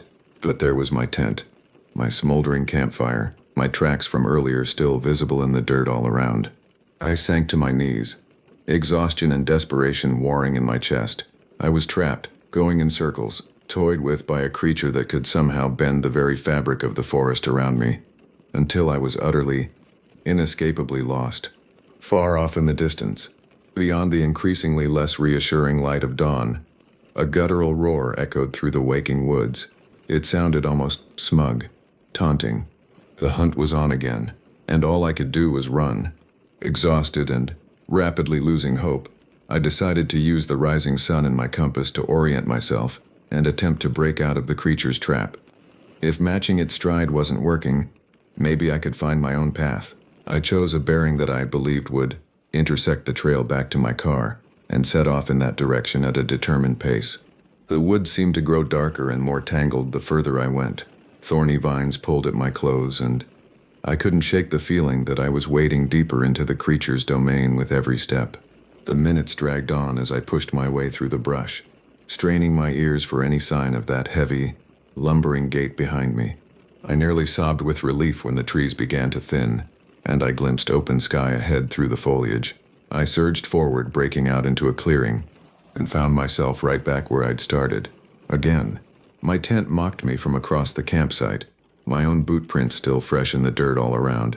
It was like the forest itself had shifted around me, warping under the creature's influence until I was more turned around than ever. Despair threatened to swallow me whole. How was I supposed to escape a predator that could apparently bend reality around me? What was I up against out here? A flicker of movement in the trees caught my eye, and my breath hitched as I looked over and spotted a very human figure emerging from the woods at the other side of the clearing. A surge of knee-weakening relief nearly brought me down. "Oh, thank God," I called out as I started toward them. "I need help. There's something out here, some kind of animal or—" The words died in my throat as the figure stepped fully into the clearing. It was a man, wearing tattered camouflage and with long matted hair and a thick beard obscuring most of his face. But his eyes— there was something wrong with his eyes.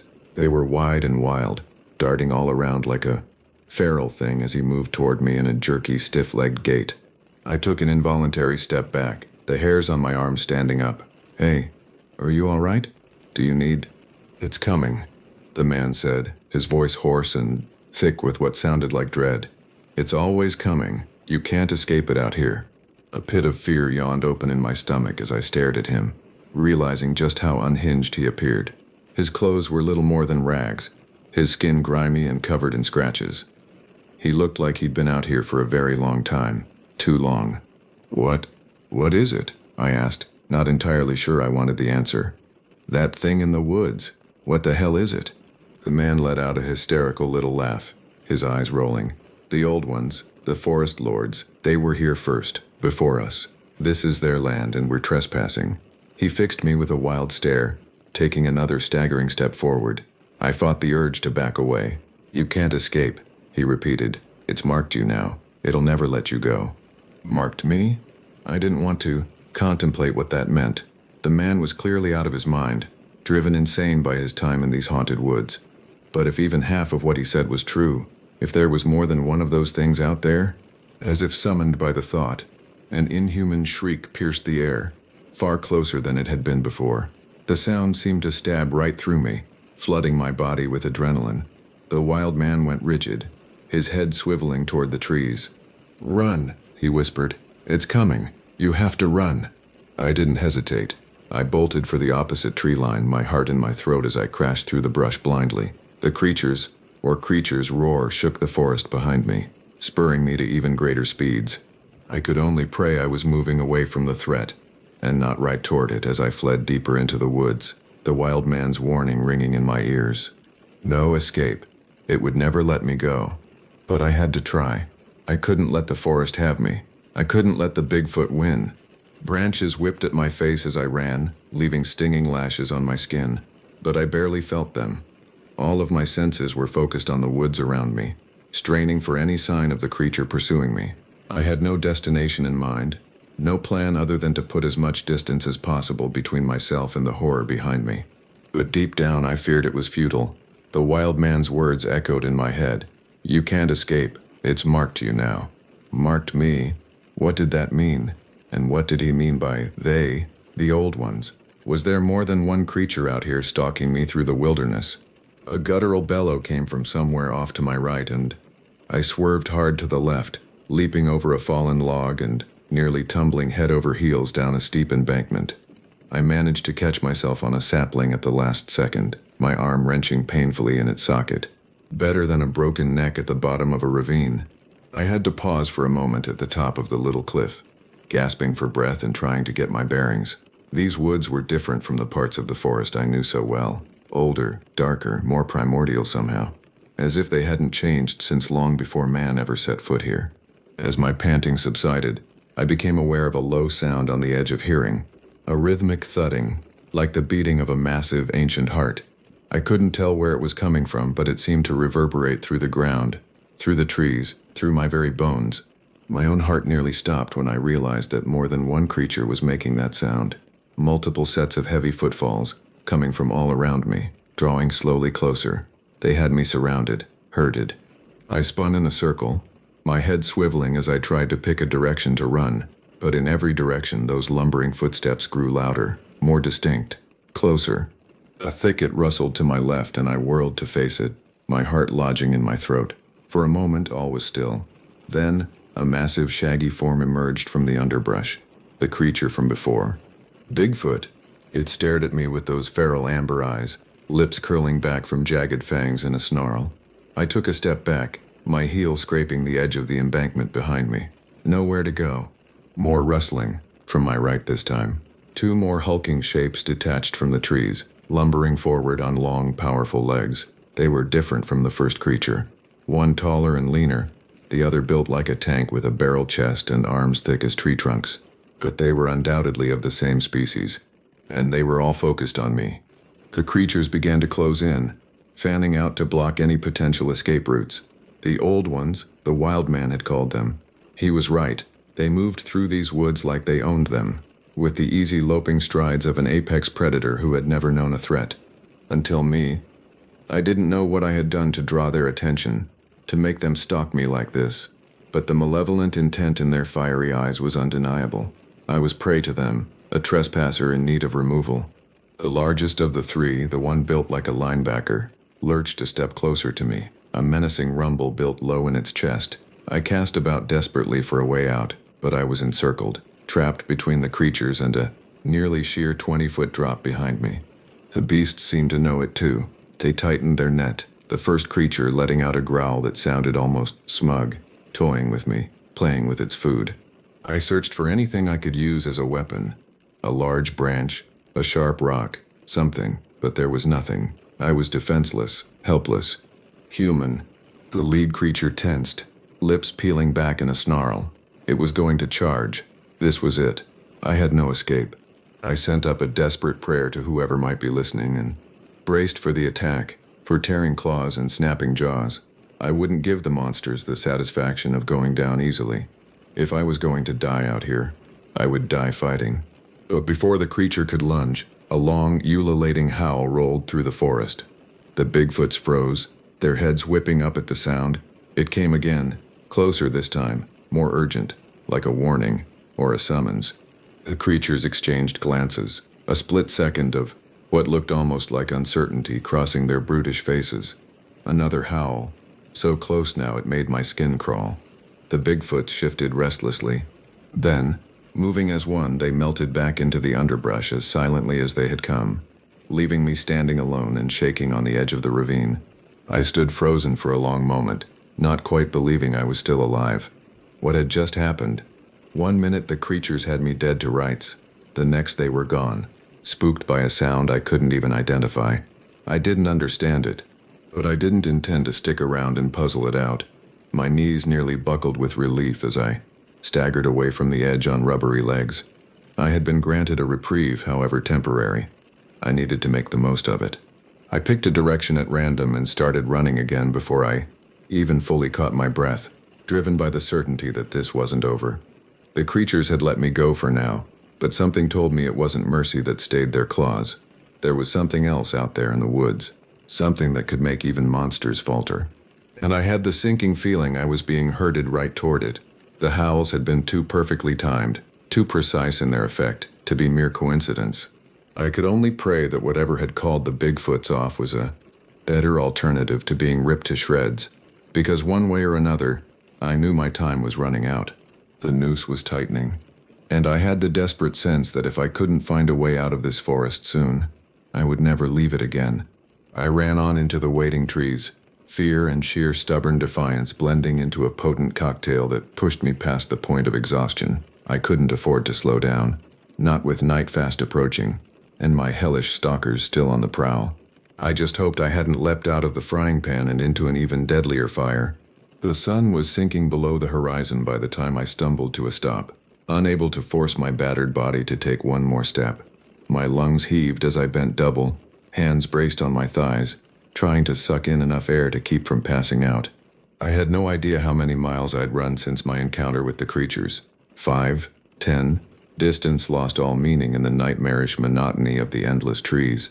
All I knew was that I couldn't keep going, as much as the still rational part of my brain screamed at me to push on, to use the last of the fading daylight to put more distance between myself and my pursuers. My legs simply wouldn't obey any longer. The adrenaline that had sustained me through the long day of fleeing and hiding had finally petered out, leaving me spent and trembling. It was all I could do to stagger a few feet off what passed for a game trail out here, and collapse at the foot of a giant oak. Overhead, the sky bled from orange to crimson to a deep, foreboding blue as the sun disappeared and night reached out with eager fingers. The temperature seemed to plunge 20 degrees in a matter of minutes. I shivered violently, wrapping my arms around myself. I hadn't thought to grab my jacket in my mad dash from the campsite that morning. As my breathing gradually slowed and the ringing in my ears subsided, I found myself straining into the growing darkness, questing for any hint of sound, of movement. The silence pressed down like a suffocating blanket, broken only by the occasional skitter of some small creature in the underbrush. Where were the Bigfoots? Was it possible I had actually lost them? Surely they could have overtaken me with ease during the long hours I'd spent crashing through the brush. They'd had me dead to rights before, after all, and had clearly been toying with me in the moments before that blood-chilling howl called them off. It made no sense that I'd managed to keep ahead of them all day.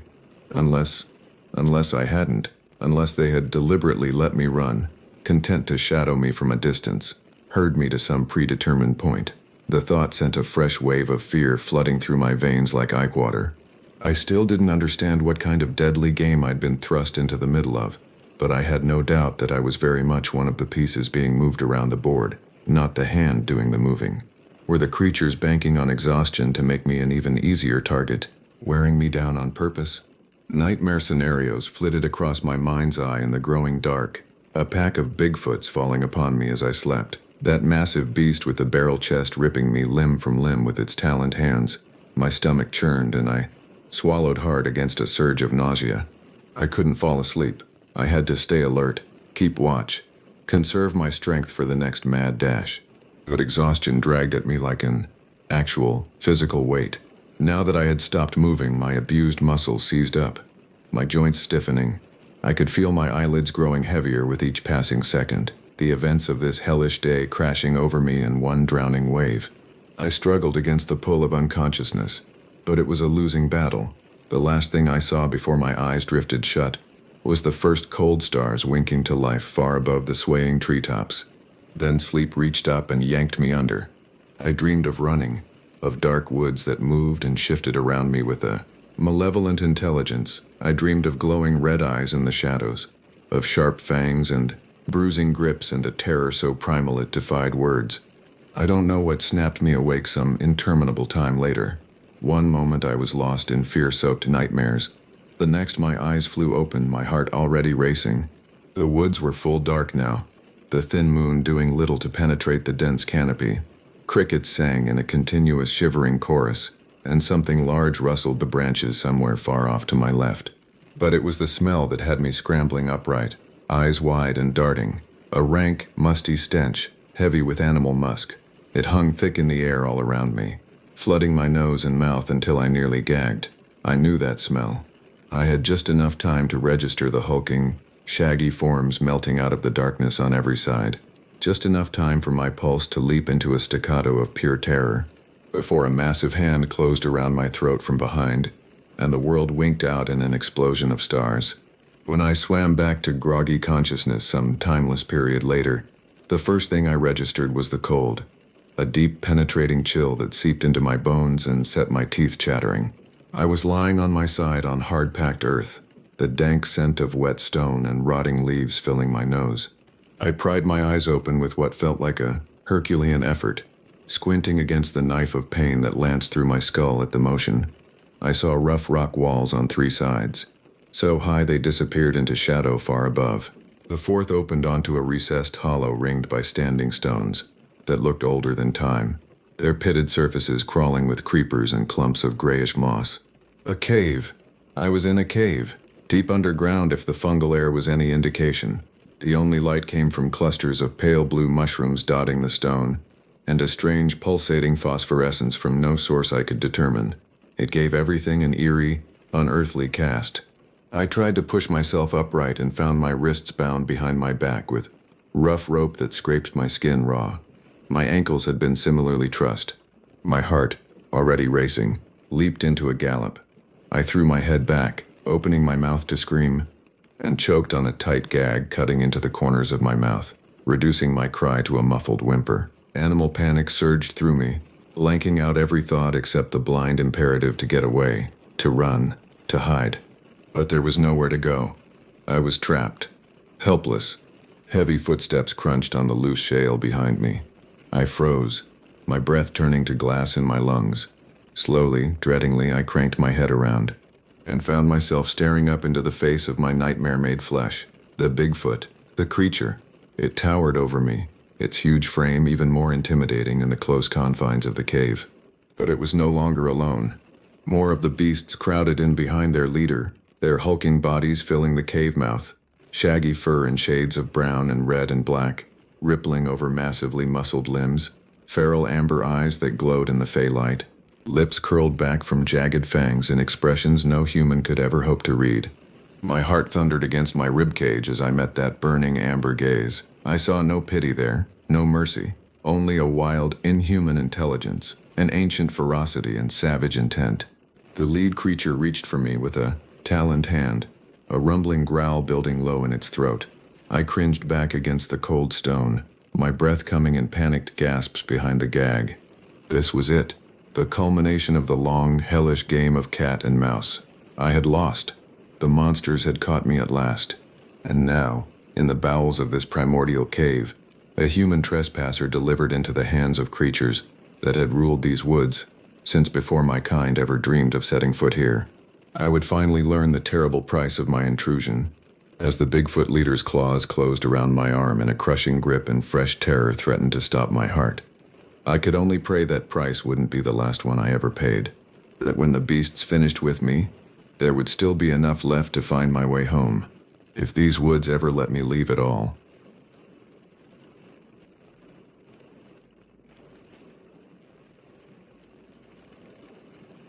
My name is John Ravenheart. I was born and raised on the Pine Ridge Indian Reservation in South Dakota before moving out west for college and eventually taking a job as a park ranger in the remote Winneha-Tucannon Wilderness on the border of Washington and Oregon. I needed this job, even if it meant living alone deep in the rugged backcountry for months at a stretch. My student loans weren't going to pay themselves, and jobs were scarce on the res. Besides, there was something appealing about the solitude and simplicity of the ranger life, after feeling lost in the bustle and smog of the city. But nothing could have prepared me for the spine-chilling encounter I had my first week on patrol. Something I still have nightmares about to this day. It started as an unremarkable October evening. I was 3 days into my first backcountry shift, camped beside the raging whitewater of the Winneha River, when a blood-curdling scream startled me awake. At first in my drowsiness I thought it may have just been a fox or cougar. Their cries can sound eerily human-like, but then I heard it again, louder, closer, an agonized howling wail that echoed through the river valley, bouncing off the rock walls of the gorge. The hairs on the back of my neck stood straight up. That was no cougar. I scrambled out of my sleeping bag and tent, hand on my holstered pistol as I peered into the darkness with my headlamp. The towering fir and spruce stood like silent sentinels in the night, the undergrowth a tangle of shadows. The rushing of the river filled my ears. Then I saw it, two glowing yellow eyes staring back at me from the brush about 50 yards downstream. The eyes were forward-facing like a human's rather than on the sides of the head like a deer, and they were set wide apart and high up, maybe 8 feet off the ground. No human was that tall. My heart felt like it would punch through my ribcage as I drew my gun with a shaking hand. "Hello," I called out, trying to sound authoritative even as my voice wavered. "This is Ranger Ravenheart with the Forest Service. Are you hurt? Do you need help?" Only silence greeted me, other than the babbling river. I crept a few steps closer, sweeping my light across the brush where I'd seen the eyes. But now there was nothing, just an empty thicket beside the churning river. Swallowing hard, I ventured downstream, following the muddy bank. Rounding a bend, my light fell upon a horrific sight that made my blood turn to ice in my veins. A tent lay shredded, the nylon torn to ribbons and strewn about the small clearing. Gear was scattered everywhere, and blood, so much blood smeared across the rocks and leaves. But no body. Whoever had been camping here was gone without a trace. I stood paralyzed, not wanting to imagine what could have done this, remembering those glowing eyes watching me from the darkness. And the howl came again, so loud this time it felt like the creature was right behind me. I whirled around, gun drawn, but saw nothing in the shadows of the forest. The leaves rustled and twigs snapped under a heavy tread, footsteps far bigger than any man's. Something was out there in the night, something huge, and it had already claimed one victim. A primal terror swept through me and I bolted back upstream towards my camp, crashing through the undergrowth in a frenzied attempt to escape an unseen pursuer. By the time I reached my tent, my lungs were bursting and sweat poured down my face despite the chill of the autumn night. I threw my gear into my pack with shaking hands as that unearthly wailing echoed through the valley once more. Gun clutched tightly and headlamp stabbing into the night, I abandoned my camp and took off at a run along the trail, fleeing through the shadowed forest as a primeval terror, as ancient as these woods, nipped at my heels. I didn't know what manner of creature I had just encountered on my first week as a ranger, but already I knew one thing with grim certainty. Out here in the untamed wilderness, far from the city streets I once called home, there were things that defied explanation. Dark things, hungry things, and I had just become their prey. I barely slept a wink that night, jumping at every sound in the woods around me as I huddled in a makeshift camp I'd made 5 miles downstream. Part of me wanted to keep running all the way back to civilization, but I was a ranger now, and a ranger doesn't abandon his post, not to mention a potentially injured person out there who needed help.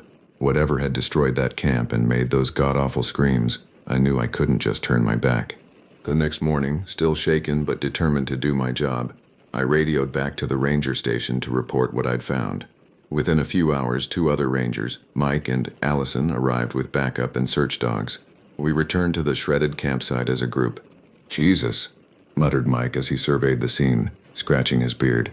"Never seen anything like this. What could have done it? A bear? Cougar?"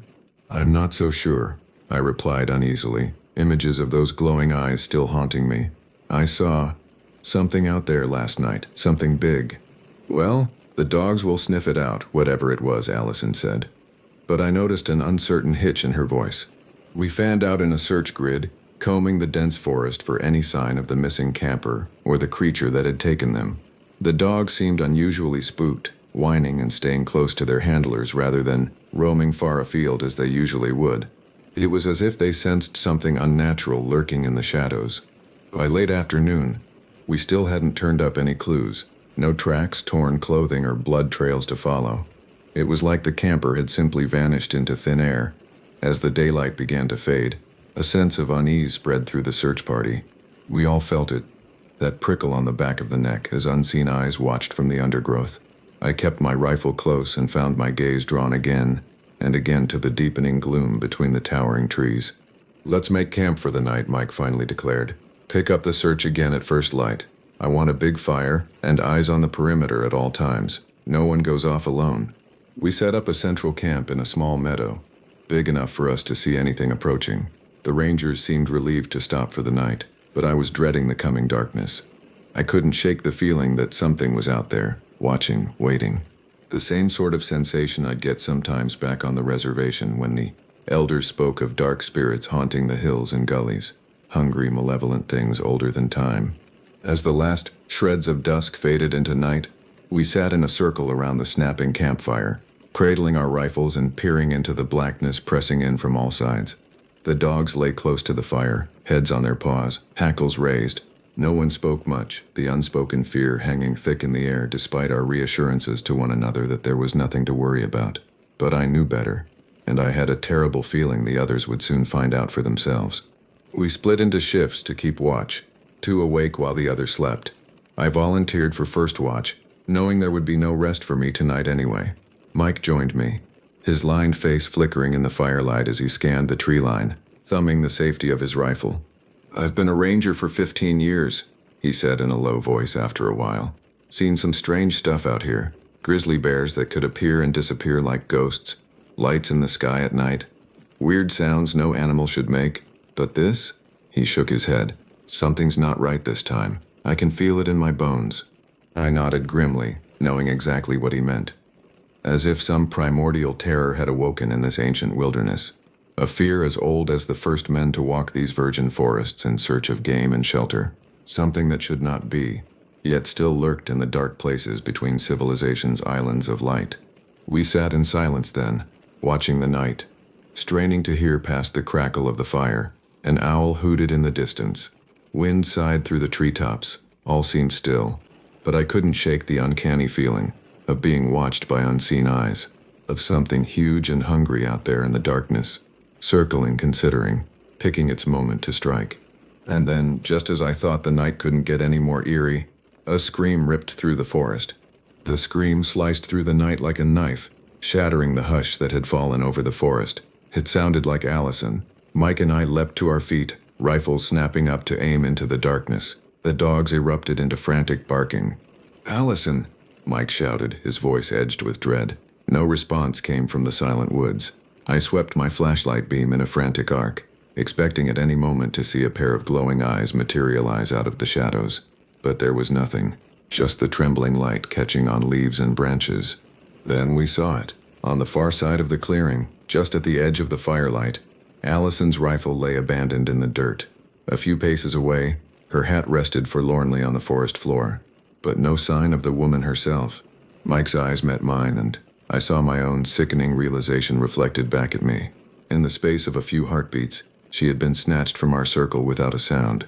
An icy fist of fear clenched in my gut as I thought of those shredded tent walls, the blood smeared across the rocks. What chance did Allison stand against a creature that could take a person in the blink of an eye and leave no trace? We had to find her, and fast, or I feared we'd never see her again. Heedless of the danger, Mike charged off into the undergrowth shouting Allison's name, his light bobbing crazily between the trees. I cursed and sprinted after him, my own breath ragged in my ears. The dogs ran at our heels, whining and sniffing the air for any scent. But some instinct told me it was hopeless, that no trail would be found, that we were chasing a ghost. We crashed through the forest for what felt like hours, thorns tearing at our clothes, branches slashing our faces, all the while calling until we were hoarse. But the only reply was silence, broken now and then by an owl's mournful hoot or the skitter of night creatures in the brush. It was as if Allison had been spirited away to another realm entirely. Finally, we stumbled to an exhausted halt in a small clearing, chests heaving, sweat running into our eyes despite the October chill. I sank back against a tree trunk, my legs turned to rubber. Mike stood in the center of the clearing, hands balled into fists, face twisted in anguish and rage. "We have to go back," I managed to gasp out between breaths. "Regroup, call for backup. We're no good to Allison if we get taken too." Mike looked at me like I'd spoken blasphemy. "I'm not leaving her out here with that thing." The rawness in his voice told me they were more than just co-workers. "We're not leaving her," I said, trying to make my voice calm and firm despite my hammering heart. "But we won't do her any good charging around blind in the dark. Whatever took her, it's playing with us now. We need help." For a long moment I thought he would argue, but then his shoulders slumped and he scrubbed a hand across his stubbled face. Nodding once tersely, he turned and trudged back the way we'd come without another word. The hike back to camp was silent and subdued, defeat hanging heavy over us. I expected at any moment to hear that terrible howl again, to see those glowing eyes materialize in the brush. But the forest stayed eerily quiet, as if mocking our efforts to find our friend. When we reached the clearing, I nearly choked on my own spit. The campfire was a cold bed of ashes. All our gear, tents, packs, food, was gone like it had never existed. Even the dogs were nowhere to be seen. Mike and I stared at each other in disbelief, the sick realization dawning on us that we were utterly alone out here, that in our absence, something had erased every trace of us from this place. "What the hell is going on?" Mike muttered, but there was no response I could give. An icy finger of fear traced its way up my spine as I slowly turned in a circle, scanning the tree line. The night seemed to draw in close, smothering, full of unseen menace. Out here, miles from any other living soul, it felt like we were the last two people on Earth, trapped in the hunting grounds of an impossible creature. At my feet, I spotted something.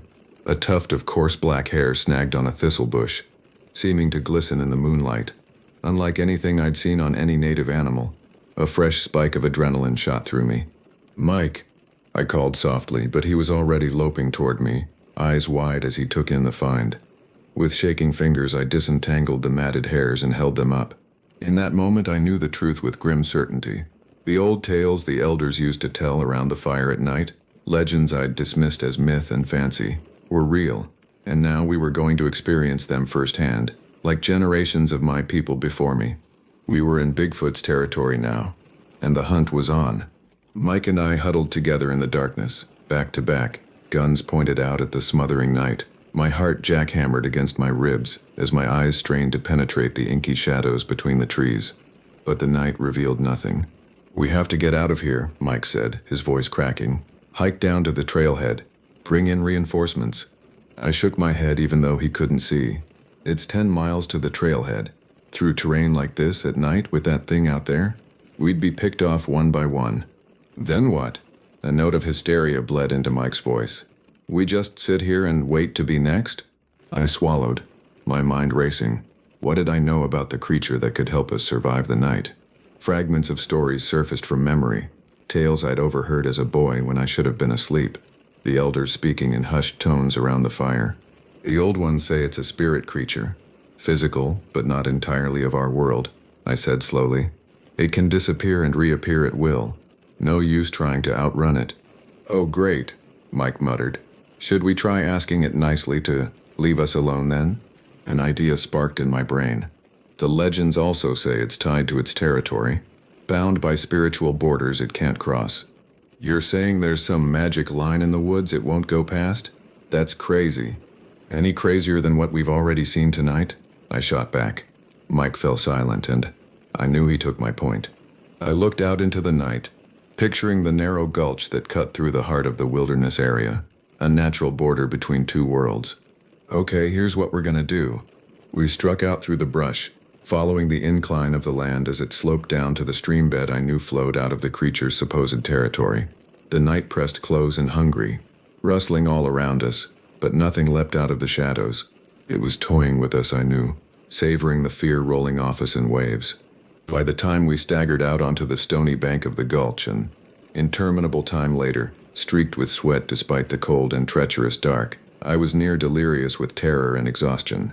Every snapped twig and shifted stone had sounded like the heavy tread of the creature, but as I slumped against the curved sandstone wall of the ravine, gasping for air, a strange sense of calmness washed over me. We had crossed the border, I realized, stepped out of its hunting grounds into a place it could not follow. For tonight at least we were safe. But Allison was still out there, along with who knew how many other victims over the long years, though to my shame part of me wanted nothing more than to flee this primordial nightmare. I knew I couldn't abandon them to that fate. The legends were real. Our world was bigger and more mysterious than I'd ever dared imagine. And now that I knew the truth, I had a duty to protect others from what stalked these ancient woods. I looked over at Mike, seeing my own resolve mirrored in his eyes, and I knew he'd reached the same conclusion. Silently we shook hands, an unspoken pact. Come morning, we would bring the fight to the creature. Dawn found us still huddled in the meager shelter of the gulch, eyes gritty and muscles cramped from the cold ground. But we were alive. The creature's territory remained an eerie green stillness on the other side of that invisible line. We'd spent the long hours of the night piecing together a plan from the fragments of lore I could remember. It was a desperate gamble, but the only hope we had of saving Allison and putting an end to the creature's long reign of terror. As the pale light seeped into the ravine, we hauled ourselves up on aching joints and picked our way carefully back into the creature's domain. Despite the daylight, dread sat like a cold stone in my belly. We would have only one chance at this. The ancient tales were sparse on details of how to fight the creature. No one who had tried had ever lived to tell of it. But a common thread spoke of driving the spirit back to its lair, the dark heart of its power, and there binding it with rituals and talismans. A feat far easier said than done. But I remembered also a story of a brave who had once stolen a scrap of the creature's matted fur, and so bound a piece of its essence to an arrow. When shot with the enchanted arrow, the legend claimed, the creature had loosed an unearthly howl of pain. It could be hurt, I realized, bound to our world by the bits of itself it left behind. And so I clutched that glistening tuft of hair like a talisman as we crept through the towering forest, senses straining for any hint of the creature. We would hurt it, drive it before us like the beast it was, and lure it to its lair, where we would bind it or die trying. We found the first sign near a deadfall where the undergrowth grew thick, a cluster of broken branches where something heavy had pushed through, and the damp leaves crushed into the shape of an enormous footprint. A musky, wild scent hung in the air, like wet fur and earthy caves and something else, something not of this world. My eyes met Mike's. The track was fresh. The creature was close. I pulled an arrow from my quiver and carefully wound the tuft of coarse fur around the head, my fingers trembling slightly as they tied it off. No turning back now. We followed the trail, the sign of the creature's passage growing clearer and more frequent, the scent thicker and more overwhelming. My nerves stretched bowstring taut, jumping at every forest sigh and tick. Then a scream split the shadows, bouncing off the hills, close and terribly human. Allison. We charged toward the sound, caution forgotten, crashing through the brush in a headlong rush. The scream came again, weaker and more desperate, and we stumbled out into a clearing to find Allison crumpled on the carpet of leaves, clothes torn and muddied, her leg bent at a sickening angle. She stared at us in shock and disbelief, tears leaking from wide eyes. "How?" she croaked through a raw throat. But I was already spinning in a circle, arrow knocked to string, scanning the too quiet clearing. This was wrong. All wrong. Why had the creature left her here, in the open, instead of dragging her back to its lair? Unless we were meant to find her. Unless she was bait in a trap. "Mike," I barked. "It's a trick, we have to—" Then an unholy roar shook the forest, and the creature burst from the underbrush in an explosion of leaves and flying dirt. It moved in a horrible, loping gait, all shaggy fur and corded muscle, arms too long, head too misshapen to be human or animal. Time did that funny skipping thing it does in moments of ultimate terror, and I found myself staring into a pair of red, very intelligent eyes in a leathery face, eyes that held the promise of a cruel and easy death. Then the moment broke, and I was screaming at Mike to get down as I brought my bow up in one smooth motion, drew back until the fletching touched my cheek, and fired straight at the monster's heart. The arrow sank to its shaft in the matted fur of the creature's chest. It stumbled, loosed a shattering cry that was pain and rage and ancient malice in one voice, black blood gouting from the wound. But it didn't fall. With terrible swiftness, it ripped the arrow free, snapped the shaft, and fixed me with a murderous glare as it stalked forward. The binding had only made it angrier. I was out of tricks, out of options. We couldn't fight this thing, couldn't outrun it. As it lunged for me, a clawed hand swiping for my head, a strange calm settled over me. At least I would meet my death on my feet, for something I believed in. I raised my bow like a staff, ready to strike at the monster's face in one final, futile act of defiance, when a rifle boomed across the clearing. The creature's head snapped back, a black hole appearing above one red eye. It staggered, a look of almost comical surprise on its inhuman face. I risked a glance over my shoulder to see Mike braced on one knee, face grim as he chambered another round. Of course, in the mad dash after Allison's scream, I had forgotten the guns. Stupid, rookie mistake, but one that might just save us now. I dove aside as the creature charged at Mike with a roar, its movements slower, clumsier. Thick black blood ran down its face, Mike got off another shot, taking it in the shoulder, before a swipe of one huge paw sent him sprawling and the rifle spinning.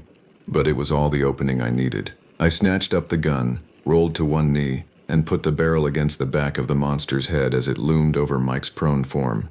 "Hey, ugly," I snarled. The creature whirled with a speed that belied its bulk, lips peeling back in a snarl, and I pulled the trigger. The report was deafening, the recoil slamming my teeth together. The creature's head snapped forward, its eyes going wide, almost shocked. Then slowly, ponderously, it toppled backward and lay still. The red light faded from its eyes, leaving only a dull animal blankness. In the sudden, ringing silence of the glade, I could only stare at the fallen beast, the gun trembling in my hands, not quite believing. We had done it. We had slain the monster. A soft groan drew my attention, and I saw Mike struggling to sit up, helped by a weeping Allison. As I hurried to their side, a giddy laugh bubbling up my throat, I spared a final glance for the creature. It looked smaller in death, diminished, like any other animal, yet I knew the truth. We had stood against a legend, an ancient terror, and emerged victorious. The impossible had touched our lives, and nothing would ever be the same. The story of what happened in the Wenatatucanon wilderness that October night quickly spread, told in ranger stations and hunting lodges, around campfires and barroom tables. The tale of 3 brave rangers who went into the woods and slew a monster. Oh, the official version was more prosaic. A rogue bear, deranged and unusually aggressive. The shredded campsites the result of its savagery. Never mind that no one could quite explain how a bear had snatched Allison from under our noses. But I didn't much care what the higher-ups chose to put in their reports. I knew the truth. More importantly, I knew my duty now, that I had seen that truth firsthand. I requested a permanent ranger posting in the most remote districts, the places where the edges of the map started to fray and legends crept in to fill the blank spaces. If there was one creature, there were sure to be others. Ancient things, dark things, slipping through the veil to leave mysteries and nightmares in their wake.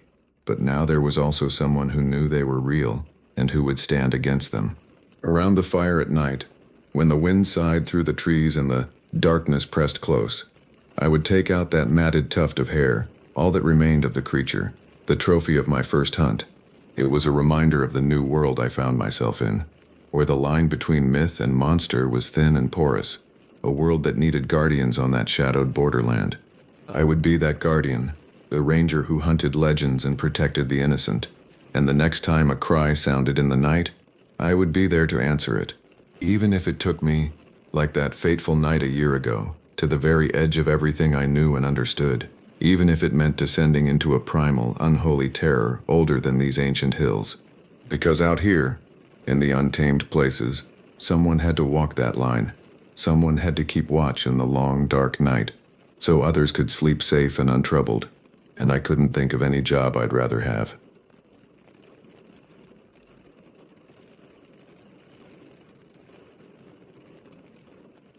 The gravel crunched beneath our boots as we made our way down the winding trail toward Cabin 7.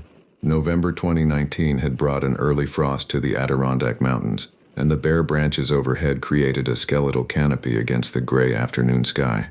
My 18-year-old daughter Megan walked beside me, her breath forming small clouds in the crisp air as she took in her first glimpse of the remote camp that had been part of my life for over 3 decades.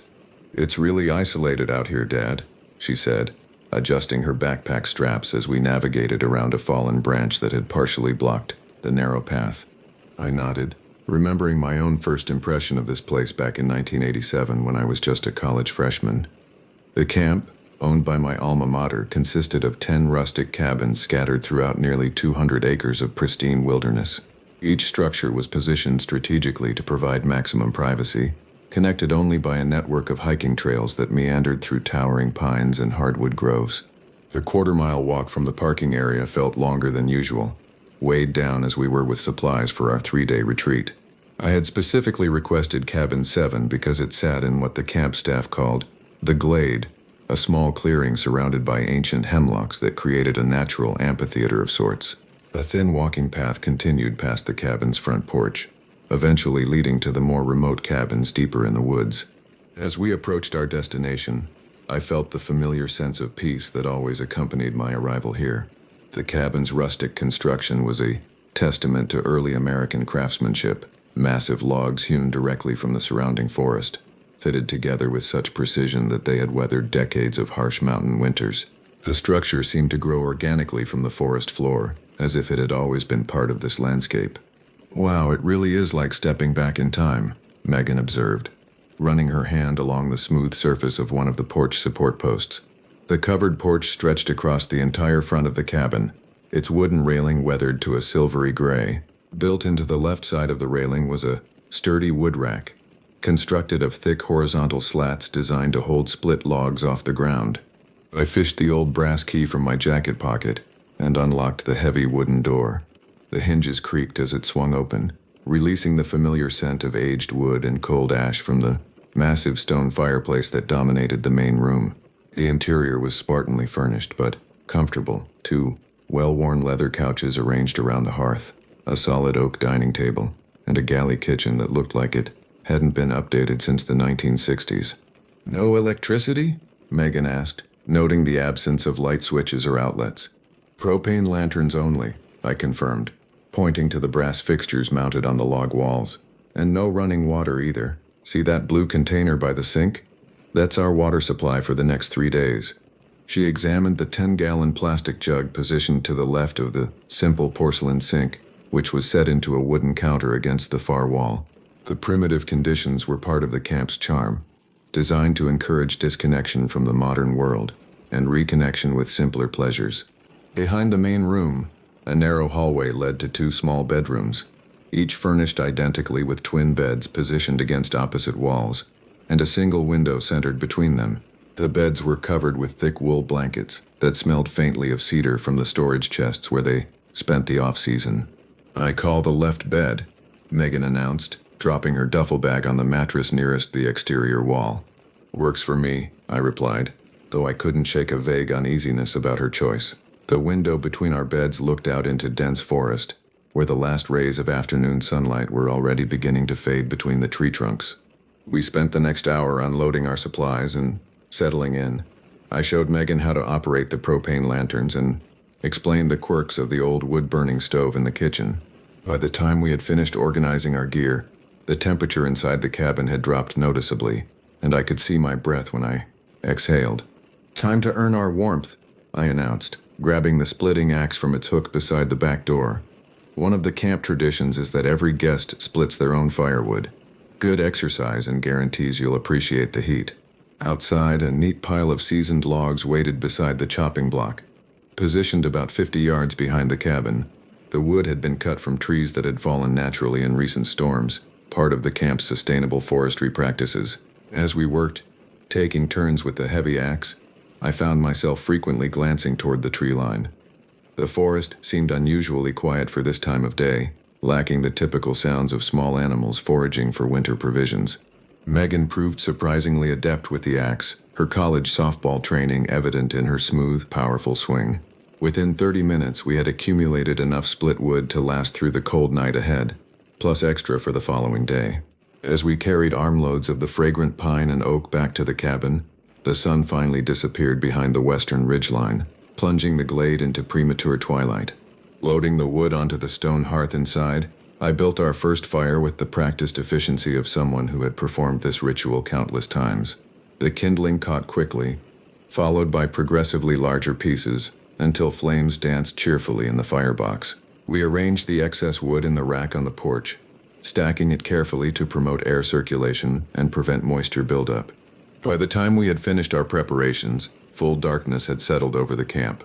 The only illumination came from our fire, and the soft glow of a single propane lantern I had lit above the kitchen counter. Outside, the November night pressed against the windows like a living thing, and the temperature continued its steady descent toward what the weather forecast had predicted would be a record-breaking low for this date. "I can see why you love it here," Megan said as we settled onto one of the couches I had turned to face the fireplace. "It's like the rest of the world doesn't exist." I nodded, opening the paperback novel I had brought for the trip. The isolation was indeed one of the camp's greatest attractions. No cell phone service, no internet, no distractions from the constant connectivity that defined modern life. Here, time moved at the pace of burning logs and turning pages, measured by the gradual accumulation of glowing coals rather than digital clocks. We cooked our dinner on the wood stove, a simple meal of roasted chicken and vegetables that tasted infinitely better in this setting than it would have in any restaurant. The only sounds were the crackling of burning wood and the occasional settling creaks of the old cabin adjusting to the dropping temperature. Even the wind had died away, leaving us in a bubble of perfect silence. As we cleaned up after dinner, I caught myself listening for sounds from outside, not from any sense of danger, but from long habit. In 30 years of visits to this camp, I had heard every variety of night sound these mountains could produce. The haunting calls of loons from distant lakes, the rustle of deer moving through underbrush, the sharp crack of branches breaking under the weight of snow or ice. Tonight, however, the forest remained eerily quiet, as if every living creature had decided to remain hidden. That first night, I slept better than I had in months. The combination of crisp mountain air, physical exertion from splitting wood, and the hypnotic warmth of the dying fire created perfect conditions for deep, dreamless rest. I woke naturally as pale dawn light filtered through the frost-covered windows, feeling refreshed and eager to share this special place with my daughter. The temperature inside the cabin had dropped considerably during the night. I could see my breath clearly as I quietly rebuilt the fire from the cold ashes. The ritual of coaxing flames back to life from buried embers always gave me a sense of primitive satisfaction, connecting me to generations of humans who had performed this same essential task.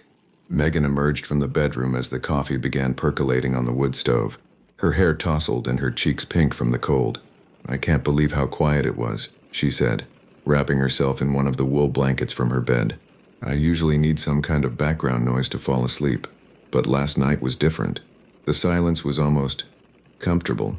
After a hearty breakfast of scrambled eggs and bacon cooked on the old cast-iron stove, we set out to explore the broader camp property.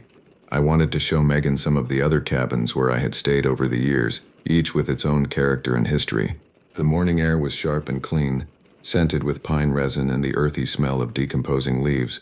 We hiked the main trail that connected all 10 cabins, stopping to examine the architectural details that made each structure unique.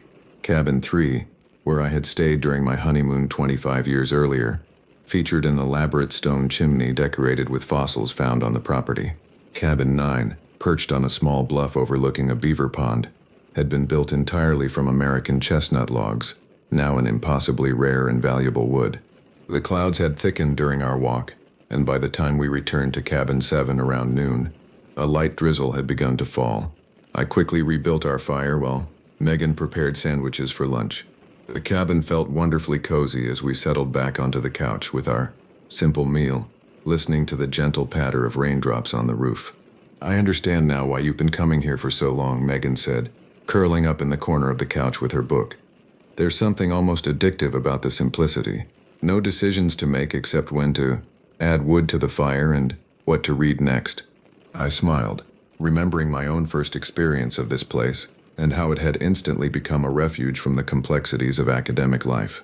Over the decades, I had brought roommates, girlfriends, and eventually my wife to this camp. Megan was the first of my children to show interest in joining me, and I was grateful she seemed to appreciate what made this place special.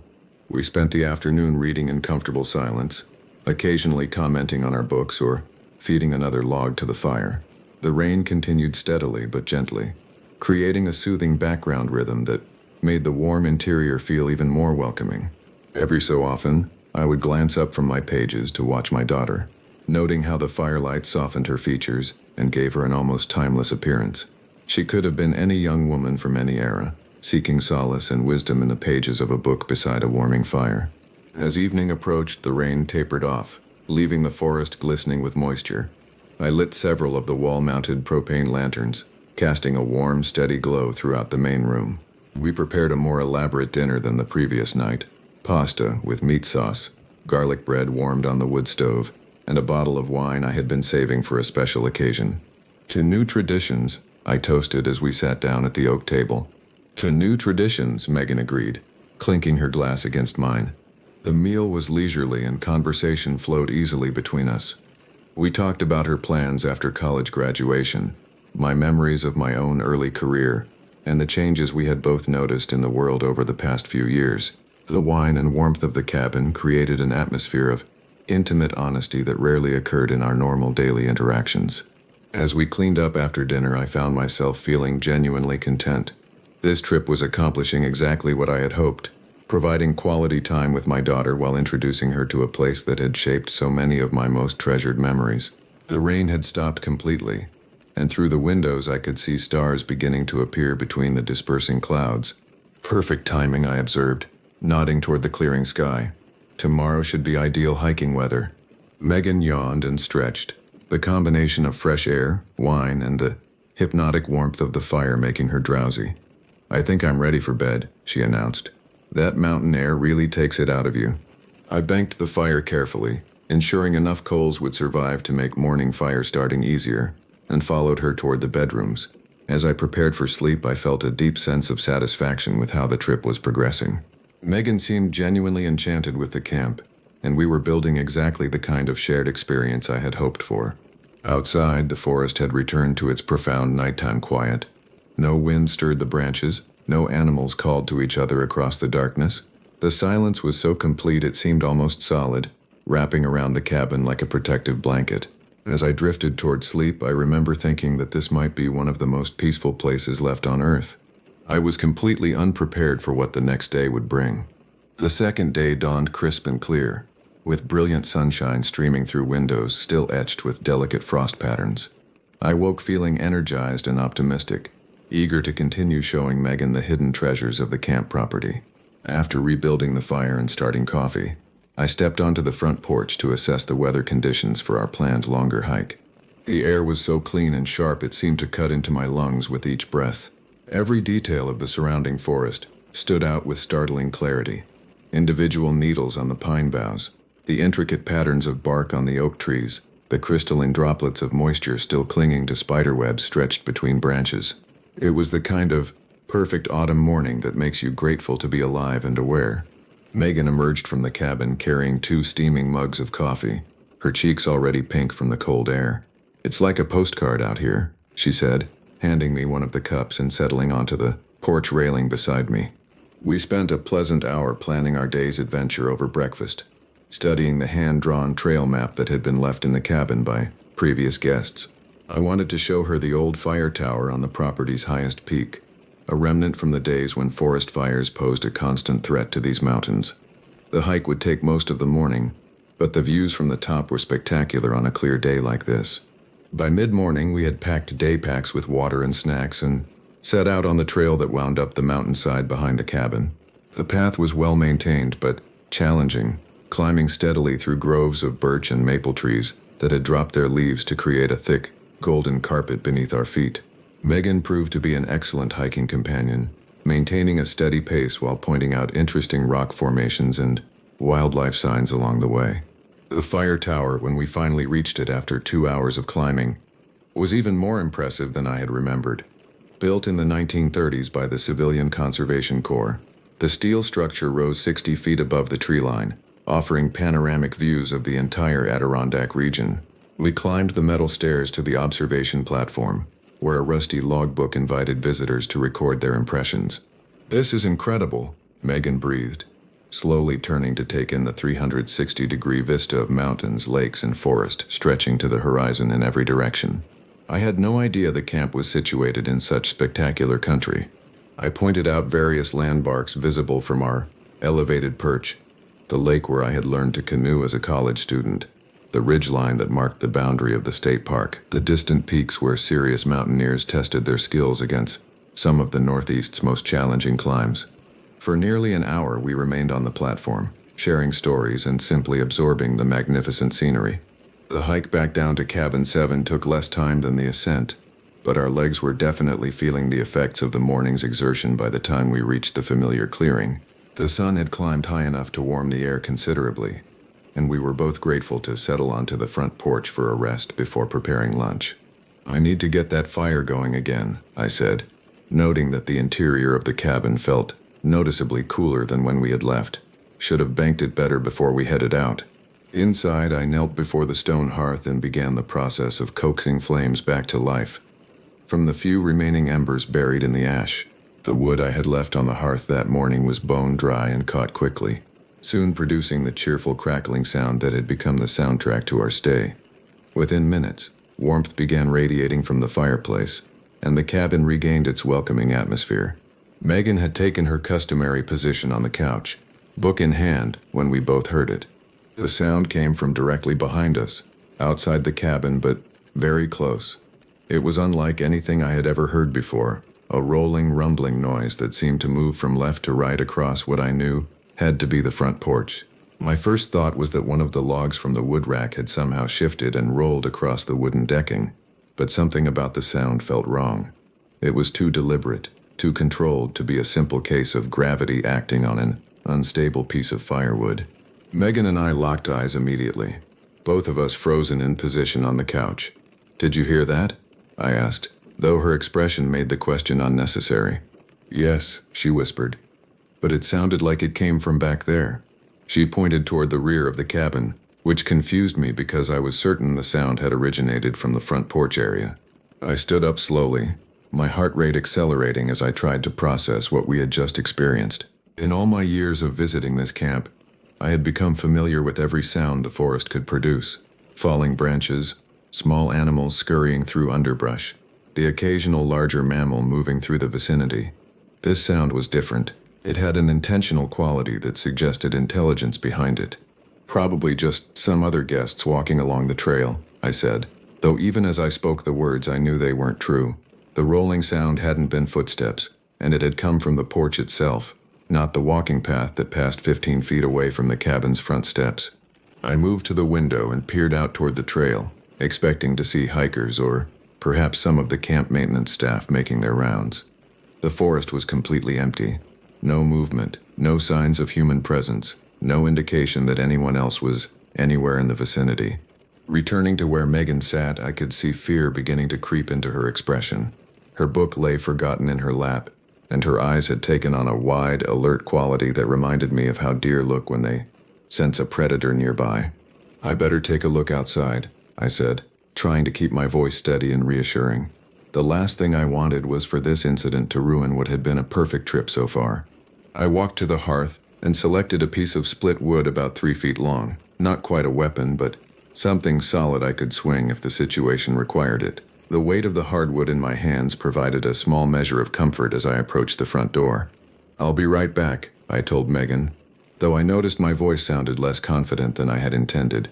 The brass doorknob felt cold under my palm as I turned it slowly, listening for any sounds from the other side.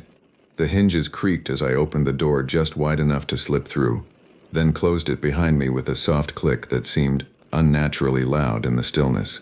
I stood on the threshold for a moment, letting my eyes adjust to the bright sunlight after the relative dimness of the cabin interior. Every detail of the porch appeared exactly as it should. The wood rack still neatly stacked with split logs, the railing showing its normal pattern of weathered wood grain, the decking clean except for a few scattered leaves that had fallen during our morning hike. Taking 2 deliberate steps onto the porch proper, I turned first to my left, scanning the area where the trail emerged from the forest. Nothing moved among the trees, and I could see far enough along the path to confirm that no other hikers were approaching or departing. The silence was so complete I could hear my own heartbeat pounding in my ears. Then I turned to the right, toward the wood rack where I believed the sound had originated. What I saw in that moment changed everything I thought I understood about the nature of reality. Hovering approximately 3 feet above the carefully stacked logs in the wood rack was something that defied every category my rational mind tried to impose upon it. At first glance, it resembled a tentacle from some massive sea creature, thick as my forearm at the base, tapering to a more slender tip, perhaps 4 feet in length overall. But this was no marine animal displaced to an Adirondack forest. The surface appeared to be a mottled, light brown color marked with irregular white spots, while the underside showed a pale, almost translucent quality. Most unsettling of all, the entire form seemed to shift and shimmer as I stared at it, as if it existed only partially in the physical world I recognized. It possessed a luminous quality that reminded me of heat mirages rising from summer pavement, but far more substantial and purposeful. The moment my eyes fully focused on this impossible apparition, it reacted to my presence with startling intelligence. The appendage quickly withdrew, pulling back around the corner of the cabin with smooth, fluid motion that suggested complete awareness of being observed. There was nothing random or instinctive about its movement. This thing had been watching me just as intently as I was now watching it. What happened next taught me the true meaning of paralyzing terror.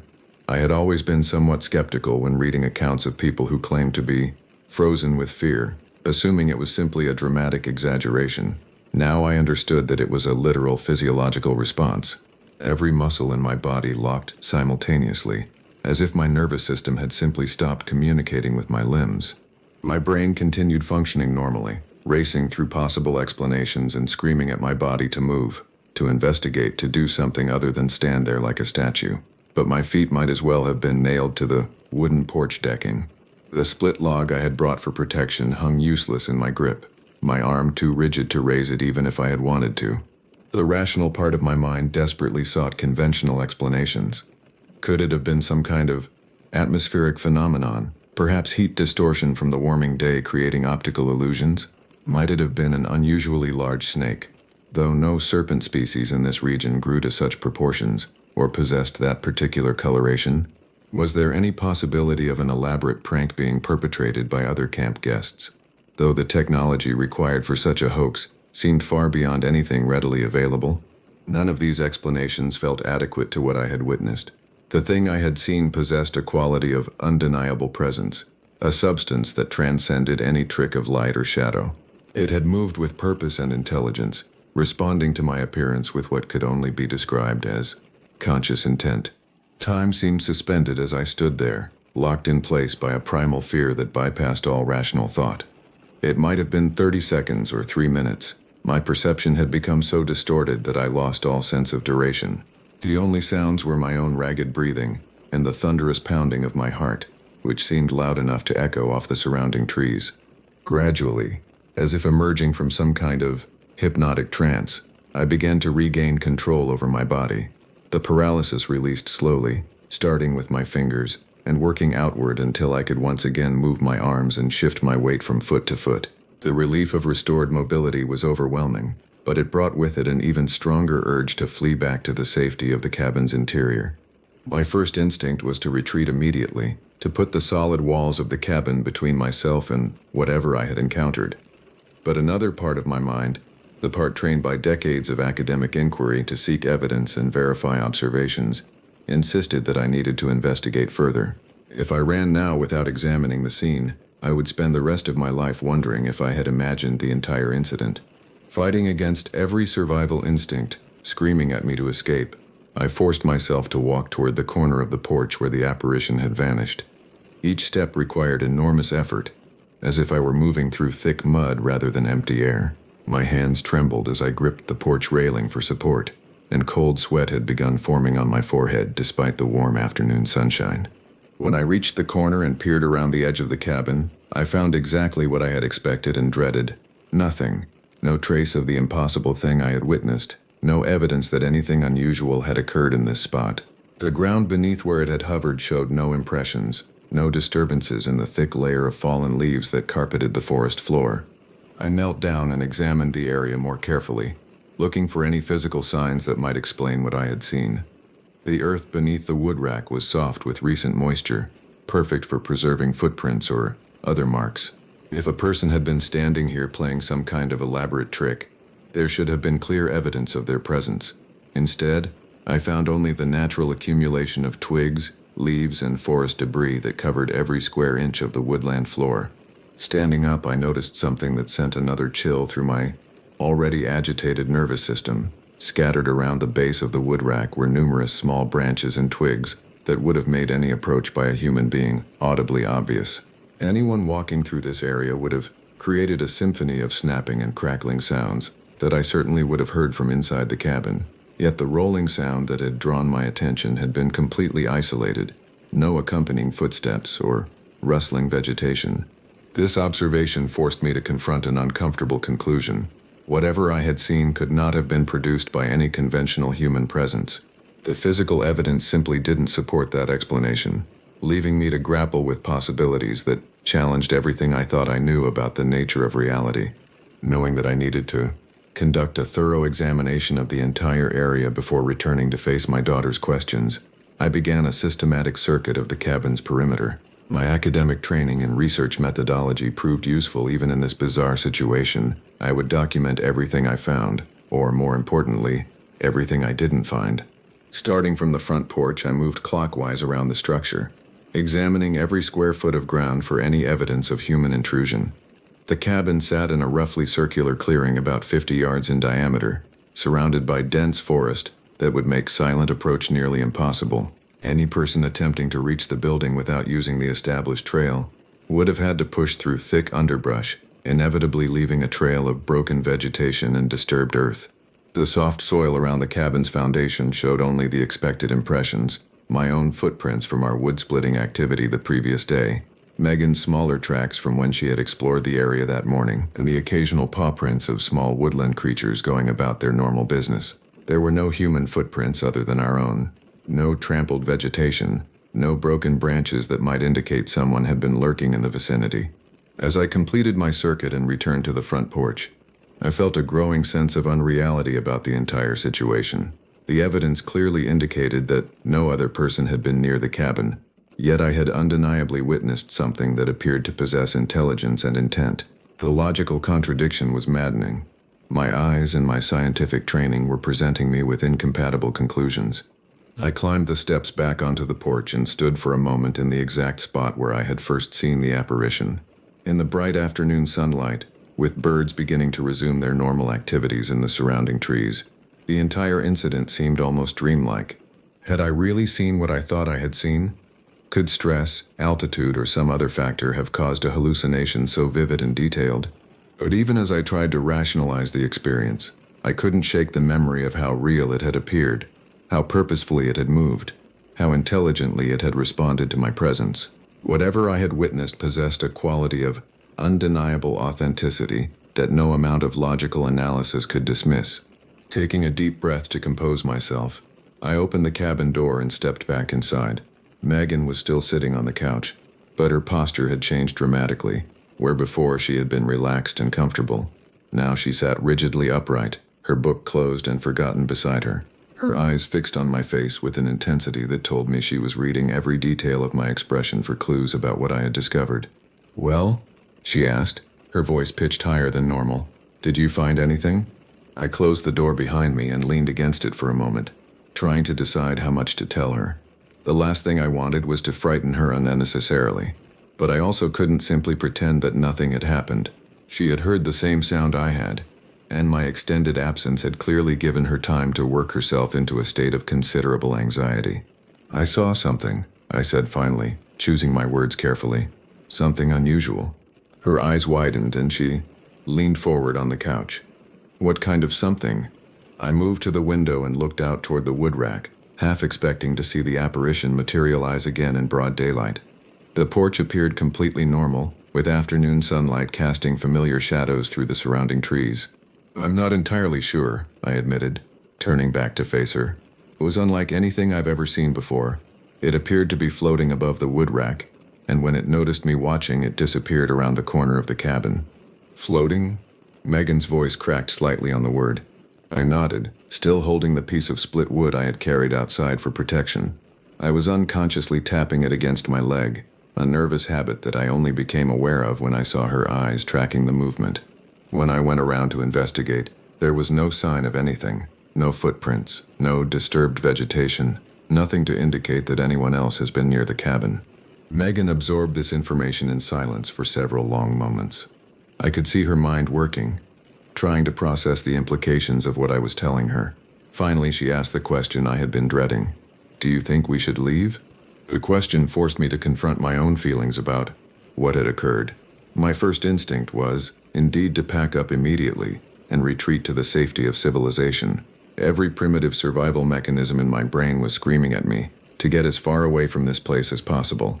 But another part of me, the rational, educated part, that had spent decades teaching students to think critically about unusual phenomena, was reluctant to abandon our trip based on a single unexplained incident. "I don't think we're in any immediate danger," I said, though I wasn't entirely convinced of this myself. Whatever I saw didn't seem aggressive or threatening. If it meant us harm, it would have had ample opportunity to act when I was standing right there. This reasoning seemed to provide some comfort to both of us, though I noticed that Megan remained tense and alert as we settled back onto the couch. I added several logs to the fire, partly for warmth but mostly because the familiar activity helped calm my nerves. The routine task of feeding flames and arranging burning wood provided a welcome anchor to normalcy after the surreal events of the afternoon. We spent the remainder of the daylight hours in a state of heightened awareness, both of us listening carefully to every sound from outside the cabin, every creak of settling wood, every rustle of wind through the trees, every distant bird call received our immediate attention. The peaceful sanctuary that the cabin had represented just hours earlier now felt like a vulnerable outpost, surrounded by unknown threats. As evening approached and I began lighting the propane lanterns, I found myself frequently glancing toward the windows, checking for any signs of movement in the gathering dusk. The darkness that had seemed so welcoming on our first night now felt ominous and full of unseen possibilities. As twilight settled over the forest and the interior of the cabin took on the warm, flickering glow of lantern light, I attempted to restore some sense of normalcy by preparing dinner. Cooking had always been a meditative activity for me, requiring just enough concentration to quiet an overactive mind while producing tangible, comforting results. "Why don't you keep reading while I get our meal started?" I suggested to Megan, who had been casting nervous glances toward the windows every few minutes. "I'm making that pasta dish you liked so much last time I cooked it at home." She nodded gratefully and reopened her book, though I noticed her eyes rarely remained focused on the pages for more than a few seconds before darting back to the darkening windows. The normalcy I was trying to create felt fragile and artificial, like a thin veneer covering the underlying tension that had gripped us both since the afternoon's incident. I began by clearing the dishes we had left in the drying rack beside the sink from our hasty breakfast that morning. The simple ceramic plates and cups had been provided by the camp, sturdy, utilitarian pieces that had undoubtedly served hundreds of guests over the years. As I transferred them to their proper storage locations in the cabinets above the counter, I noticed something that stopped me in my tracks. A large puddle of water had formed on the counter to the right of the sink, covering an area roughly the size of a dinner plate.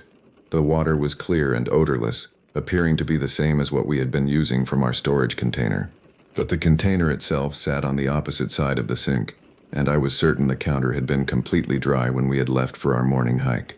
I called Megan over to examine the mysterious puddle, hoping she might have some explanation for its presence. She studied the area carefully, running her finger through the water to test its properties, but appeared as puzzled as I was. "Could it have dripped from somewhere?" she asked, looking up toward the ceiling above the counter. I had already considered this possibility, and grabbed a flashlight to conduct a thorough examination of the area above where the water had appeared. The log ceiling showed no signs of moisture, staining, or any other indication that water might have leaked through from outside. Moreover, the cabin's roof was steeply pitched, specifically to shed precipitation quickly, making it highly unlikely that standing water could accumulate anywhere above the interior spaces. "There hasn't been any rain since early this morning," I pointed out, "and even if there had been, I don't see any way water could get through that roof." We checked the plastic water container for leaks, examining every inch of its surface and the area where it connected to the simple spigot near the sink. Everything appeared to be in perfect working order, with no signs of dripping or seepage. The mystery deepened when I realized that even if the container had been leaking, the water would have pooled directly beneath it, rather than across the counter in the opposite direction.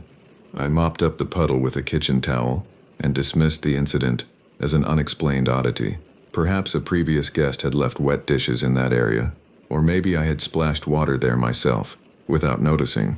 Though neither explanation felt entirely satisfactory, I was reluctant to assign sinister significance to every unusual occurrence. Opening the cardboard boxes of dry goods we had stored on the small table against the far wall, I reached for a package of pasta and immediately noticed that it felt wrong in my hands. Instead of the crisp, dry cardboard I expected, the box felt soft and damp, as if it had been soaked in water and was only now beginning to dry out. "Megan, come look at this," I called, holding up the soggy package. She examined the pasta box and then checked the others stored on the same table. Every single item, crackers, cereal, instant oatmeal, tea bags, showed signs of having been thoroughly saturated with water. The cardboard containers were all soft and discolored, with watermarks that indicated they had been sitting in standing liquid for some extended period. Beneath the boxes, the wooden table surface showed a large water stain that was still damp to the touch. The stain covered nearly the entire tabletop, as if someone had poured several gallons of water directly onto the surface and left it to soak into the wood. This discovery was far more disturbing than the puddle by the sink, because it couldn't be explained by any conventional means. The table sat in the middle of the cabin's interior, well away from any potential source of water. There were no pipes, no fixtures, no windows directly above the area. Even if the roof had somehow leaked, which our examination had ruled out, water would have had to defy gravity to reach this location. "This doesn't make sense," Megan said, voicing what we were both thinking. "How did all this water get here?" I didn't have an answer for her. The physical evidence was undeniable. Our food supplies had been soaked while we were away from the cabin, but there was no rational explanation for how it could have happened. We checked every possible source of water in the cabin's interior, from the storage container to the primitive plumbing fixtures, but found no leaks or malfunctions that could account for the flooding. As I attempted to salvage what I could from our damaged supplies, transferring dry items to sealed containers and discarding those that had been ruined, I couldn't shake the feeling that we were dealing with something beyond normal experience. The water incidents, like the apparition I had witnessed that afternoon, seemed to violate the basic laws of physics that governed everyday reality. "Let's just focus on making dinner," I suggested, trying to maintain an atmosphere of normalcy despite my growing unease. "We can figure out the water problem later." But even as I filled a pot with water from our storage container and placed it on the wood stove to boil, I found myself anticipating the next inexplicable event. A cabin that had felt like a refuge from the complexities of modern life now seemed like a place where the fundamental rules of existence no longer applied. As we worked together to prepare our meal, carefully checking each ingredient for water damage, I caught myself frequently glancing toward the counter where I had first discovered the mysterious puddle. Part of me expected to see water materializing again from thin air, defying every rational principle I had spent my life accepting as absolute truth. Dinner proceeded quietly, both of us lost in our own thoughts as we tried to process the day's unsettling events. The pasta tasted fine, though I noticed we were both eating mechanically, without the relaxed enjoyment that had characterized our previous meals in the cabin. Every sound from outside, the settling of the building as temperatures dropped, the distant call of an owl, the whisper of wind through pine branches, drew our immediate attention. As I washed our dishes in the simple sink, using water sparingly from our container, I found myself examining every surface for new signs of mysterious moisture. The counter remained dry, the table showed no fresh water stains, and our remaining supplies appeared untouched. Whatever force had caused the earlier flooding seemed to have subsided, at least temporarily. "I think I'm ready for bed," Megan announced as I finished cleaning up. "This has been the strangest day of my life, and I'm emotionally exhausted." I understood exactly what she meant. The combination of physical exertion from our morning hike and the psychological stress of the afternoon's bizarre incidents had left us both drained. Sleep seemed like the best escape from the questions that had no satisfactory answers. As a precautionary measure, I dragged one of the metal folding chairs from the dining table and positioned it against the front door. The cabin had no locks, a deliberate choice by the camp's founders to maintain the atmosphere of trust and safety that had characterized this place for decades. But given the day's events, I felt better knowing that any attempt to open the door from outside would result in a loud crash as the chair toppled over. "Good thinking," Megan said, watching my improvised security system, "though I'm not sure what we're trying to keep out." That was precisely the problem. I had no idea what we might be dealing with, which made it impossible to take appropriate defensive measures. How do you protect yourself against something that defies rational explanation? In the bedroom, we prepared for sleep with nervous efficiency. I had positioned my sleeping bag so that my head would be near the interior wall, while Megan arranged hers with her head toward the exterior wall beneath the window. This placement had seemed perfectly natural the night before, but now I found myself wishing we had chosen different positions. If something approached the cabin from outside during the night, she would be the first to encounter it. "Try not to worry too much," I told her as I adjusted my pillow. "Whatever's happening here, it doesn't seem to be directly threatening us. We've been here 2 full days, and despite the strange incidents, neither of us has been harmed." She nodded, though I could see the tension in her shoulders as she settled into her sleeping bag. I know you're right. It's just that everything feels so unpredictable now. I keep expecting something else to happen. I understood her anxiety completely. The sense of security that had defined this place for me over 30 years had been shattered in a single afternoon. The cabin no longer felt like a sanctuary from the outside world. Instead, it had become a stage where impossible events played out according to rules I couldn't begin to comprehend. As I lay in the darkness listening to the sounds of the forest, I found my mind racing through possible explanations for what we had experienced. Could there be some kind of geological phenomenon at work? Underground springs or gas emissions that might create unusual atmospheric effects? Might the area be subject to some form of electromagnetic disturbance that could cause hallucinations or distort perception? None of these theories felt adequate to explain the specific details of what I had witnessed. The apparition above the wood rack had possessed a quality of substantiality and purpose that transcended any environmental anomaly, and the water incidents suggested intelligence behind the phenomena, as if something was deliberately trying to demonstrate its presence through actions that would be noticed, but not immediately threatening. Hours passed as I lay there, alternating between attempts to fall asleep and periods of hypervigilant listening for any unusual sounds. Megan's breathing had gradually deepened and steadied, indicating that exhaustion had finally overcome her anxiety. I envied her ability to find rest, but my own mind remained stubbornly alert, analyzing every creak and rustle from the forest around us. Sometime around 3 in the morning, I must have finally dozed off, because I was awakened by the most terrifying sound I had ever heard. It began as a faint scratching noise, so soft at first that I wasn't certain whether I was hearing it or dreaming it. But as I lay there with my eyes still closed, the sound grew steadily louder and more distinct. Something was dragging a sharp object along the exterior wall of the cabin, directly behind where Megan slept. The scratching had a deliberate, methodical quality that suggested intelligence and intent. It wasn't the random scraping of a tree branch moved by wind or the clawing of an animal seeking shelter. This was purposeful, controlled, almost ritualistic. As I listened in growing horror, the scratching sound began to move along the wall in my direction. It traveled slowly but steadily, growing louder with each passing second, until it seemed to fill the entire room with its harsh metallic resonance. The sound bypassed all rational thought and triggered every primitive fear response embedded in my nervous system. When the scratching reached the corner of the room and began moving along the wall behind my head, I felt as if the source was directly targeting me. It continued along the interior wall until it stopped at what felt like the exact midpoint of my body. There, the sound ceased abruptly, leaving a silence that was somehow more frightening than the noise itself. In that moment of absolute quiet, I began praying with an intensity I hadn't felt since childhood. "God, please don't let us be harmed," I whispered silently, repeating the plea over and over as I lay frozen beneath my covers. "Whatever this is, please protect us from it."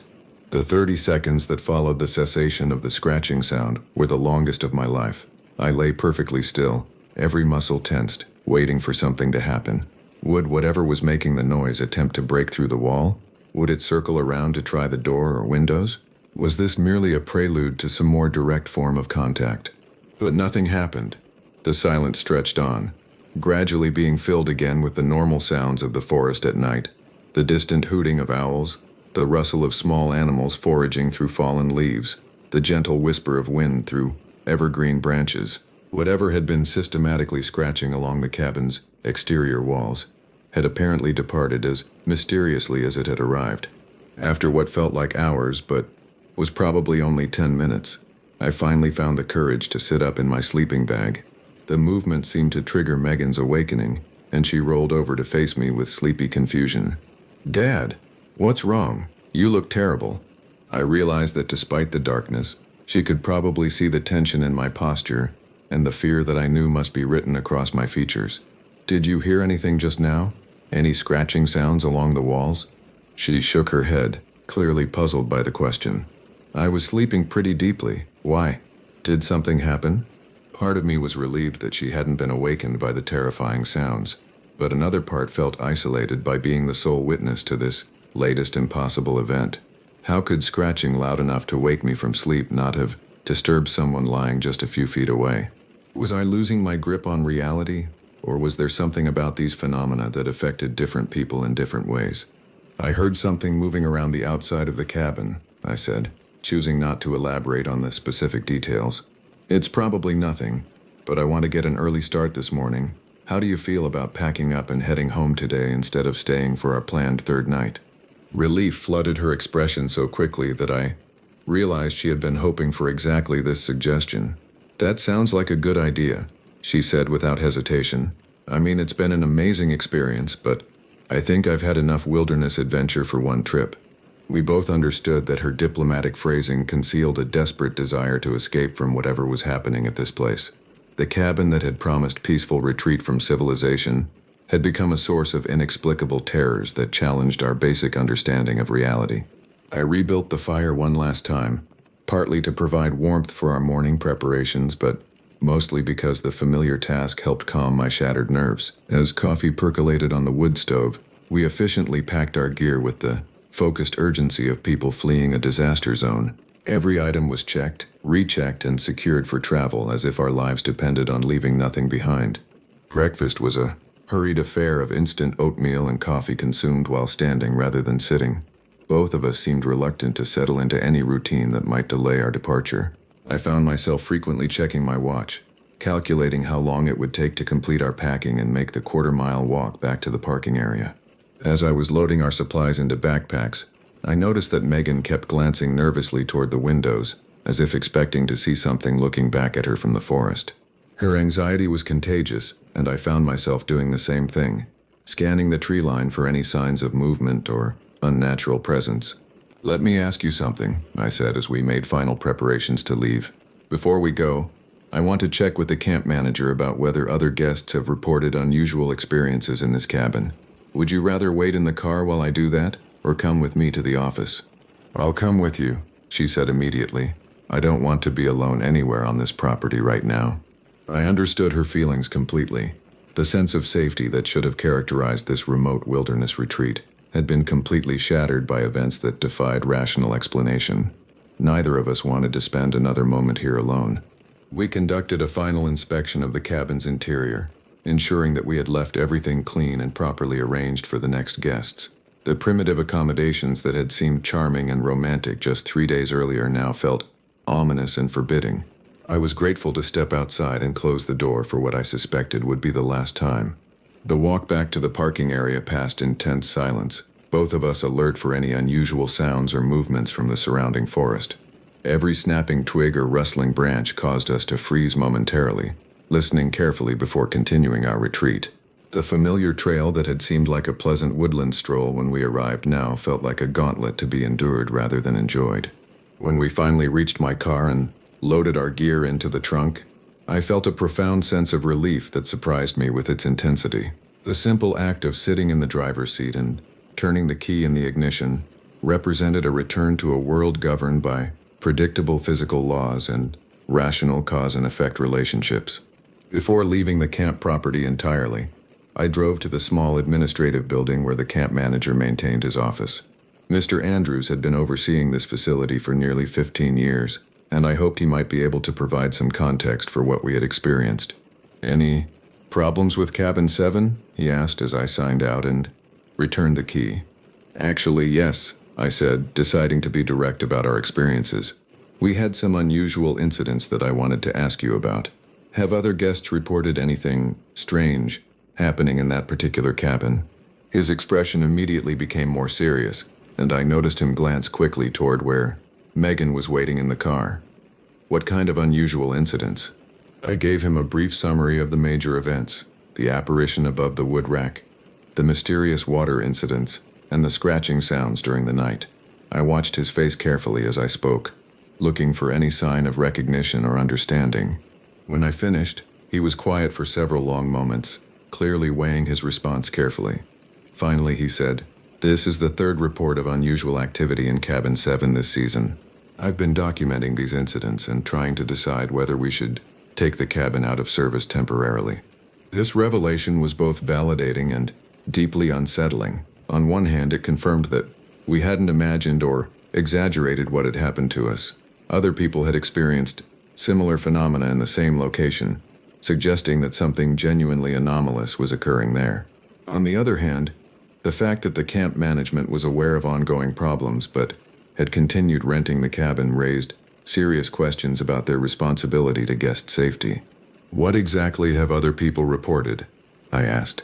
"Similar things to what you've described," he said reluctantly. "Unexplained sounds, objects moving on their own, the appearance of water where none should be present. One family left in the middle of their first night, and a couple from Boston requested a different cabin after experiencing what they called impossible events." As we drove away from the camp that morning, I found myself looking back repeatedly in the rearview mirror, as if expecting to see something following us down the winding mountain road. It wasn't until we reached the main highway and began our journey back to civilization that I finally began to relax.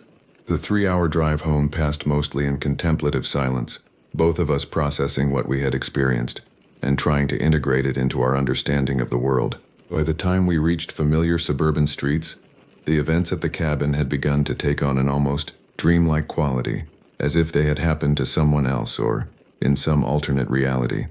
But I knew I would never forget what I had seen above that wood rack, or the sound of purposeful scratching moving along the cabin's walls in the darkness. Something had shared that forest clearing with us, something that challenged every assumption I had ever made about the nature of reality. To this day, I have never returned to that camp, though I continue to receive their annual newsletters and promotional materials. The part of me that spent 30 years finding peace and renewal in that wilderness setting has been permanently altered by 3 days of impossible events that I cannot explain but can never deny. Sometimes, late at night when sleep proves elusive, I find myself wondering what would have happened if we had stayed for that third night as originally planned. Would the phenomena have escalated? Would we have gained some deeper understanding of what was sharing that space with us? Or would we have found ourselves confronting something far more directly threatening than mysterious scratches and unexplained water? I suppose I will never know the answers to those questions, but I am certain of one thing.